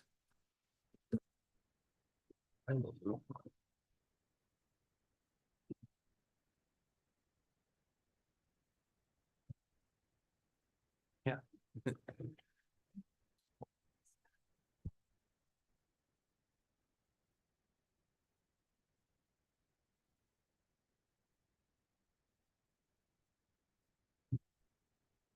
Want me to announce it or are you announcing it? Do you have the list? Oh, okay. Oh, okay. Yeah, no, I have it. You just did the last one, so it threw me off thinking maybe I wasn't supposed to do them. Oh, okay. Yeah. Up next we have land use. Welcome, Ken. And Alicia.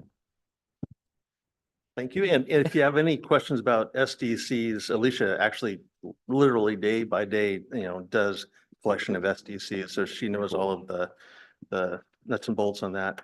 I see I've got 10 minutes, which I think I can do if there aren't too many questions. Page 73. Yes. And actually, I've got the budget on page 76, so I was Yeah, going the actual get to budget that, yeah. numbers.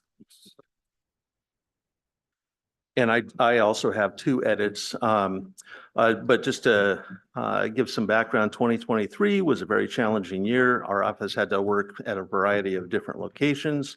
As most of you probably know, we're now in the Oregon Mutual Insurance Building, OMI. Very much appreciate administration helping Stop us bragging, Ken. to make that happen. Yes. Just for the planning budget, just as a reminder, our budget is entirely fee-based. We collect fees for inspections, and so oversimplification of it would be the fees we collect today are for the inspections we do tomorrow. In January, the people I was discussing this with, they predict a steady but slower permit level of activity, so I have budgeted accordingly. One mistake I found, which actually is in the correct direction, on the second line down on page 76, under building permits, it has nothing budgeted, and it should have $400,000. So I'd like to make that minor adjustment. Yeah, I don't know. Yeah. And Alicia and I were discussing it this morning. I'm not sure how that got missed. The further down, there's $450,000 for plan review, and that's accurate. But for some reason, this $400,000 was missing.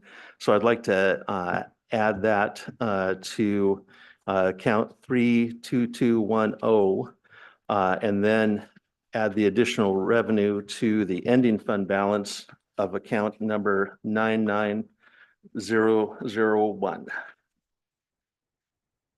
That's the only thing I have on page 76. Unless there are any questions.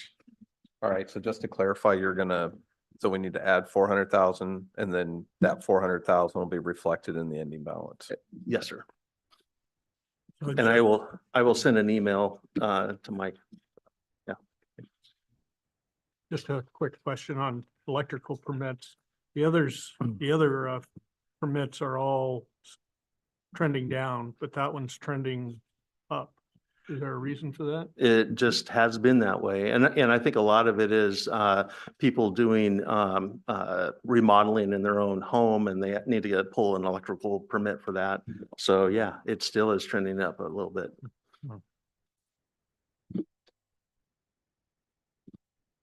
On page 77, the other blank that I'd like to have filled in, it's near the middle of the page, account 36211 copies. That should have $2,000 as a revenue item in it. And for some reason, it again is blank. And I don't know why it is blank.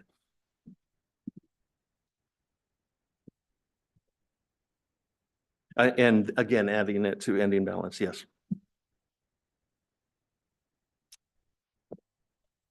I do not have anything else to note on either pages 77 or 78. We're keeping our staffing levels the same, which is somewhat unusual, but welcome this time. The next item I have is on page 79. It's in the middle under GIS services. That $49,194, that's the amount that we get from the general fund. That's the only general fund money we get. And we use that for GIS services. We contract with COG, and I've always tried to underspend that budgeted amount, but we have had a couple of projects that have pushed it over. We've assisted with the assessor's office with the enterprise server updates, and our office this year is following suit. So I'm expecting that GIS services will again be a little slightly higher than that. But I will be trying to keep an eye on that line item. The next item on page 79 is building rent.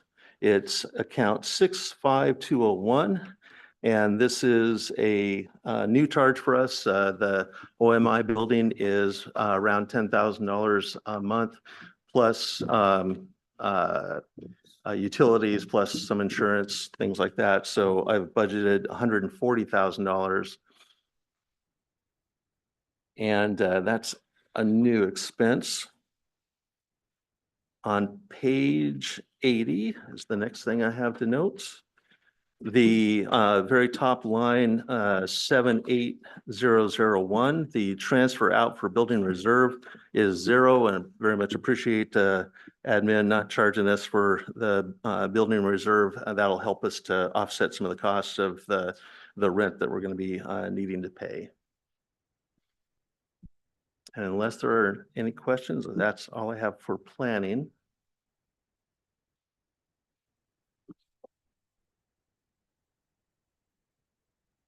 Okay, the surveyor's budget on page 82.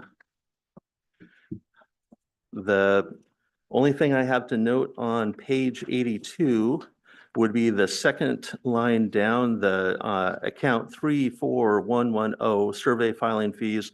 Those have dropped off quite a bit, and I think you'll find that the clerk's office will also have a significant drop off on that. It's probably going to finish about 2/3 of what I had projected, and I usually project pretty conservatively. I have talked with other developers, and while the governor does have this plan to free up land for development, the developers are indicating that it's going to take a while to get that surveyed and through the pipeline. So I do expect that the filing fees will remain fairly flat until 2025. I don't have anything else on page 82.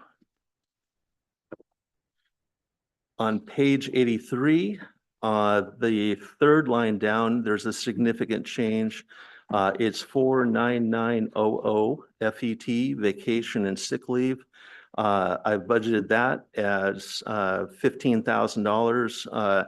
That's because Marty Glass is going to be retiring this year, and he's been with the county for 25 years, and he's rarely gotten sick or taken too many vacations, and so we're going to have a pretty good cash payout for his vacation and sick time, and that's split between both survey and corner restoration, as his wages are also split between survey and corner restoration. And I don't have anything more on 83 nor 84. And don't hesitate to stop me if you have questions. On page 86, down towards the bottom, again, 49900 FET vacation sick. Again, that is up significantly because of Marty's pending retirement. Don't have anything else on 86 or 87 or 88. Going on to solid waste on page 90. The two line items I want to give some attention to would be the second and third line items, the Riverbend license fee for in-county and Riverbend license fee for out-of-county solid waste. Those are, per our agreement, those are now down to $50,000 between those two for this next year and until Riverbend actually officially closes. So I budgeted $25,000 for each of those line items, and anticipate that's gonna, keep going on for a couple more years, but Riverbend will be probably closing at some point here. And that is significantly less than we've had in years past. Obviously, we're not receiving those same tipping fees. Some other collection has gone up a little bit, but nowhere near the amount to cover the Riverbend license fees that we have collected in the past. So I don't have anything on page 90 anymore, on 90 or 91, but I do on page 92.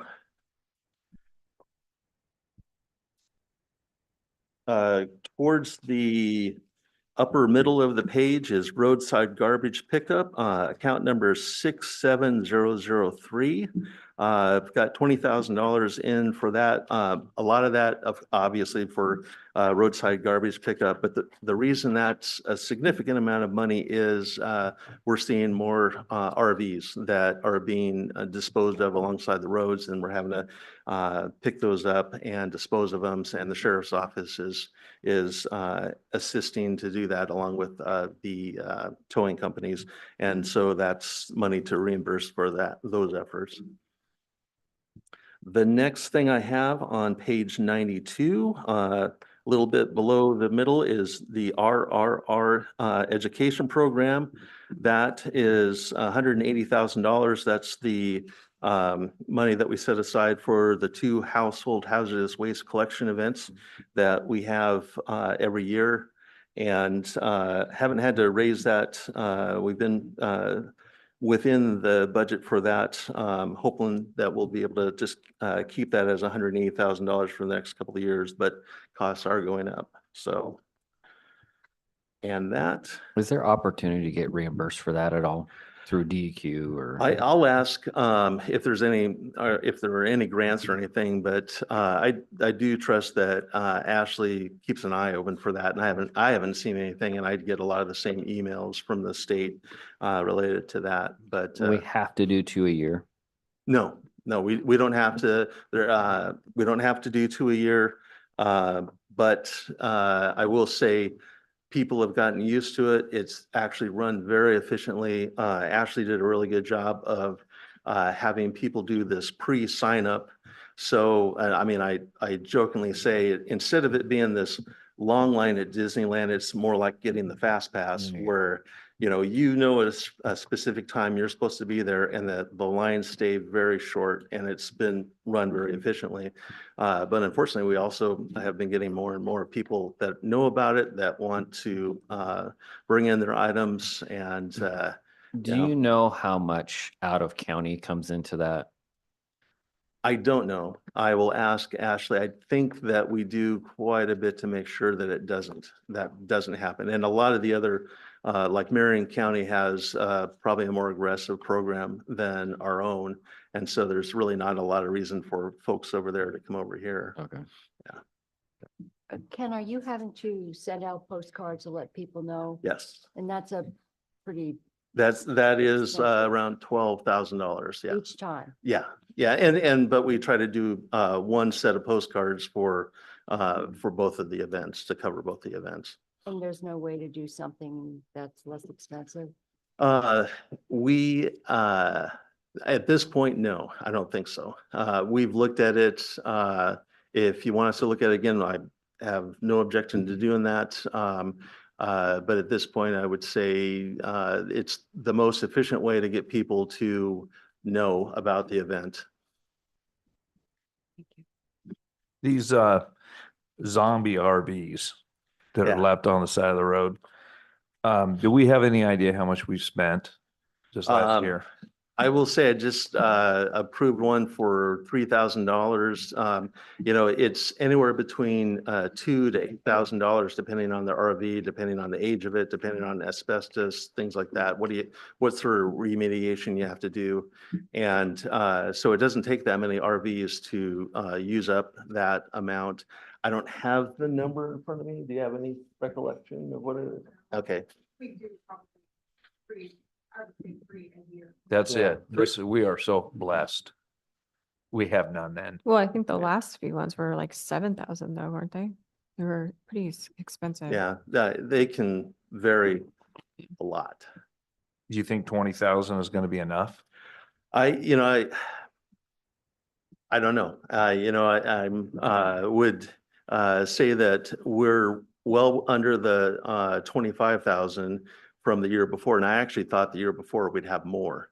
But, when I estimated this in January, I thought it was going to be pretty good, but we've received several more now. So I don't know. Will we have the means to take care of that, Ken? If they need more? Well, is just keeping in mind that when we do appropriations for a fund like this, we don't appropriate, you're not limited to your line item appropriation. So if he only has $20,000 budgeted for next year, he could underspend one of the other lines if necessary, if other funds are available, like I'm thinking some of the post-closure sites that we keep budget. We have to, as part of the post-closure, we have to keep those funds appropriated.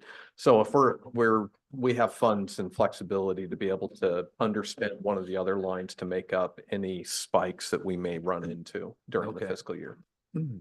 Unless Ken, unless he comes forward and says, I don't think we have enough or. No, you've illustrated a good thing that we have $885,000 that's set aside for the Newburgh landfill. We generally use around 50,000 of that, but DEQ requires us to have that $800,000 as a just in case. And so, and obviously I try to spend way less than that, so. I'm gonna back up just a little bit because I had another question about the hazardous waste event. Do we track percentages of types of waste that are coming in? And the reason I'm asking is I'm wondering if there's any agricultural chemicals that come in that ODA would then help us out with. We do. I don't have it in front of me. I can get it for you. Cool. Yeah. How about lines 78005 on the motor pool?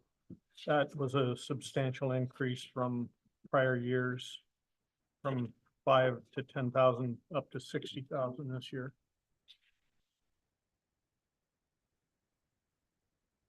I don't know, to be honest. I had not noticed that. I will look into that.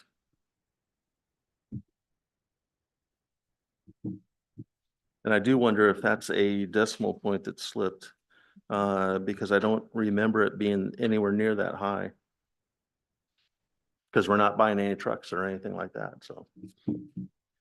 There you go. You might have saved $54,000. Could be. Can I just get a clarification on the planning? Cost us a diesel truck. It's what? 6,000? Yeah. It is Yes, 6,000. Yeah, I think it was Yeah. a decimal point that. Dang it. The chair and the vice chair.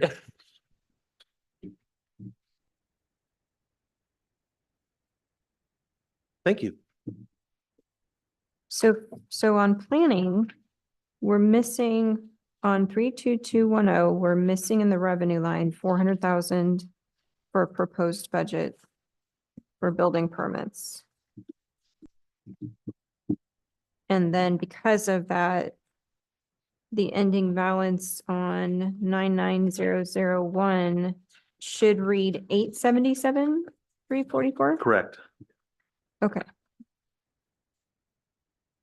And if you look at 21, 22, 22, 23, what, was there no ending balance? We do not, It's the new program. We don't have the, no, it's not that. oh, sorry. I'm flipping to it right now.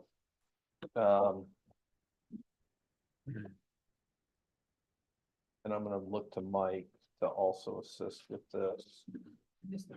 So you'll see that we budget ending balance, but we do not record actual ending balance. So when you're looking at the actual lines for 21, 22 and 22, 23, that's blank because we don't record unspent funds to that line.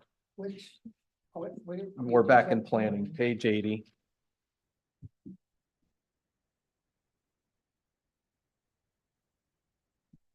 So it would be more accurate to look at the beginning balance of 23, 24. Correct, that because the 21, 22 ending balance will be reflected in the 22, 23 actual beginning balance. And then same thing goes. Right. There's 21, those first two columns are actual expenses. We don't get a fund balance. It gets carried forward. Correct. Okay. No expenditure for that line. So I'm trying to recall, just for some context, that's a really large beginning balance. Some departments have zero. This is a little different because the one thing, this is our, one of our one-offs, then Fund 110, which is the general fund, is Ken's budget, the planning budget, only has a very small general fund allocation that comes into that. Okay. And so his department planning is fee-based. So all the revenues are coming in. So we treat that as a restricted revenue. Ken has historically budgeted, you're going to see a pretty substantial ending balance each year because he's maintaining an operational reserve, because reflecting of the lag time that if you have an economic downturn in the building industry, there's that lag time that Ken is still doing inspections, is still doing, a lot of his work for work that was already approved. And so we have to maintain an operational reserve. 2009, 2010 was probably the last good example that we had where we had, because that was building related and there was that impact. And so Ken carries a much larger ending balance than what you'll see in some of the other ones, because that is an operational reserve for planning to ensure that if all of a sudden there's a downturn in the economy, nobody's building, none of this work's happening, we still have sufficient funds to at least continue operations for a portion of the year. Not to say that it doesn't still result in layoffs and cost savings, but that's why this looks a little bit different. But these also are not discretionary, because these are all fees that Ken has collected over the years. And so we've historically always tried to keep a reserve there because of, it's hard to predict what the economy is going to do in that lag time. And really you have staff members that have a certain level of expertise, and once you let them go, it's hard to get them back. Yeah. And so, and you still have to do the inspections. So you collected the money one year, you really still have to do the inspections usually the following year, even if you're not getting much in the way of income coming in. Would the large downturn in survey fees be an early indicator of those type of things, like new construction not happening? Yeah, it could be. The thing that I'm kind of putting a lot of faith in is we just had the law change to allow for accessory dwelling units. And those are dwellings that are going to be on property. There's no partition, no subdivision that is involved with those. And we are required to do notice on those. Well, we started doing notice last year on them, and we only had a few people that were coming in to make application. But the notices kind of created this advertisement in a way of folks going, I didn't know you could do that. And so we're seeing, probably double to triple is what I'm expecting this year on accessory dwelling units. And so I anticipate we'll be getting good fees in building, like I said, kind of remaining flat probably in recording fees unless someone knows something different. And I would like to talk to Carrie about what she's also saying, but I had heard that they were also experiencing that in the clerk's office. Okay. Is the beginning fund balance, beginning fund balance, is that audited, an audited number that we started with? Yes. Okay. So is it correct to say that you start with 1.776 million for beginning fund and you're going to end up with 877? Just to clarify, the 23-24 adopted budget, the number that's there for a beginning balance, that's an audited beginning balance number. The 1,776,000 that's in the proposed budget, that's a projection that Ken has made on where he thinks he's going to underspend this year is what's giving to that number. Okay. I'm sorry, I know it gets really confusing with the numbers, but that column. So yes, Ken's projecting that based on both the audited beginning balance that we have this year, the current level of where we're at with revenues, plus where we're at in spending and what's been projected out to the end of the year, that Ken's gonna start next year with a $1.7 million beginning balance. Okay, so that's fairly consistent, but after 24-25, we're looking at a significant drop to 877. Well, again, I'm hoping that I'm going to be underspending several of these line items, like I have a large amount that is in for extra help. Well, I'm hoping that I don't need to have any extra help, but if I do need to have extra help, I need to have that money available to hire folks to do the usually extra inspections that need to occur, because we get really busy in August and September and we want to keep the building going. People get very upset if they have to wait very long for their inspections. So if we start getting slammed, we will reach out to other contract inspectors and use that. Again, though, Tim Cadiga, my building official, does a really good job of trying his best to predict that and to have folks available. But I do have money that I do set aside for that just in case. Okay.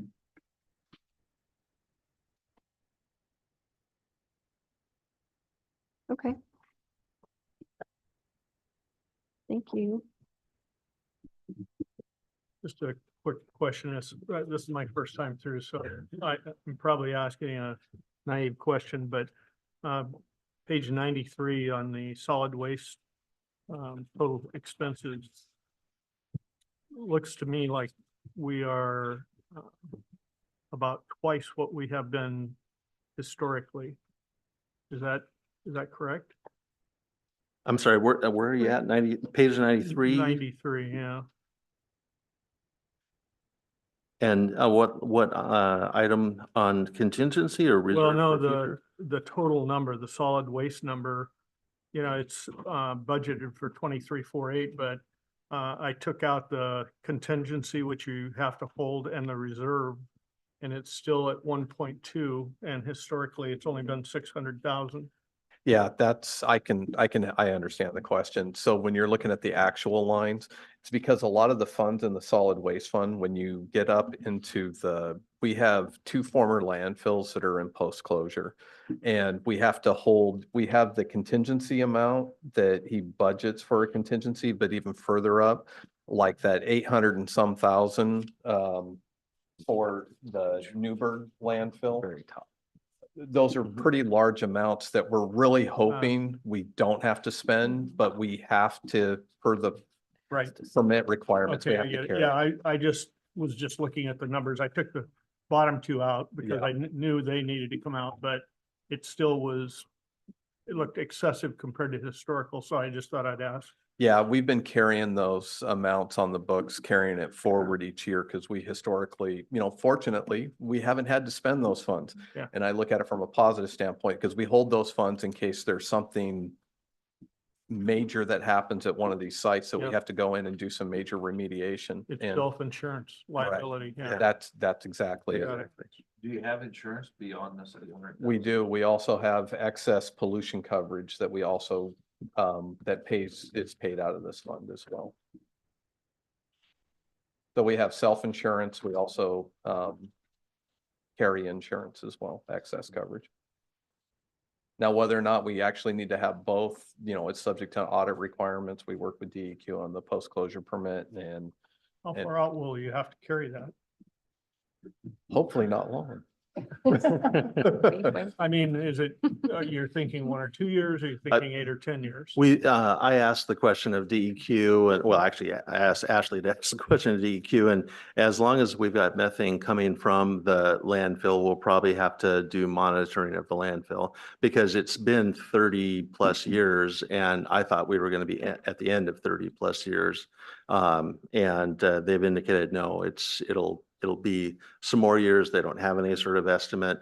We're still, we have monitoring wells around the Newburgh landfill. That monitor for methane. We still have some, so it'll So be, it could be 8 or 10 years, it could be, yeah. 20 easily. years. It could be 20 Nobody years, knows. yeah. It's Yeah, hard. We that's like can't $1 get it million straight. just hanging out there. Yeah. Yeah. Wow.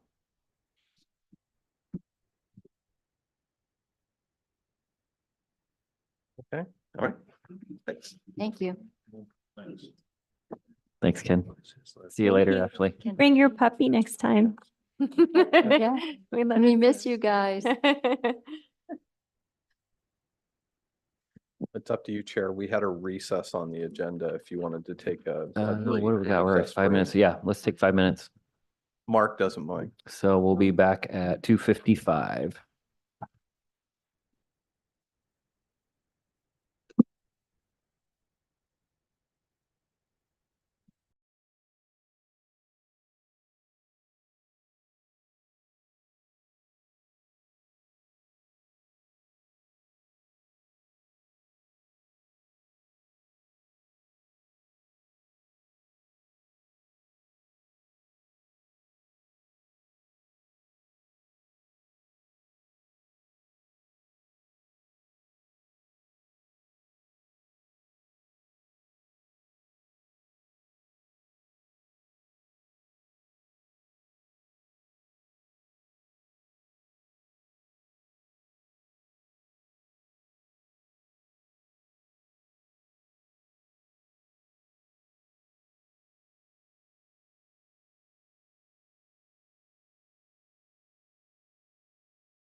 You know, I mean, it's well All organized. right, here we go. We're back from break and up next is going to be our Public Works. A lot of budgets.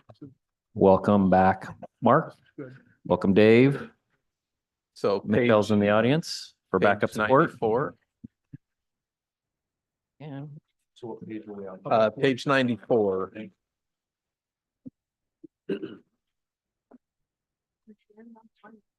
peanut M&Ms? Peanut M&Ms? Peanut M&Ms? Peanut butter M&Ms.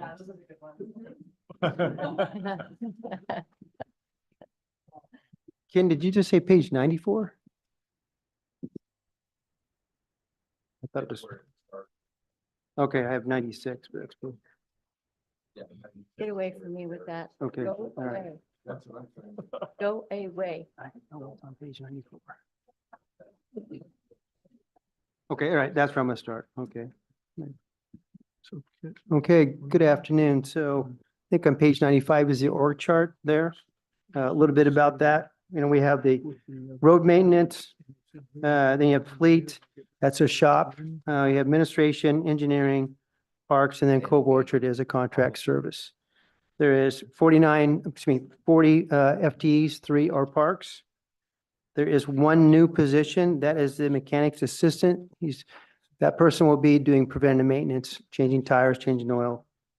We have 1 reclass, that's a fleet specialist, that's under the fleet as well. Majority of the revenue for these funds come from state gas tax, except for parks, that's in the general fund or discretionary funds. 1% of gas tax must go towards the pedestrian or a bicycle and ped path fund. I'll get to that later. Sorry. Oh, sorry. No. I just wanted to make sure if there was questions or anything. Sorry, it was a process question. We'll figure it out later. And it's just about when someone has a question that's not being answered and we're given a response that we'll get back to you. What does that mean? Because does that mean like in a week or 2 or? No, before it the- means I'm taking notes as questions as they come up and, so like if there's a specific question that came up about, let's say if you ask Mark a question, I would expect that we're gonna have an answer either tomorrow or Wednesday prior Okay. to deliberation. And I should have addressed that right to you. I apologize for interrupting you. No, it's okay. I just want to make sure because if you have a question, I think everyone else probably has the same question and sorry, Mark, No, I didn't it- mean to interrupt. There was a question that you had for planning and it was motor pool, but that was just specifically for solid waste, right? Yes. Okay. Okay, so do you want me to go through the org chart again or we're good? No, okay, all good, okay. So I'm going to go to page 97. Even though it's just called a PW fund, this is actually for Chehalem Drive and North Valley intersection. When a development occurs around that intersection, they pay a proportionate share. Since I've been here, there has been no development in the intersection, so that's why this fund has not gone up and increased price. Once it's all built out, then we can actually tap into this. More than likely, it's probably going to be annexed into the city anyway, but we'd still have to pay a proportionate share our bank account basically for those improvements. So that's why it's just staying the same. There is no development in that area. Any questions? Okay. On to PW motor vehicle, which is basically the fleet or shop. So 13.5% state gas tax goes into this fund. I actually have to take out the bike portion and this HCP fund before I take away that one. Before I get to the price, the percentage of 13.5. So it's a little bit of a calculation. So a little bit about the revenue. We got 34,911 vehicle maintenance. That's anything outside agencies. For example, maybe it is the school district might need some work on a bus. That's what that line item is there for. May I ask a quick question? Yeah. So I'm showing here nearly $1.3 million. That's what you project for this next year? Is that right? Yes, that's correct. Okay. Yeah, Okay. for that entire fund. Just fleet. Then we have basically, I want to point down to 38018, where it says trans-in for UST. That is underground storage tank, even though the storage tanks are now all above. They just are not changing that, that acronym at all for some reason. But basically, all departments pay a percentage into that fund, and that's calculated by mile. So the total revenue there you see is basically 1.9 or one, maybe almost 2 in incoming of revenue. Any questions on the revenue? Okay, I'll get into personnel, down 4056, 4506, fleet specialist, that's the reclass I talked about earlier. The next line below that is mechanics assistant. That's that new position that I talked about earlier for preventive maintenance. Below all that is just the roll-ups that come from our budget instructions. Really, I don't see a whole lot of difference in all those unless you have any questions on personnel. All right, moving on to material and services.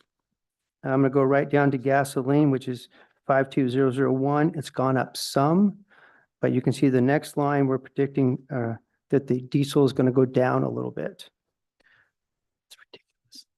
So we got $3.10 per gallon for gas I mean, and Good for us. 2.80. Yes.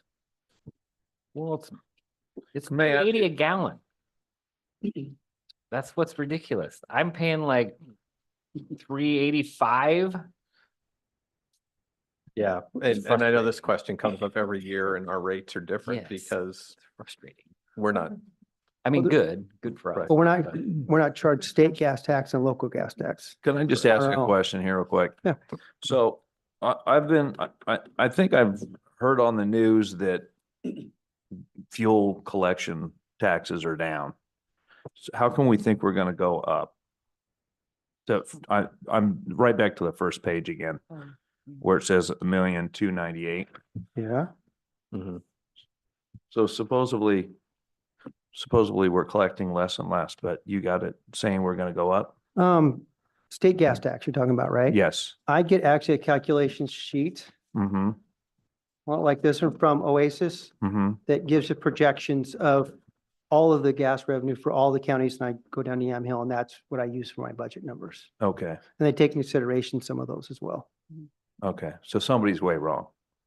Not you.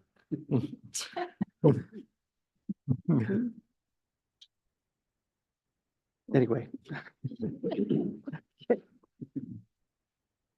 but we were anticipating, I mean, in realistically, I mean, we've had this conversation before that, you know, and I think there are concerns about, you know, what the tax revenue long-term is going to do. But One of the ideas that's been put out there is the more fuel efficient car you have, the higher you pay for your registration fee, which helps cover some of that cost, is what I'm being Yeah. told through my Oasis chapter. Mhm. Get you one way or another. Or ODOT could reform their budget. You say? ODOT, reform their budget. Oh, yeah. And it's something else about the gas. When we do get gas, we fill it up and diesel. We'll get 3 quotes and literally every day it changes. Dave can order the fuel in the morning. We get it at 4:00. It's changed. So we always take the lowest responsible bidder of that price. How big's our storage tank for diesel? For diesel is 8,000 gallons. And can we fit a transport load? Typically, yes. Okay. I try to order about 6,000 gallons at a time. Okay. If we get too low on the diesel capacity, then it gets condensation in the tank, so it's not good for the I just, system like for overall. us, for propane, if we buy by the tanker load, it's so much cheaper than buy a bobtail or buy, by buying it 100 gallons at a time versus It's 10,000 gallons. Very similar. So, yes. okay. Just want to make sure we're maximizing.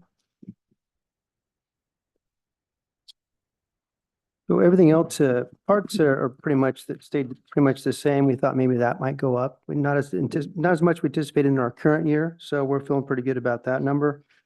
I want to point out real quick that it's a 53006 tubes and tires. That's for motor pool tires. The next down line below that, you have tires too, but that's only for public works vehicles. So we try to distinguish from public works vehicles and motor pool. Let's see. Anything else on material and services under fleet? Okay. Moving on down, want to point out something under here. Let's see. 68005 sublet repairs. So what that means is basically stuff that we can't do in-house. Let's say we're going to contract out a transmission rebuild or an engine. Those are things that we usually don't do in-house, but we'll do everything else. Body work could be one as well. We can use that line item for that task. And then transfers out. As you're going down, those are all costs that we get from the budget message. Wow, and that's all. No, capital, sorry. The next page is 101, top of that page, capital. We're looking at possibly, we've had this kind of on the books, you could say for a little while, it's extending an overhead crane. We have an empty bay that was going to be part of Jamaica College, and that never panned out. So we have one more bay that doesn't have the tracks going all the way to the end. And we're also looking at possibly some new scan tools for the shop. Any questions? Okay. Moving on to engineering.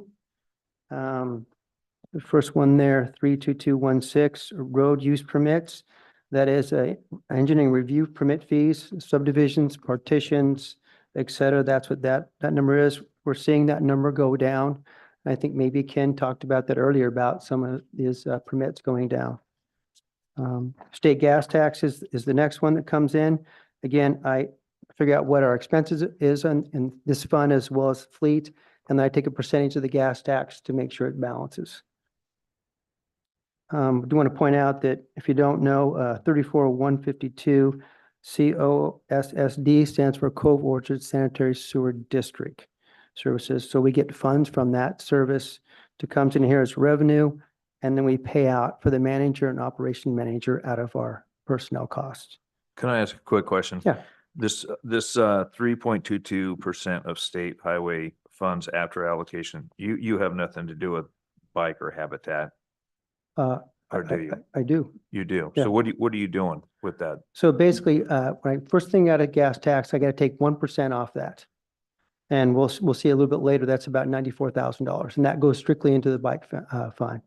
Then the habitat conservation plan, depending on what year you're in the plan, I think we're now down to 28,000 something for year 11 through 20. So each, when it first started, more money had to go into there, basically to give seed money into the program to start it.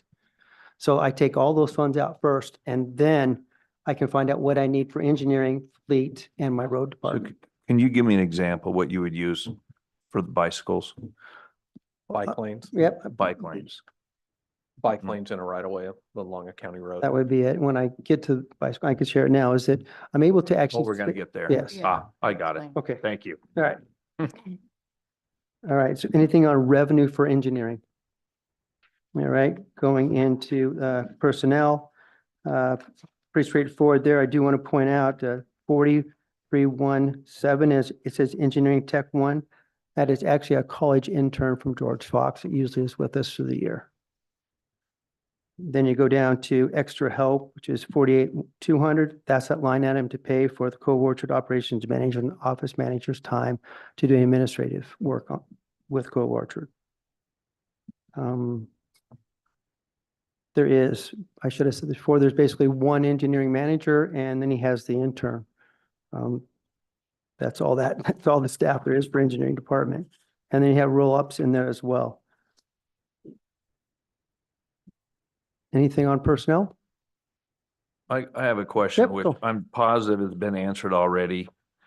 The beeper pay, is that just for somebody to be on call? Correct. Okay. Right, and if you, engineering, there is no beeper pay. Yeah, in other funds, you'll see it Yes. throughout that we do have departments that have folks that are on call. Hmm. They're not still carrying beepers in Right. most cases, but it's one of those that's the name of the line item. And so anyone who's on call, depending on the contract, we haven't agreed upon, weekly rate that we pay somebody to be on call. Got it. Okay, materials and services for engineering. Pretty low dollars there. As you can see, nothing's really changed to stand out. I do want to talk about a little bit about professional services with the 61001. We do bridge inspections out of this fund, transportation engineering, bridge engineering, surveys, and we also pay George Fox University 10K. That's kind of a cool program. They, as a senior project, they actually pick an intersection that we give them survey options on intersections that need improvements. They take it from 0 to 30% plans, as well as specs. They do a presentation to RIAC, which is a Road Improvement Advisory Committee, early in the process, and then at the very end, they do their final senior project. The group then gives recommendations of maybe more detail they might want about their senior project. They go back and fine tune it, and then they send back a specs and plans of 30%.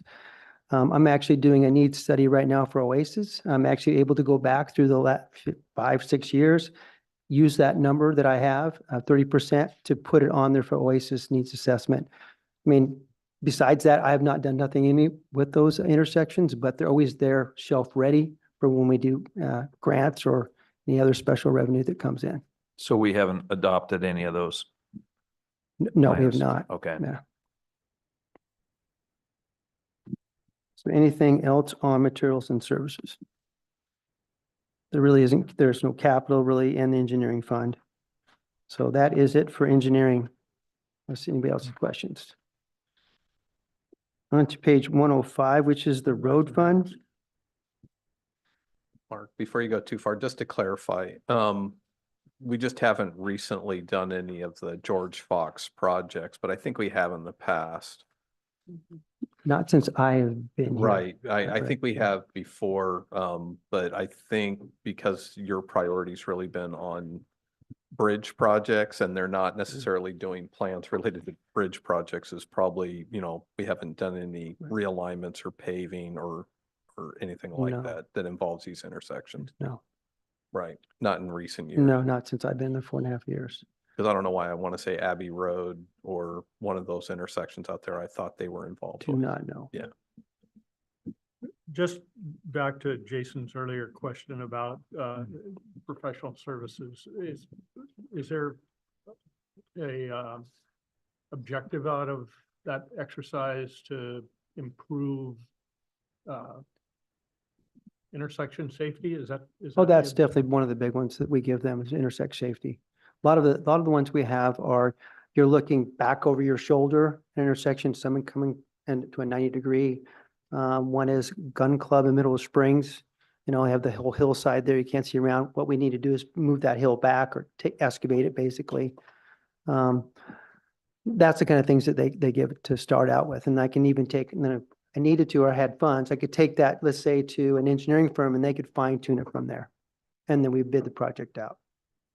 A lot of times the projects are costing quite a bit. Okay. Okay, road fund. I want to talk about a little bit about beginning balance there. As you can look to your right there, page 105. We've had a big beginning balance for the years. That beginning balance is going down because we're doing projects. We're catching up on our road maintenance. We're catching up on our bridge backlog.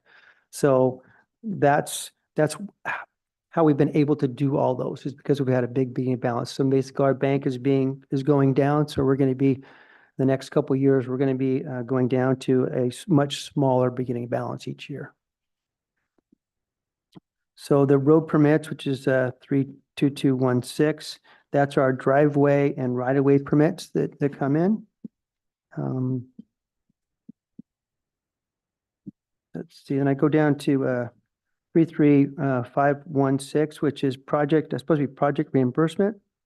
So we get $680,000 from Surface Transportation Block Grant. It's money that's come from ODOT. They used to be called the Big Fund Exchange dollars. Right now, we don't have to exchange any dollars anymore. It would come in as a federal grant and we'd have to exchange it over to state dollars. They don't have that program anymore. Each year in January, we'll get $680,000. I want to point out, if you go back to the adopted budget, I have 23, 24. Yes, it's up to $1 million. The reason that is more, we had basically a bank that they had, and I found out that they had $415,000 in there for us. They said, if you don't spend it, we're going to take it back. So that's why that number is so high. And the current budget is only 680. So from now on, it's 680 until they change what we get. And that basically goes towards the Newburgh, Dundee, Newburgh bypass. We have to pay that up to year 2040, and maybe when we do different phases, it's going to go extend even longer. So it's our portion of that project. Go down to rent, which is 36,204. That's a cell tower we have in our back lot. I usually never really know how much that revenue is going to be, because if they change their antennas, the rate changes. So we get a percentage when they put a new antenna up for a new service. We actually get a percentage of that fee as well. So that's why each year it goes up. And even though it doesn't make sense if you look at 21, 22 there. But it's not just a set fee is what I'm trying to say. It's adjustable. You have a question? Yeah, can you back up to 33202 Okay. and explain the discrepancies there? Okay. Now, this actually came about today. I found out about this thanks to our finance manager, Mike Bernhardt here. So what I have found out is that through the years, when I get this sheet I was showing you guys, at the top of one of these columns, it literally says U.S. Forest Service, and that is $24,000. Okay, but I found out today we had a check come in. I was questioning the amount, saying that doesn't sound right. We usually get 24,000. What we do is we get 159,000 this year. 75% of it goes into what's called secure rural schools. The other 25% is the federal forest funds, which goes to county schools. Okay, so I have been putting the wrong amount in that line item. Got it. So instead of the 24,000, I think you just talked about this in parks, that number really needs to be 119,390, not 24,000. Don't know yet. Just found it out as I was coming here, but let me. It's when you emailed me. Double check it. I got 119,390. But then that means I'm over appropriated by $24,000. So I'll have to do a little math and get back with you. Okay. Did y'all understand what all that? Okay. Okay, let's go down to another reimbursement, which is 36,212. That is for private insurance. Let's say somebody takes out a guardrail and they get caught, and they actually will charge their insurance. Insurance will pay us for that guardrail work. That's what that line item is for in revenue. And then the last one, 38,013, it's a transfer out contract services. That's what we get paid from HCP, pays us for the work we do spraying, brushing in the butterfly zones. Quite a bit. Any questions on revenue and roads? Okay. On to personnel. Just like I think Lindsay, I thought I had a lot of funds divided up. Lindsay does have, what, you have 38? I have only 4. So I have fleet, engineering, HCP, and parks to pay to equal my 1 FTE for myself. The rest are all staff that's in the org chart.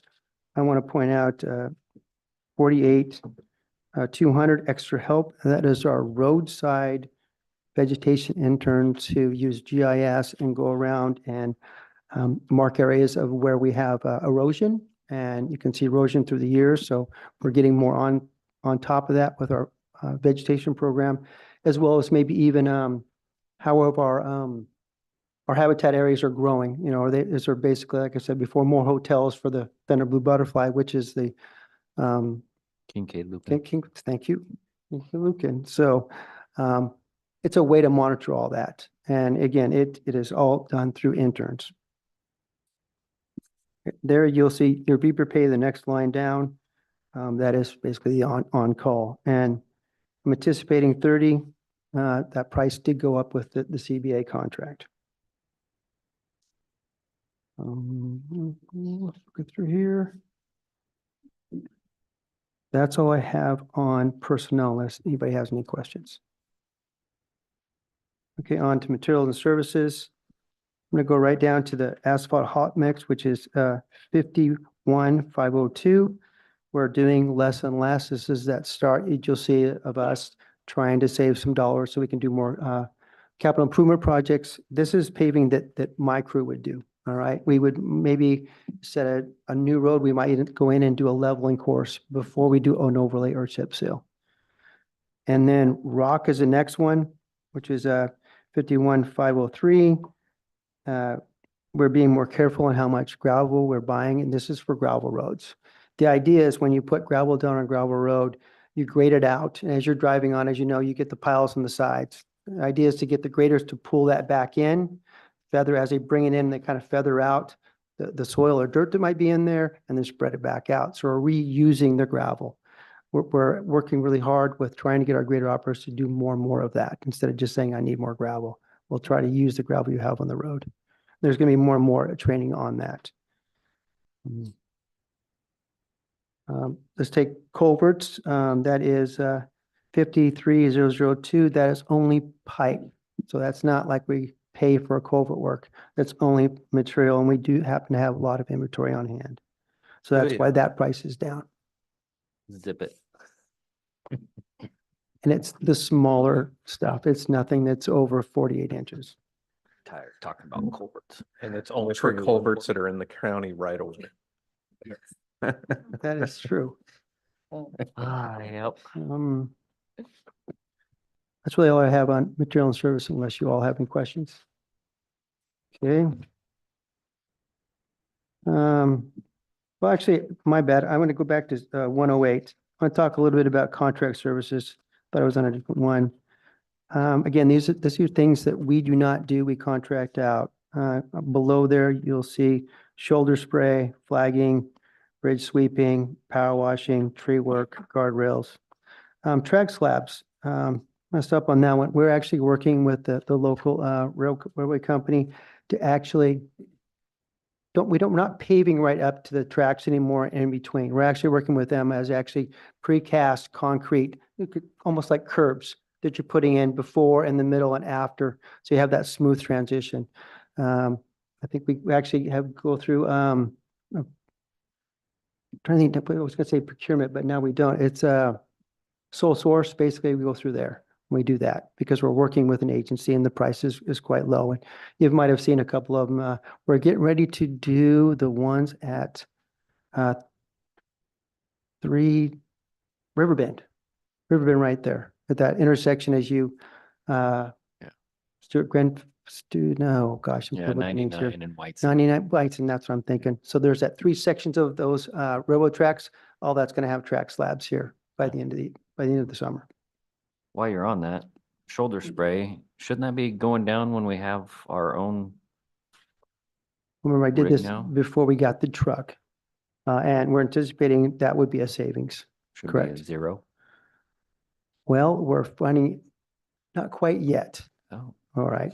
We might still have to contract some of it out, but yet we're having a hard time finding contractors why do we have to contract some out? because they have up to 500 miles per se, lane mile each side of the road, and they go in there at night, and they already have their much bigger truck than what we have, and they knock it off. When you have your wind is low, you're not going to get the drift. It's actually a perfect timing, but we're working out the bugs so we can, starting probably this budget year that we're looking at, doing more and more. I'm working with Nick. Nick is our vegetation manager, and he says right now we need to be careful with that because I'm not sure we have the time to do that in the skill set, but we're Because looking at that. That's even if we did contract it all out, that's still high. Cause if I remember last year it was like 25 or 28 grand total for roadside vegetation. This also at that time, the number I took, I didn't know if we were going to get onto Italian thistle as well. Oh, So I also want to point out, I am missing a number in there. So if you were to add up all those, you would not get 320,000. I forgot to put contract striping in there, which is 150K. We were actually working, saving nickels, I guess you could say. We're working with Marion County. They come out and actually stripe our roads for us instead of paying a contractor. And of course, down at the bottom, you have Wheatland Ferry, it's 700,07. We pay 70,000 to Wheatland Ferry, which is a shared cost with Marion County. Going to the next page is 109. You have our motor pool. So we're looking at getting a skid steer with attachments. It's kind of like a Dremel. You can put all kinds of attachments on it. A gooseneck trailer we have on there, 2 crew trucks, sign mounted in a pickup. That's a big sign that goes in the back of the pickup that says road work ahead or road closed, some way to help out with the traffic control, a forklift, a belly dump, which we're looking at trying to get, and a brush cutter as well. Go down to 79,500 and 79,600. That is that expense line that we pay to the Newburgh bypass, Newburgh Dundee bypass. Any questions on materials and service before I go to capital? Okay, capital services, CIP, just to recap, is chip seals, overlays, and bridge work. And so I came to the board back in February and we got 4.6 million. We're gonna be looking at capital improvement projects. This is construction. We do have Ribbon Ridge, Muddy Valley backwalls, which we're looking at using steel instead of wood there. We have some culvert work, and then we have the Walnut Hills intersection of 300K, which we just got engineering costs for that. We're looking at getting that bid out there. Then the next line, capital professional services, which is 82,101. That is engineering services. So that's not construction. So we're looking at 150K for any of the design work we need to do on our capital improvement projects. Then we have Springtown Road Bridge, Pike Road Bridge, and again, Walnut Hill intersection of 30K. So you'll see those numbers in years going forward coming down. Any questions on capital? The Okay, Newburgh Dundee bypass, what are we doing there? I mean, That's our Is- share of the match Uh-huh. towards the total project, because there was a requirement for local shares, and so the county, this is our only debt we really have on the books, is we have a loan from the state, and this is repaying that loan, which is the county's match towards the overall bypass project. so more than phase 1? Yeah, Okay, in fact, we just extended that okay. to cover phase 2, and I think it's just phase 2. yeah, they should be doing phase 2A and then 2, yeah, Right. so. Okay. Next we have I'm on page 111, which is habitat conservation. Actually 112 is where the numbers start. So again, this is basically what a lot of people call the butterfly fund. And you can see if you go down to 33507, you have the state funds. So we're in year 11 to 20. So seed money going in is less. Instead, I think it was like 40-some thousand the first couple of years, and now we're down to 28. And then I put some adjustments in there to balance the budget as well. That's why you're at 46 there. That's just to cover that. And within that, you pay for 10% of myself and 10% of the parks manager, and all the roll-ups go with that. So I kind of jumped ahead of myself, but any questions on revenue? So then I just talked about personnel being the parks manager and myself. The other expense that comes out of this fund is we have Dr. Hammond actually does a butterfly survey, which we're looking at having a tour May 29th. And somebody's bus line is going to provide the bus for us to travel around. Get on the bus, let's go. Yep. So. And then I also want to point out 78016, that's a transfer out that goes to the road fund for work that Nick and vegetation and our brushing and all that in the habitat areas goes back into the road fund. So that completes that circle. Any questions on HCP? Okay, now we get to bicycle and footpath. Numbers start on page 115. So again, I need to take out 1% of gas tax. So that's over to your right. You have 96,000 there. We have not done any bicycle and footpath projects because there's not much you can do with 94K.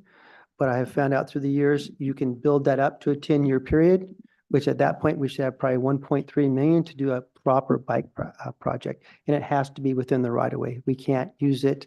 Let's say we needed some work at a park. I couldn't put any monies towards the park. It has to be within the right of way. And so probably year 7 or 8, we're in year 5. Yeah, I have it down there. Sorry. 95,001 contingency. That's why that number is so big. So we're in year 5 of 10. So maybe year 7, we need to start thinking about what we possibly could do. Year 8, possibly even starting the design. So in year 10, we actually can pay for the construction. Any questions on the bike? Okay. All right, on to motor.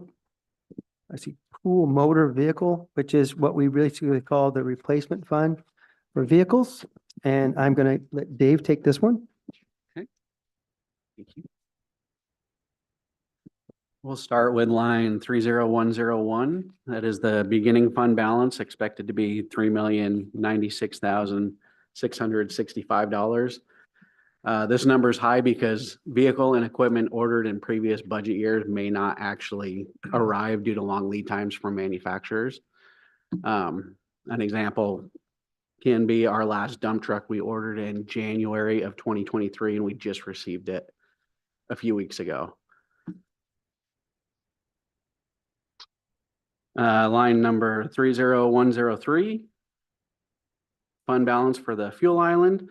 That is our reserve for the eventual replacement of our fuel island.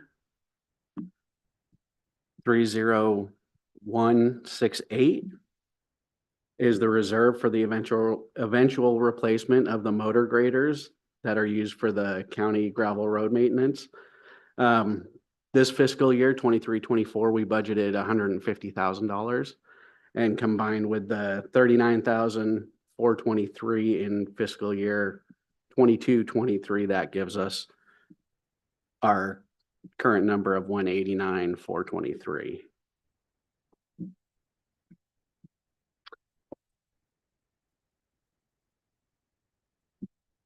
Line number 38043, that's the trans-in for the underground storage tank reserve, which is now above ground.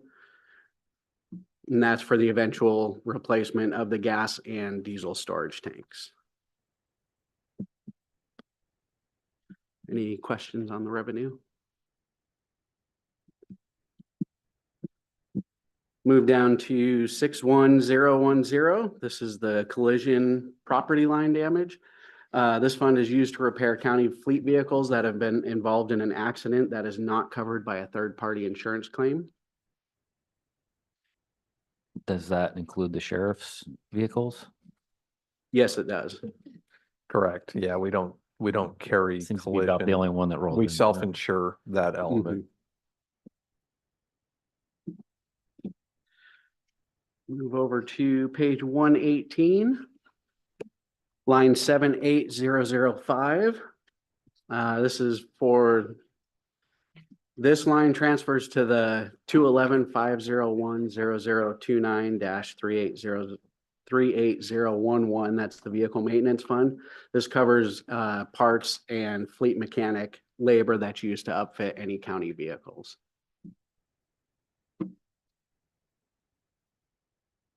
And line 80202, this is the vehicle equipment replacement fund for all counties, all county vehicles. This fund largely contributes to the large beginning balance that we have in 30101. Any questions on those?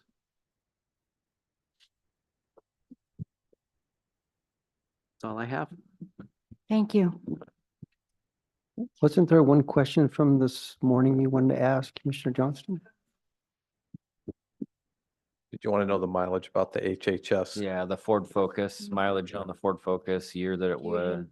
Fusion, Does that's that right. matter? It does matter. It does. Yeah. Typically, we recommend a 10-year, 120,000 mile vehicle replacement schedule. For the sheriff's department, we do a 10-year, 140,000 mile replacement schedule. Anything over that, what we found is the maintenance costs increase with age, vehicle downtime increases. Even if you have lower mileage, parts become obsolete after so many years from the manufacturer, so finding parts become a lot more difficult. So was there a mileage? On the On- specific one? HHS vehicle equipment replacement for 40,000. That's right. Do you have a vehicle? P70. P70, yes. P70 is a 2008. That one currently has 88,781 miles on it. So we are recommending replacement because of the age, because the reason that I gave earlier, parts start becoming obsolete and harder to find.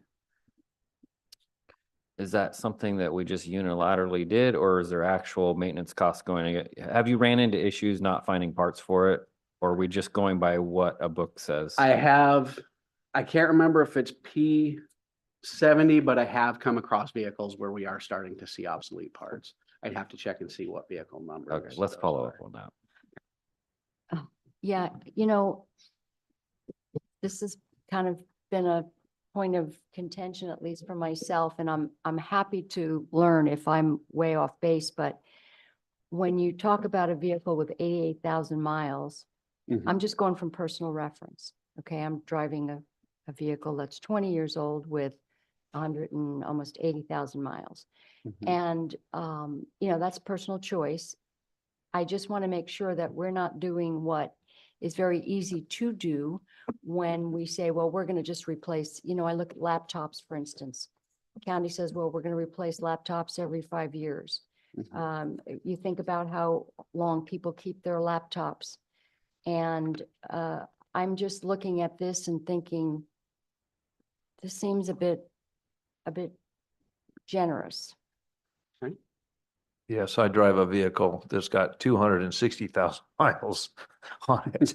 And I'm not about ready to buy something else. But if the thing was wore out and the seats are all tore up, I mean, there could be things that we're not seeing because somebody's getting in and out of this car all day long. I don't know if that's the case or not. But I don't have the answer to that at this time. I can definitely look into the history more on that. is this thing, it must be if it's that old and it's only got 80,000 miles, it's only short trips, I'm guessing. Yes. And this is where I want to be careful, about how far we get into the weeds, because when we do this budget presentation, because it's a great, I 100% agree, it's a conversation we need to have, but HHS budgeted replacement funds based on interactions that they had with fleet to make sure that you have funds available. Doesn't mean they're going to replace it. They were saying, hey, this is a vehicle that's due for replacement. If you have the means to budget the funds to replace it, go ahead and do that. And that's what HHS did. But there are still some steps in the process that we still have to go through as far as internal procurement rules and our processes before we actually replace the vehicle, where then we would have that discussion about, is this vehicle really due for replacement? Is it just because we can afford it, doesn't mean that we need to replace it? Mhm. We don't have the details about the condition of the vehicle, the Right. service history of the vehicle. I also have to keep in mind from because I get that, but there's some vehicles, law enforcement vehicles, if this is an HHS vehicle, I'm assuming we're also transporting clients as well. There's also some other risk and liability that we also have to take into consideration with our vehicles because we're not just, we have employees operating this and we're also potentially transporting clients and other folks. There could be some safety components. So I just kind of wanted to throw some information out that by approving the budget, because I have this flagged and it's something that David and Lindsay or more specifically, probably Emily at Community Support Services, a conversation they need to have before the vehicle is purchased, that just because the budget's approved for this week doesn't mean that we can just run out and go purchase the vehicle as well. So I don't know if that helps any. I just, you know, thank you for preparing what you could, because I know we were trying to get information to David that, hey, there's this question that came up, but I also recognize that you might not have all the information about this vehicle. I think one thing to consider with older, lower mileage vehicles such as this, vehicles are meant to be driven. So when you have a lower mileage vehicle, you can actually have more wear and tear on the engine because most of the wear and tear comes from the startup of the vehicle while you're waiting for the oil to go through the engine. So a vehicle, newer vehicle that has, say, 150,000 miles is going to have less wear and tear than a vehicle that's doing short trips around town. What is the process, Kenneth, of making that decision? If it's in the budget, and like you said, it's not necessarily going to be spent, then there's probably some stage gates that people are going through. What are those? You want to talk about the typical? My typical process is I will look at the vehicle, evaluate its condition, the seat wear, the overall condition of the vehicle, and talk to the department about their needs and why they feel this vehicle needs to be I just thought replaced. maybe there's some formal process that you go through. So you're saying it's more of a judgment call on your side? It's a judgment call, but then there's also the Yes. procurement rules that we also have to follow as far as getting quotes, depending, you know, and the approval process. I think for that price tag, that was something that would come across my desk, that I would also do a secondary review and they'd have to justify the expense for the vehicle. You know, so we do have some due diligence that we also go through. If it's over a certain dollar amount, I believe the procurement rules have been updated a few times. If it's over a certain dollar amount, then it has to come before the Board of Commissioners. Like most of the time, our graders, I know that's an easy one. That's a large ticket item that actually comes before the Board of Commissioners before we move forward with making the actual purchase. So we do have some procurement rules that we still have to follow as well. But again, it's all great questions and great information. And believe me, I'm about as cheap as they come when it comes to vehicle replacement and things like that. So we do scrutinize those. Yeah. I'm right there with you. I'll keep an eye on it. Thank you, Commissioner Chair. Any other questions for us? Thank you. Okay, Yep. thank you very much. Thank you. Thank you. We appreciate it.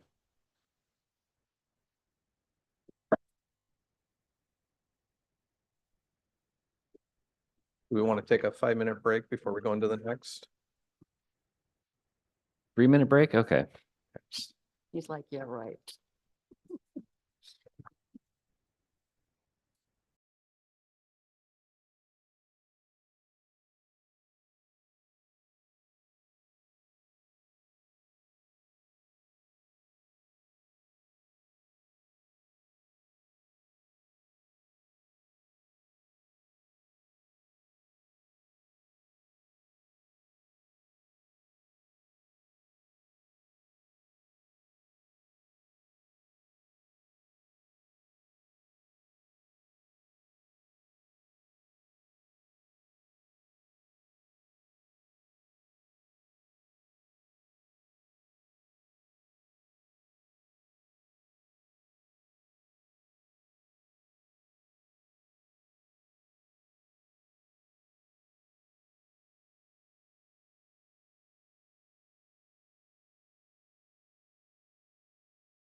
All right, we're back off a break.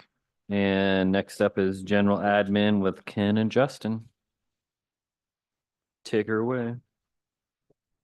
So for this portion of it, we're gonna be doing quite a bit of jumping around in the budget book to get through some of the admin budgets, and I want to make sure.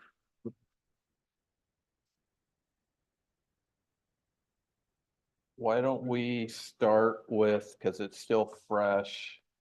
Why don't we? Sorry, I just want to make sure I don't go too far off script. Very potent. Page 286, internal services. Yep. No, you guys. One lifesaver.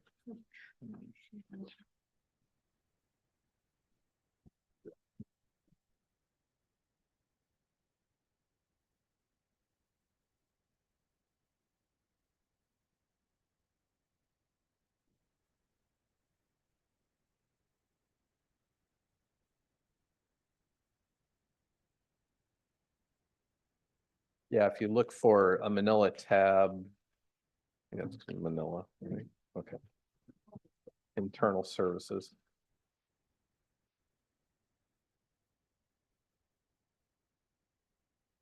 I'm laughing.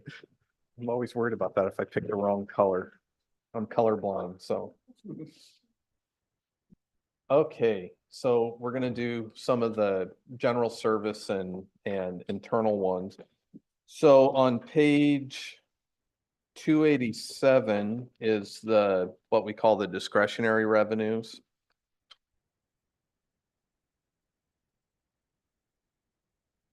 And on page 288 is the actual numbers. So as I mentioned during my budget message this morning, the discretionary revenues, this is our general fund. This is the account where we account for all the revenues that are coming in. And so, and I'm on page 288, just in case anyone's still looking for that.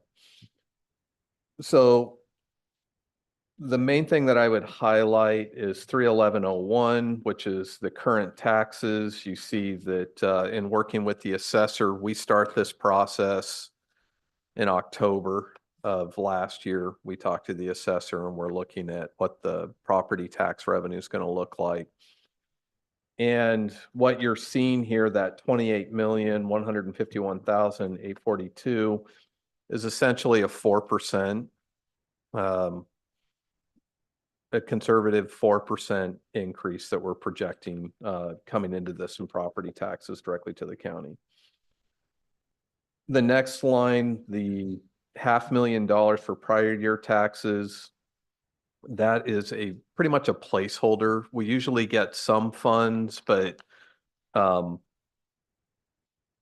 know, it's usually right around that 500,000, but it's more or less a placeholder. In fact, a lot of these lines where we're recording these revenues are some educated guesses. We look at a combination of prior year trends. We look at any potential legislation that could be out there, increases, just a multitude of factors to put together, you know, the best we can with an idea, but it all varies.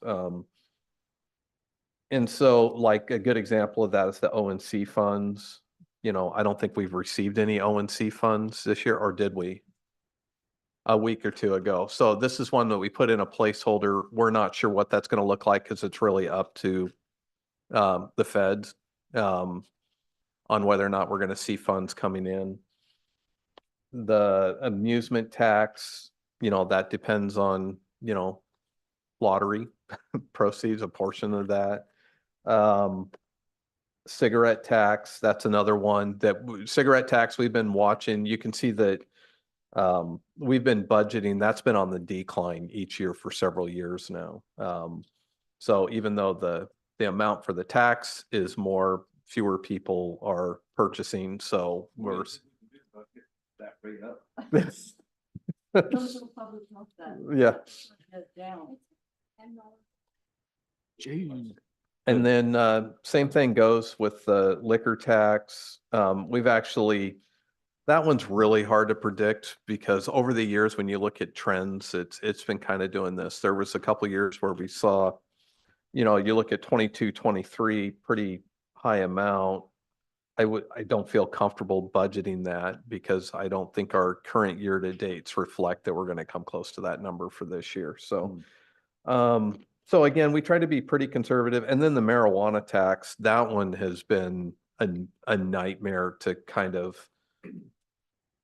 figure out and project because the first year this rolled out, there was some catch-up funds and because the delays in rolling that out, and then there's been legislative changes that they've pulled away funds that were coming in that were discretionary.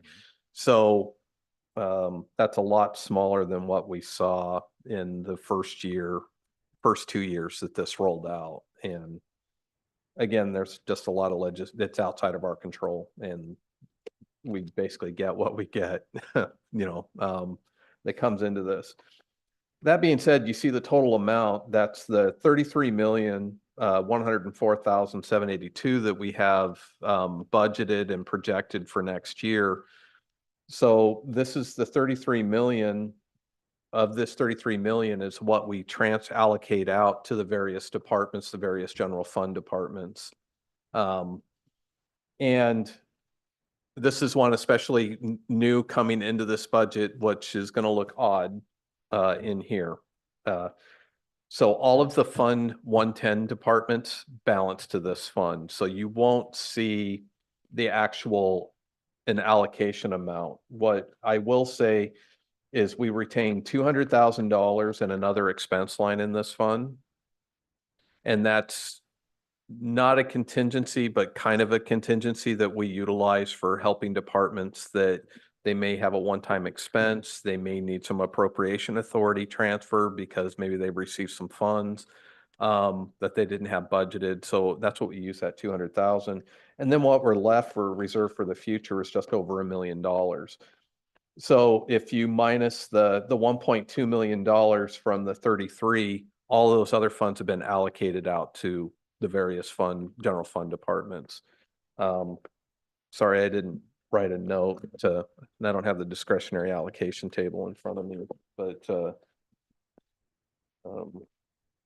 bear with me while I do some quick math because I think that's easier than.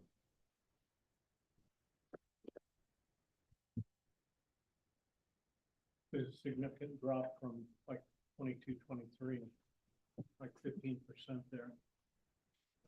Yeah, and those numbers are, I wouldn't say skewed, but influenced because we had ARPA allocation funds. And the reason it's so much lower is you look at that transfer in from ARPA funds of 4.4 million. We don't have that booked in here. Also in 21, 22, we had CARES Act funds that were also coming into this account. And so that was right off the top, we're missing those transfers and those beginning balance numbers. And so of that 33,104,782, 32,026,623 has already been allocated out to departments. And so when we get into deliberations on Wednesday and I share the chart, when you're deliberating and discussing add back requests, you're going to see that on the table, what we have of general fund would come out of that $1,077,000. If anything, if an add back request is approved for general fund. But isn't that set aside as a reserve for the next year for unexpected contingencies during the year? Yeah, we need boy, it's like we're here. That's great. No, because I get really nervous about how low that number gets because we need those funds for next year. It's not. And so, that's where if you look up above, I mean, we needed $3 million of beginning balance between the fund balance reserve that we carried over from last year plus the beginning balance, we needed every penny of that in order to accommodate the allocations that we did approve this year. Is that CBAs? I mean, what is the bulk of, it's a lot of money. It's all the above. It's everything. It's just the allocations that we've been approving over the years, even though we withheld some funds, but we also have some general fund departments that they'd have to cut deeper if we didn't approve the allocation that we put together right now. So I feel good about the allocations that was approved, the 4% to most departments. If we're left with this, where I start getting concerned, and again, I want to be careful. I don't want to start getting into deliberations before Wednesday, but I do have some concerns that if this number goes any lower about sustainability, because I have been projecting out multiple years and seeing what that impact's going to be. Whether we need to start applying some further cuts to the, not necessarily applying cuts. It could be, I think we're gonna have to take that into consideration on what we do for the add back requests that are coming forward. And I don't want to get too far out ahead because you haven't heard the presentations, but it is something to consider that this is what we have available of the general fund. Now, there's some other funds. There could be some other discussions that are had about cuts that are possibly made to other departments, or if we're seeing discretionary departments with large ending balances, or some of those other ones of making some adjustments on being able to basically pull from one budget to backfill for another budget. Those are going to be some of the discussions we're going to have on Wednesday. But at this point, we have $33 million and 32 million of that has already been allocated out to departments. So, and we're left with 1 million. So is the 1.041 in 30102, is that what we protected last year after we did our discretionary? Correct. After all the add back requests and everything else that was approved as last year's budget was a reserve for the future. So much in the same way, when we start working on FY26, if there were no further changes to this budget, that 1,077,000 would show up in a similar line in FY26 coming forward. In addition to, I do think we're probably going to have some additional funds. I mean, historically, I budget when it comes to revenues, like I said before, I keep it very conservative on the projections. And a lot of times we do end up collecting more than what's budgeted here, but I'm not really comfortable. This is the extent of my comfort level of what's built into this budget. I would not increase other lines or do anything further beyond that as far as adjusting the revenues or trying to capture that. I think this was a very conservative estimate on my part to put together, but it's also that the 28 million on the property, it's at the limits of my, I wouldn't go any higher than that. So traditionally, you've had $3 or $4 million in reserve to start the next year. yeah. And yeah, I mean, you could easily be under $1 million here in just a nanosecond because of unexpected. correct, Well, correct. I don't know though, because isn't beginning fund, isn't that ARPA? Part of that's ARPA? Some of that, there are some funds that are in there, but actually most of the ARPA funds that came in here, most of that balance that you're going to see there is kind of accumulated over prior years where we've collected more in property taxes than budgeted, or you can see some of the prior year taxes came in higher than what was budgeted. The liquor tax was another one that came in better than budgeted, and some of those other ones. And so it accumulated and contributed to it. A lot of the ARPA funds that we moved in, those funds were already moved out. Moved out. Yeah. Okay. So those came off the books. I have a question, Ken. Historically, these beginning balances, this goes back to 21, 22. Mm-hmm. you know, we get to sit here for 3 days a year and you try to remember everything for the last 6, 7 years, whatever have been coming. What were those, what were those reserves or starting balances 5 years ago? Because my perception of coming every year is it's just getting tighter and tighter. I remember is. leaving the first year going, this is great. It renewed my Yeah. my optimism in government was like, wow, these guys really, their reserves are good. It's a lot of planning, and every year we're eating into those and eating into those. And I'm Right. seeing all the numbers are just smaller and smaller and smaller. So what were those starting balances back then? Is it? I'd have to, something, I'd I have to didn't know if that's something like easy to find out, just as a trend. Well, I- he got that in the very first part of his presentation this morning, I believe, Mhm. because he had a line chart showing the difference between the starting and the expenditures. Okay. And it was wide and it That's gradually right. narrowed down. Okay, so that is our trend right now. We are trending closer and closer to, We are. and so, okay. It'd be like Coos County. That's what I feel like.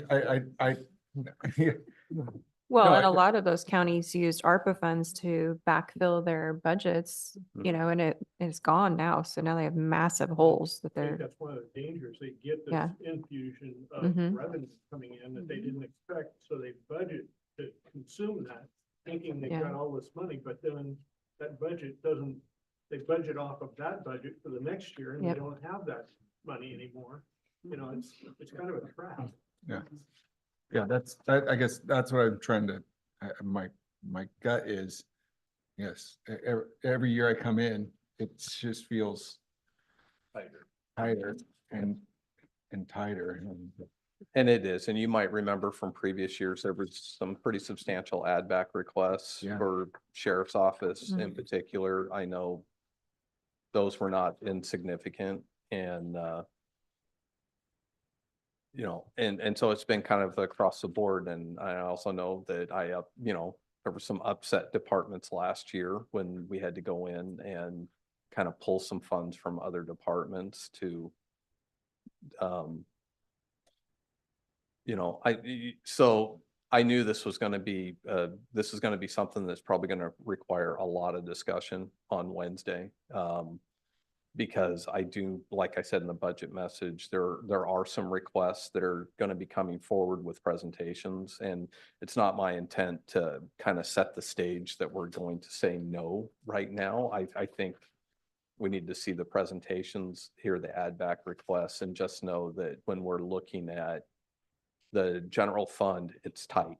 And I have concerns about going any further below this number. But there's some other revenues, some other programs that we do need to talk about and the current status of where they're at. Okay. Thank well, you. just to bring this full circle, if we're at 1.077 million as a balance, we don't have any money. I mean, that's a bright line. We've always said that's a bright line. You don't go under $1 million. Mhm. So have we not even gotten to like the clerk and the assessor add backs? Those are all still needing to be funded? Yeah, those were the ones I was mentioning that they haven't Okay. done their presentations yet, and to kind of see, it's another lens to look through. And it's good that we started with HHS. It's also good that we talk to Public Works, because Public Works, their gas tax and not a lot of discretionary funds that are coming in. Tomorrow, there's going to be a lot of presentations the criminal justice team is tomorrow morning, and that's 70% of the 32 million that's dispersed out. And it's just something to look at, because I want to make sure that the committee has the full picture before we go into Wednesday deliberation. And so that's why I'm kind of hesitant. I want to say that, yeah, I have concerns about going below this number.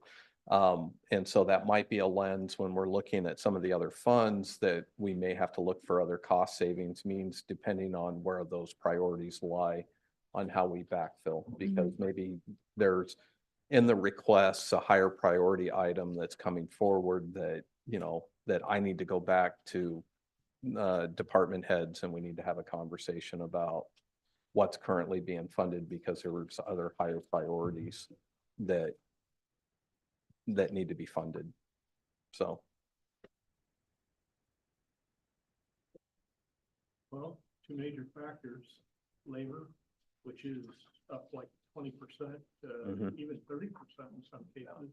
And then the other thing is with inflation, the cost of materials, whether it's fuel or building materials or equipment, any of that, those are up, you know, almost the same as the labor. They're up 20 and 30%. So that's the killing factors. And, you know, there's just hard facts, you know, so things have to be reduced in one place or another. We just have to decide what the priorities are, right? Right. Yep. All right. So Tari, sorry to take the happiness out of the room. But yeah, so that's where we're at with the discretionary revenue. And again, you know, it's just something to take a look at when we're hearing the presentations, especially when we start, because most of the general fund departments, we're going to be going through some of the admin general fund departments, but then tomorrow, when we get into general government, you're going to see some more presentations where most of the general fund is going. So. The only places that we can do anything is if we cut or if we raise taxes. Is that correct? Yeah, you have to cut expenses or raise revenues. And yeah. And changing the tax rate is subject to a whole other process that it's not something that the committee can do. So.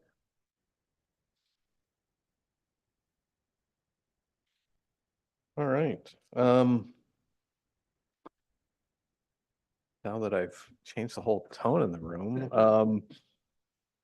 page 289, the next page is non-departmental. So this is another general fund. And so what non-departmental pays for, this is in the general fund. This pays for any charges to the county that can't be attributed to one single department. That's why we call it non-departmental. If you see the revenues,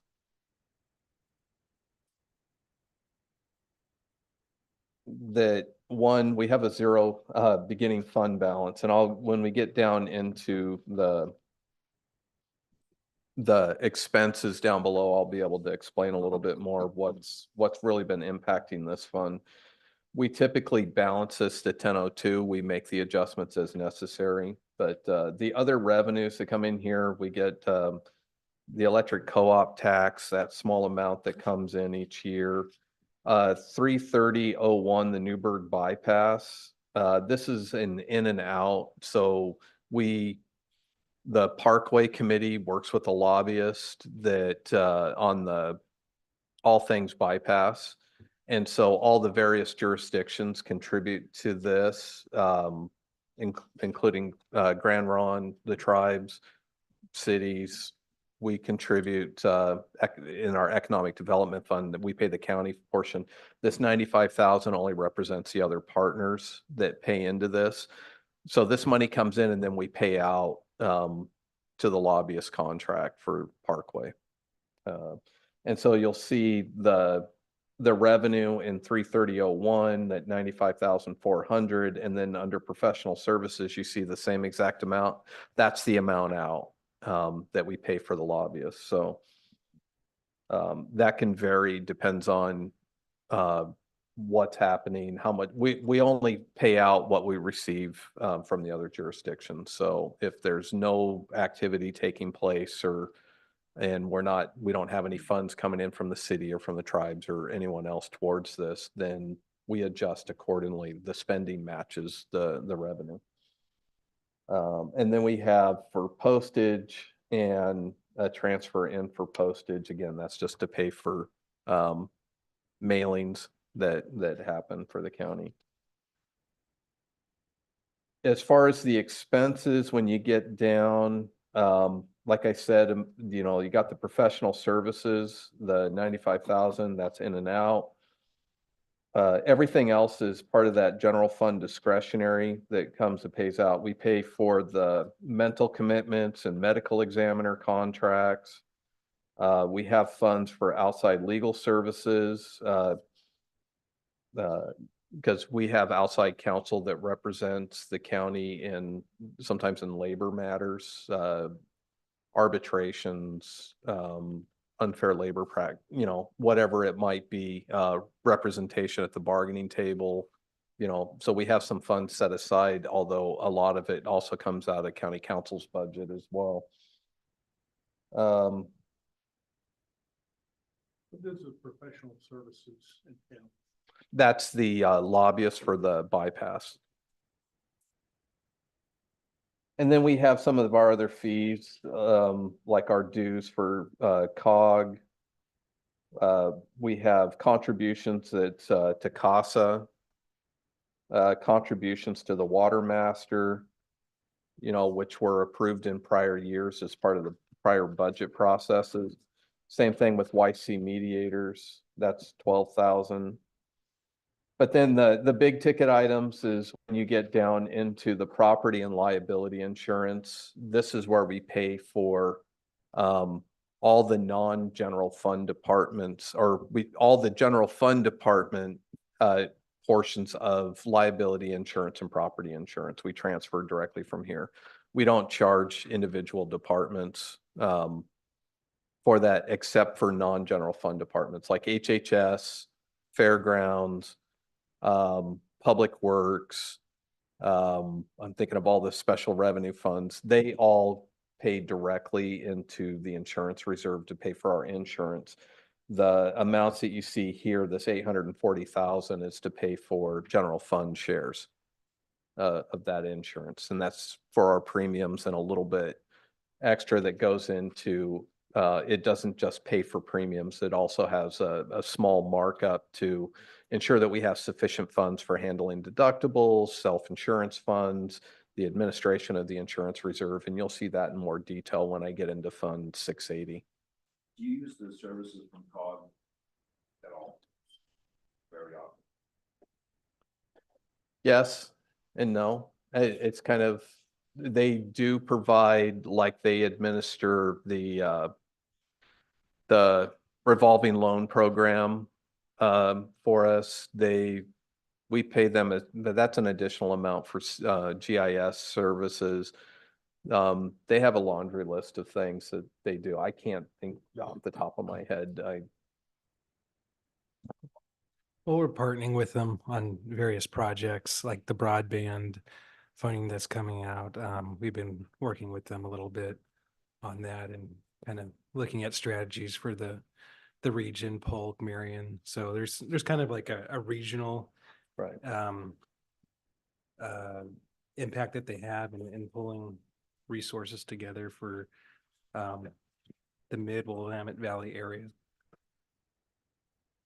Okay.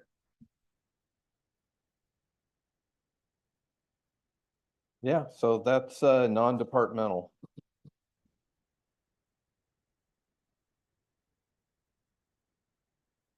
The next one, page 292, is the landfill license agreement. This is a good segue to build off of Ken's presentation earlier, because I know a lot of times landfill license agreement gets mixed up with the solid waste reserve. The landfill license agreement, for all the proceeds that would go in, there was a portion of and now I'm not thinking of the name, a portion of the tickets, any of the revenues that Tip fees.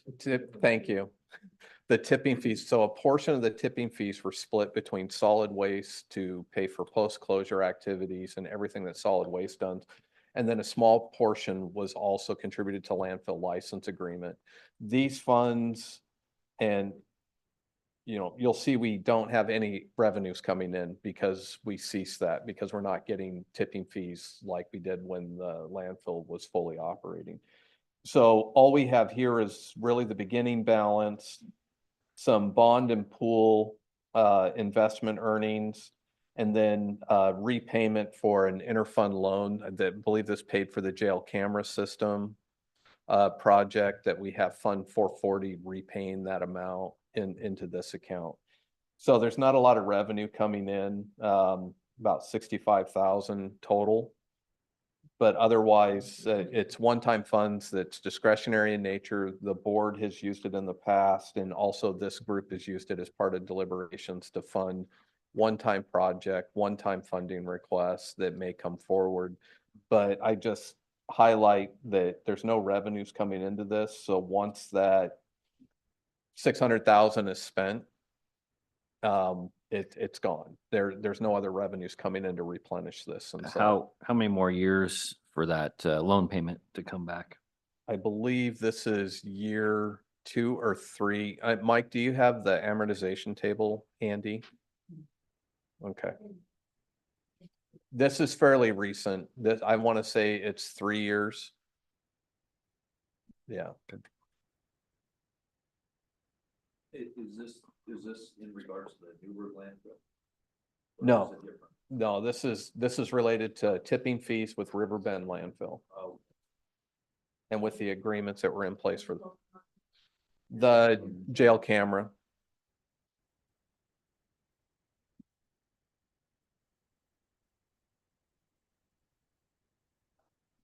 It pays off February 20th. What's the balance owing? But now as of the end of 22.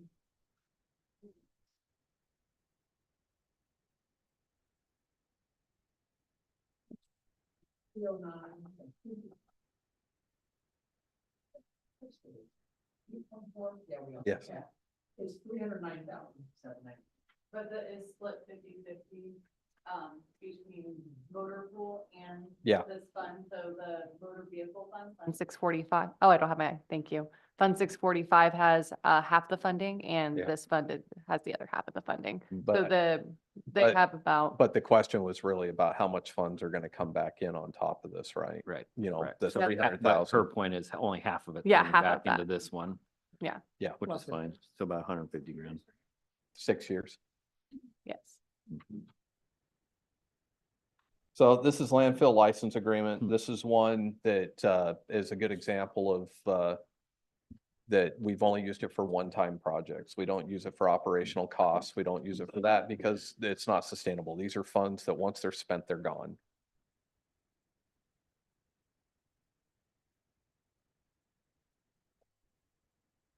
Any questions on landfill license? And then I'm gonna watch the time because I want to make sure, because we have the hearing starts at 5:30 and I want to make sure everyone has sufficient times to have a break before we go into the hearing at 5:30. So do you want me to keep going? The chair, when Yeah. you tell me to wave off, I'll stop. No, we're fine. Dinner's at 5. Okay. If everybody was reading the paper correctly, so that's Yeah. what we're. Does it really say that? Nice. Well, when we built the table, Tim was still the sheriff. Little did we know. Okay, page 295 is the O&C reserve. This is another fund that's similar. Just how far were you planning on wanting to make it today? I can wrap up in 10 minutes. You know, it's just, I can get through some of these smaller ones, so Yep. then they're out of the way. I just want to make sure that we stick with what you planned on getting done today. Yeah. Because I also anticipate tomorrow, maybe it'll go a little quicker with some of the presentations, and then we'll have a bunch of, No, it we might doesn't. have to stay It late. never goes short. Okay. People have too many questions. Well, we'll see how fast I can. 295, any questions? No. It's the O&C reserve, much in the same way as landfill license reserve. I'll highlight that these are, we haven't spent a lot out of this, so most of what you're seeing in this, that $600,000, it's unspent funds that we've carried over year to year. A good example for this one, you can see that I still budgeted the appropriation for it because it looks like they're probably not going to spend the funds this year's Parks and Open Space Master Plan. So I have that in here. That placeholder still exists for paying for that effort. But otherwise, the ONC funds is a question mark. If we're going to get anything, you see, we didn't budget for anything because I just, even though we've had prior years, why did I budget that at 0? Okay, I'm looking at you guys, but I built the budget. Like you guys would know the answer why I didn't put why it's 0. ONC funds, I didn't budget any revenue for that. Yeah, usually we do 100. Yeah. So we may have more available in that fund. Because I may have made a mistake, so I might take a look at that. There might be some additional funds, but again, it all depends. This is not one that we've historically used for operational costs or anything like that. It's for one-time projects, one-time needs, and this is what it's been available for, and not, we don't want to use it to backfill a department that's having a shortfall if it's for paying for personnel costs, as an example. However, let's just say like a department may have a project that they need to get done. And if it frees up funds for their operation to pay for that one-time project to use these funds, it could be used for that, but it should really only be used for like a one-time cost. And so you're going to see this reflected on the deliberation tracking sheet that I put together for the committee each year. And so you'll see these total amounts as being available, and you're going to be hearing requests and seeing requests in the binder, and possibly hearing requests tonight that these would be some of the funds that may be available. Up to you on how you want to proceed. The second part is I also usually fully appropriate these funds. So the Board of Commissioners also have flexibility during the fiscal year that if a project comes forward, let's say in November, that the board really wants to fund, or it's something we really need to do, that we make sure that all these funds are available for that purpose. This one and the prior one are Yeah. not in the 33 million. They are not. No, they're in addition to. Any questions on ONC? Okay, page 297, Title III funds. So Title III funds, there's all kinds of rules associated around what we can use these funds for. Whether or not we actually see an allocation that comes into this is always up in the air. You can see in 21, fiscal year 22 and fiscal year 23, we didn't have any funds coming in here. We still budget a placeholder, but really it's the 74,000 that we have available that we're bringing forward. And then we appropriate that plus the placeholders. There's limitations on what Title III funds can be used for. One, it has to be on federal lands. It can be used for fire-wise community planning, or it can be used for search and rescue operations on federal land. So if the sheriff's office is engaged, has search and rescue engaged in an operation on federal lands, we can reimburse the sheriff for some of those costs out of this fund. But that's really the only two purposes we can use this for. And we have to go through a pretty lengthy process just to spend the funds. I think we did it once. We spent $10,000 on a FireWise program. You might remember we had to do a hearing and a bunch of notice requirements and notify the Forest Service and BLM. And before we could do that approval, and then we funded that. Used for fire control? No, it's specific to FireWise programs, and it's a specific program that in cooperation with U.S. Forest Service. It's a specific Forest Service program it has to comply with. And you have to pull funds from the ONC and the Federal Forest Fund. So revenue, you got 10 grand from ONC. Yeah. Does that have to come in there to be restricted? My It point is, why not leave it in the ONC? Well, see, this is specifically allocated as Title III funds. Okay. So it when we, has to, right, it's SRS, but it has to be, when we get an allocation, if it's specifically titled Title III funds, we have to budget it to this budget. got it. And we have to use it per their rules. But you can see we haven't been getting funds coming in here in quite some time. We used to get a lot of Title III funds. When I first started with the county 19 years ago, we were funding several programs with Title III funds, outdoor education programs and some other things.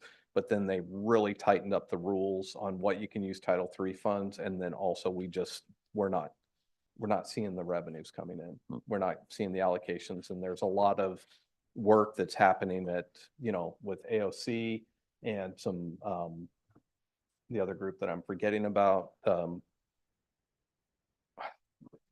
Yeah, Rocky.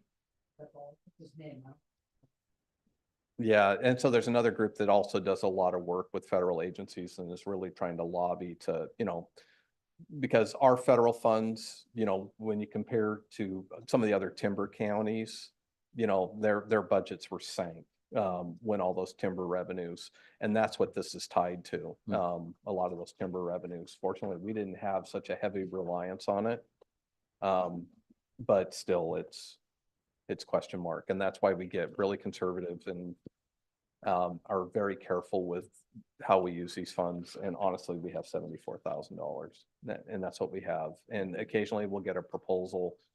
We spent $10,000 3 years ago on a Firewise program. It was the last time we spent anything.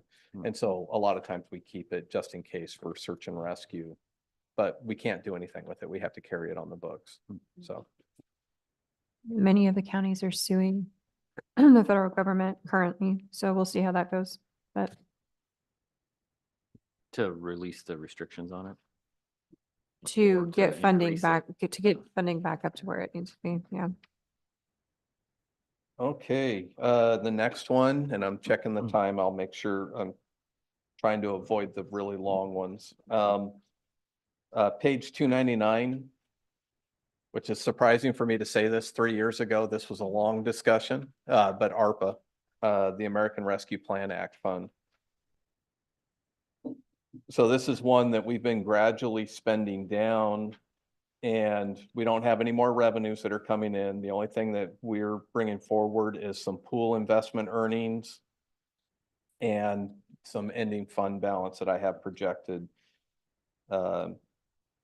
There's going to be some question marks because the timing of the rural broadband project and the NOFO, the grant solicitation that we have open right now, we might have to modify this because I don't know if all the funds are going to get spent this fiscal year, but I built this budget to reflect that. So really what we have available is $271,000 out of that would be available for possible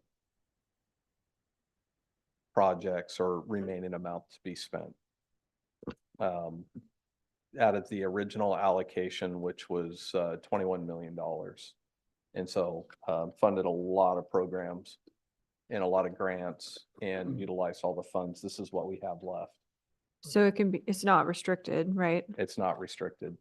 Has to be spent by, It has to be spent within the timelines and I still have to track the spending and the spending has to comply with treasury requirements on what we use the funds for. But we have a lot of latitude in what these funds can be used for. okay. So this is showing the budget's 478, Right. but you said we have 271. Yeah, because you'll see down below, we have the 271 that's available, but we're spending 6,900 on audit expenses. We have 172 that's being transferred out to admin overhead, legal expenses. We have some of those funds. We've really been undercharging the ARPA funds and this has been there's a lot of administrative oversight and council oversight that's had to go into administering these programs. So when I point to the 271, that's what's available out of the 478 that's available for potential projects. Is this for So. So rural broadband. Mhm. So how much is allocated for that? Is that just in that whole 271? So there's two parts. The Okay. rural broadband that we already have budgeted for this year is Mhm. 940,905. Do we know how many homes we're trying to hit with that? That's an open, that depends on the proposals that we receive. And we actually have more than that 900,000 because we have another $2.2 million of state allocated funds that I'll talk about more probably tomorrow, but we got from the state's ARPA allocation, Senator Boquist identified $2.2 million for the county to put out for rural broadband projects as well. And it's so strange that we're spending money on broadband. and Yeah. Cable when that technology has already passed. Yeah, it's a waste of money. Just to clarify, broadband is the speed, not. Yeah. Even though they have said that we probably are restricted to land-based, it's speed, not like. It can be satellite. It's all based on speed. Okay, so you. can But do we it are, Starlink. just to re-angrify you, Mhm. it is supposed to be Re-angrify. land-based. What's that? New Yes, term. I know where you're going. Re-angrify. Yeah. Yeah. So do we even have an idea what is allocated per person? It'll be based on the It's- proposals that come in. Yeah, we just did a. Do we Or have an research. idea how many people we were hoping to? It depends on the project because rural broadband, we haven't seen the proposals. They haven't come in yet. Have we got any idea how many people in Yamhill County don't have internet Yeah, access? we have a lot of that data. We have the underserved areas based on, because then the other part that comes with this is the restrictions around rural broadband. It's upload and download speed minimums that we also have to comply with. So we have all the data and everything. I think it's all included in our NOFO. Yeah. Has to be at least 100. Which is a notice of funding Uh, opportunity. yeah. And it's posted to our website. Yeah. Is it the whole county of We're Yamhill? focusing on the west end of the county, more in the like Willamina, Sheridan area, that rural area. That's our primary focus. And then we do have some other ISPs that have applied for DBP from the state. And they're looking at doing some other projects in other rural areas of the county. But our project is focused on the west end. That's where we identified the greatest need. We worked with a firm to do some studies, and they put out surveys and gathered data from the federal and state. And just to senators. cut to the Yeah. chase here. Are we only looking at doing land-based type internet? That's the preference. Hmm. But depends on how fast, Starlink and some of those other ones can. 20 days or go. less. 20 days or less.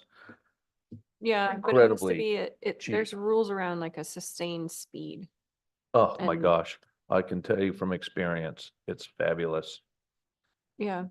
I mean, it's better than fabulous. You can run 5 TVs, you can run your internet. Absolutely.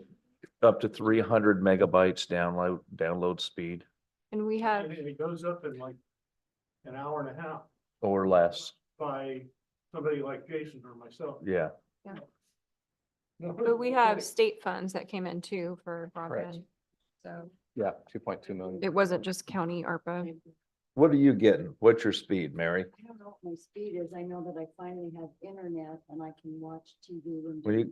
When you go home tonight, I want you to just type in fast.com and tell me tomorrow what the speed is. Not that I'm gonna do when I get home. Jason. Go right to bed. Because I tell you what, it is absolutely amazing. I agree. Absolutely. You're preaching to the choir here. Yeah. Anyway, all right, back on task here. All right. So that was it for ARPA. We usually have a lot more discussions around ARPA in the past, but we had much higher balances. And that's what we have left, which I'm looking forward to getting off the books, because yeah, all money comes with strings and reporting requirements and everything else, so. Let me see, maybe the last one for tonight, because is going to be page 301. This is this was a new fund last year. This is going to be one that is earmarked for a lot of discussions with the board as well, and that's the opioid settlement fund. We're starting to get a better idea of what the annual revenue, even though it's really hard to predict because everyone who's part of the settlement fund are paying on different schedules or different rates. So it's not like we can put together, this is an annual amount that we can count on for the next 15 years that we're going to get. But this fund is based on a large opioid settlement. This is our share of it, of all the various jurisdictions that are part of this overall settlement. You can see that it's accumulated because they've been steadily rolling in, and we didn't really have a clear idea of what the funds were going to look like. So we have $1.3 million between the beginning balance and what I'm estimating what the other revenue is going to look like. It looks like it's going to be around $263,000 a year. The transfer in from the risk fund, that's because we were booking those funds in a different area of the budget. But now we have this set up as a special revenue fund, so we're moving the funds into here to make sure that everything because this is another one, comes with a lot of strings attached. There's limitations on what we can use the funds for, because again, it's for opioid prevention and treatment.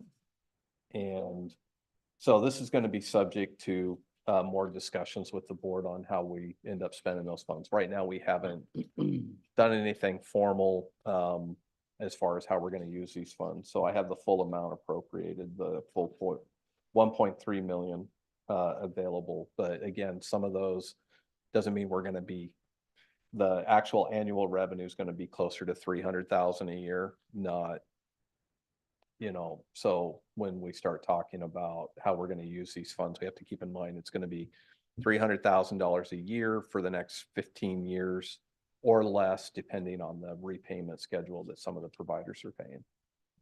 Okay. So it's not, so that even the 15 timeframe isn't predictable. It can No. be variable. I think most of them are repayments over 15 years. But I know that a couple of the providers, it sounds like they're doing an escalated schedule where they're trying to get it off their books. I mean, because it's billions of dollars. It's a huge amount when you're looking at it, because this is our share of 36 counties, the state, cities. There's a whole repayment agreement as part of the settlement. And unfortunately, they had lawyers that worked on this, not accountants. And so that's where some of the struggles that we have. I wish they would have had some numbers people at the table, because then maybe we could get some better answers on what the revenues are going to look like. But instead, lawyers are at the table. So we've been trying to really scramble. I know Mike and I have talked about this a lot. You've also gone to some of the meetings that were had on these funds. We've also had our county council's office has been heavily involved with this. And that's what we have available. But again, there's limitations on what we can use it for because it's pretty specific to opioid prevention and treatment. And we have to do a bunch of reporting on it. And Mike submits an annual report on, yeah. Right. Yeah. Money never comes to us free with no strings attached. There's always reporting and everything else that we have to do, and accounting or an administrative function to this. So that's the opioid settlement funds, but yeah. Any questions on that?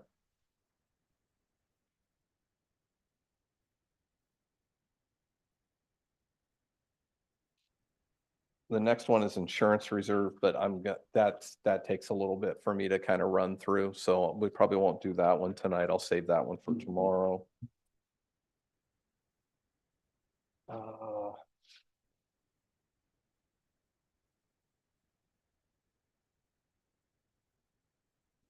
Really quick through the list here, see if I can.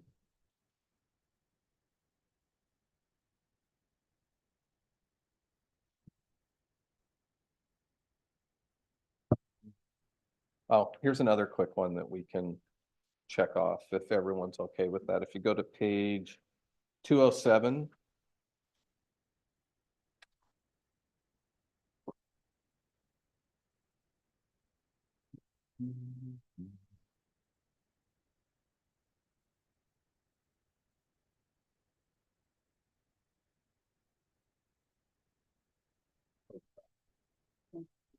Yeah, so is everybody there? Page 207. It's if you're looking, what color is that? Brown. Purple county school tab is the one you're looking for. Might be different colors on. Oh, that's the next. Did you say economic development? No, county schools, page County 207. Yeah. 207 and it's. Yeah. It is, but I'm looking at that one. Okay, so this one's really easy. Probably look to Mike, if you have anything you want to throw in. So as related to the SRS funds, we have a certain portion of that that comes through. We just basically act as a pass through to county schools. So whatever funds we receive here, we write a check right back out to the schools. Restrictions on that? Yeah, it has to go, we can't use it for anything. It just goes, It's a discretionary fund for them. I I don't know what the schools do with it. All I know is, sorry, Do whatever they want. far as I'm aware, yeah, it's up to them and the law they ought to follow. Yeah. So, yeah, and the money came in, I think, just a couple days ago. So Yeah. we'll get this pushed out another week or so. Yeah. Yeah, so this is one, it's really simple. We have to budget it, through the ONC federal government, they release the funds to us and we have to release it to the schools. So it's in and out.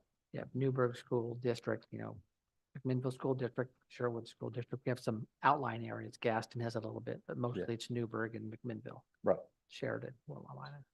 Put out for student population or? They actually give us I wish I could remember what the language was. I want to say ADA, but it's not average daily attendance, but the state gives us a percentage schedule. And we just follow that schedule and send it out. It's probably not that far off from the tax distribution. ADM, I'm not sure what that stands for. Average daily membership, I don't know. Yeah, so we get the instructions and we make sure we write the checks to all the school districts. So it's another one of those where it's a placeholder that we have to handle the funds and then we release it. And I think that's all. Because otherwise, some of the other ones are pretty lengthy. So I think that's all I have for today as far as the other ones. And then we'll, as part of presentation tomorrow, we'll get into admin, commissioners. There's several other funds that the insurance reserve, that takes a little bit of time to go through. Law library, mediation. I think that's all on the schedule for tomorrow. So, okay, that was it. That's all. Okay, so we need to close out because we need to open back up for public hearing at 5:30, so we're done for the day, right? Yeah, we'll recess or adjourn. Adjourn. Either one. Yeah. Either one, because we're I'm gonna- opening a public hearing. Okay. We adjourn our day one of our budget presentations. We'll be back at 5:30 5:30 for for the hearing. public hearing. Right. And then we'll resume budget committee tomorrow morning. Yeah, okay, yeah, then we resume budget committee hearing tomorrow at 9 a.m., Tuesday, April 30th. Yep. And we're gonna start right off with criminal justice. Yep. Cool. It's like these things. Community requests, meaning?